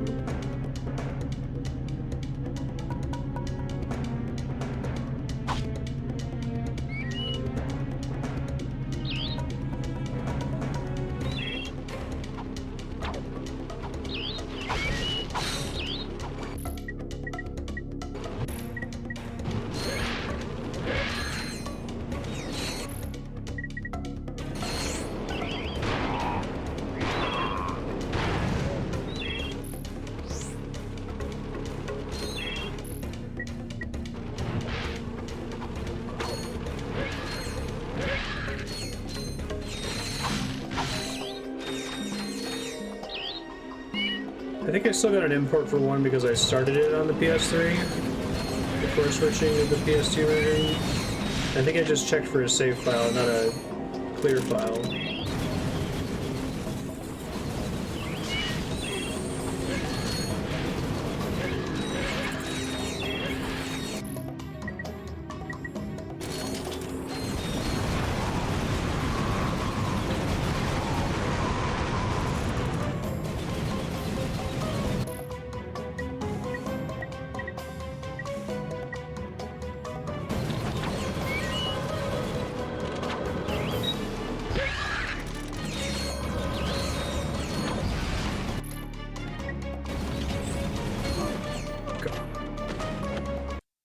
Don't want to aim down sights with that thing at that time.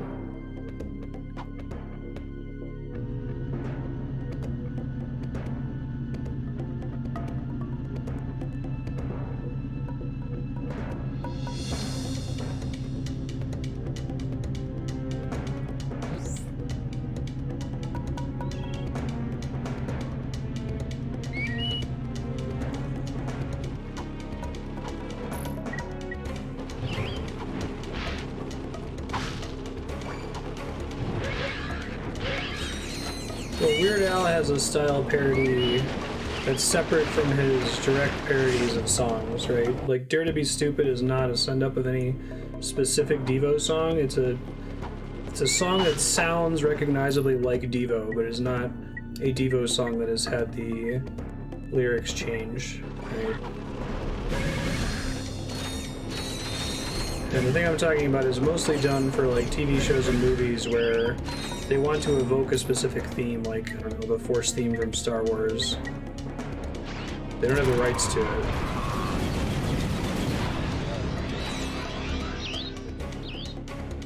No, right? Looks like they just did. Maybe it was a glitch or something.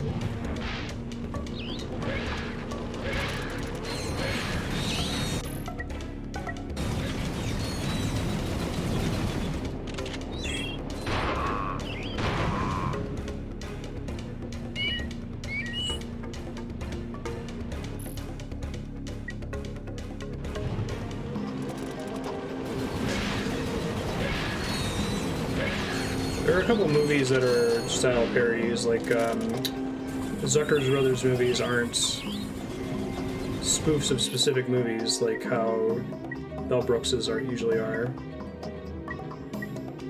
Airplane is a style parody of several different disaster films.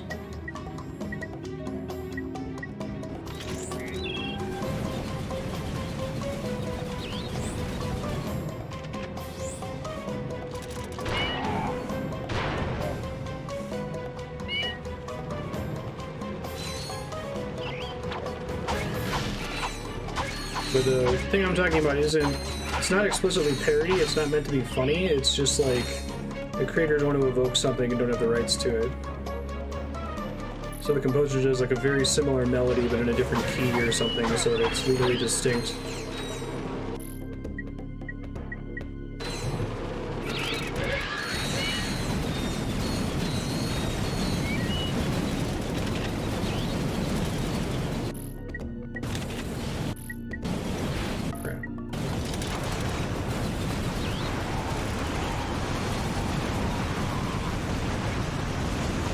These guys are nasty.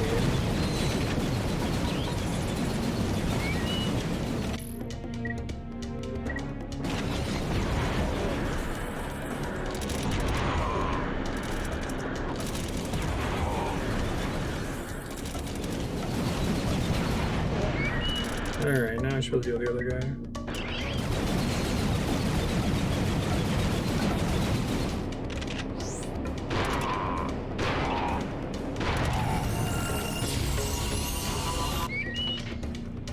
Flux Rifle V2. Very cool.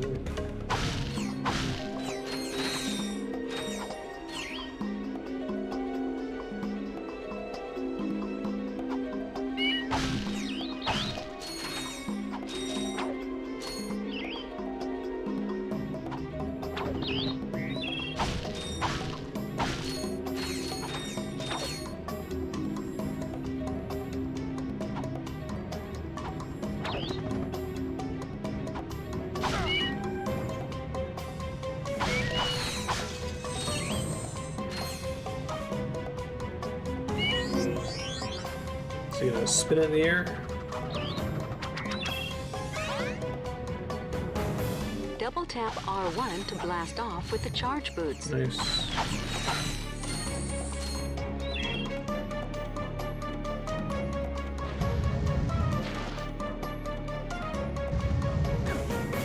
That is gonna get me killed. For sure. I've already had the vision of my death.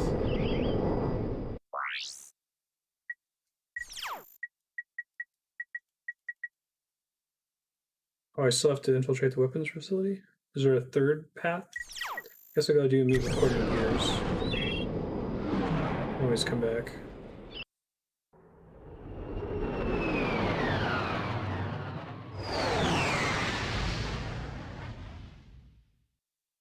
Would have been nice for those sewers earlier.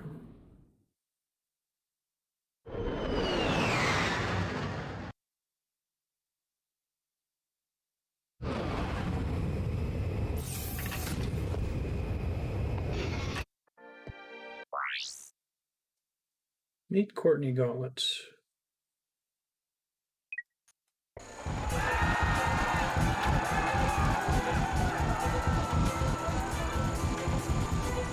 Push the button to flip the side. Hey, be sure to catch me next week at the Florana Demolition Derby. Ouch! He's gonna feel that tomorrow.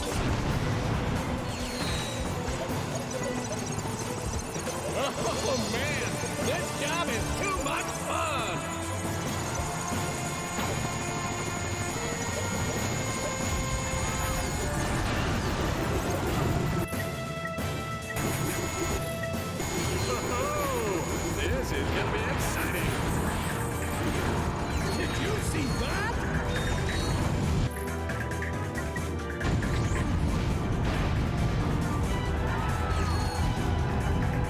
Oh, increased max ammo for level 2, that's nice.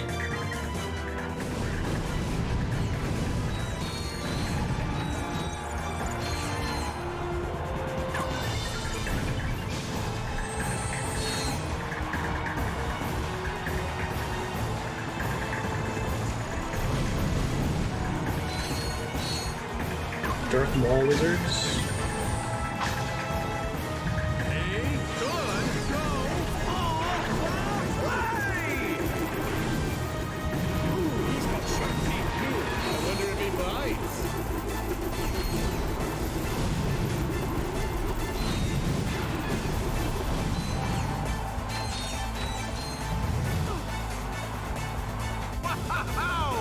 Note to self, never mess with the trigger-happy. Now it's time to get down and dirty. Oh, wasn't this boss in the second game? For a lowdown, come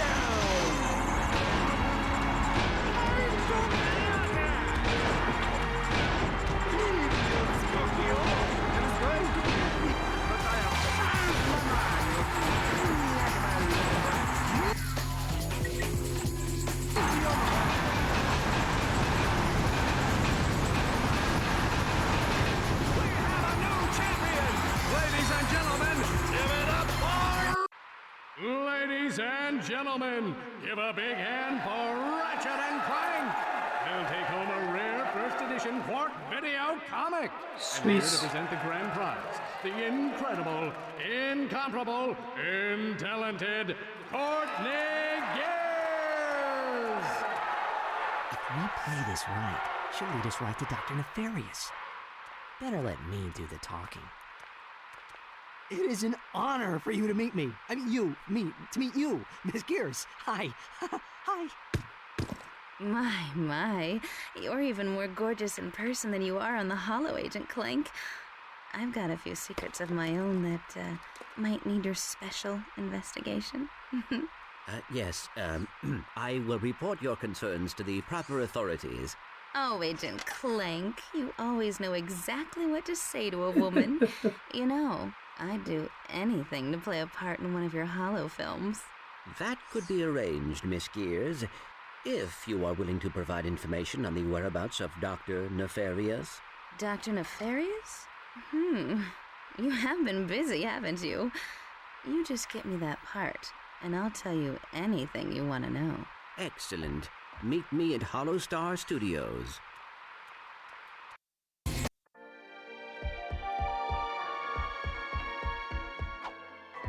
Hey Banshee, how you doing? Let's go do... Well, we only got a couple minutes left, so we'll be able to do a Qwark game at the start of the next episode. I'll go get my armor upgrade though, I should be able to afford it and then some.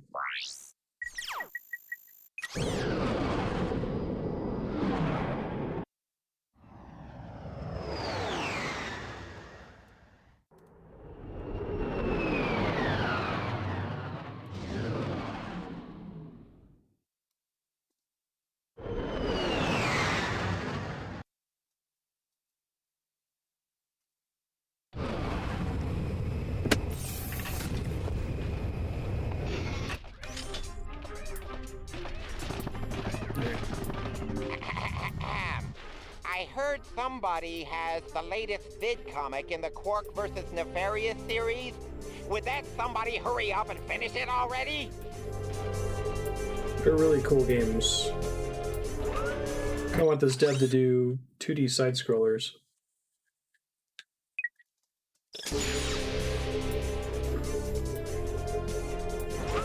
Am I right?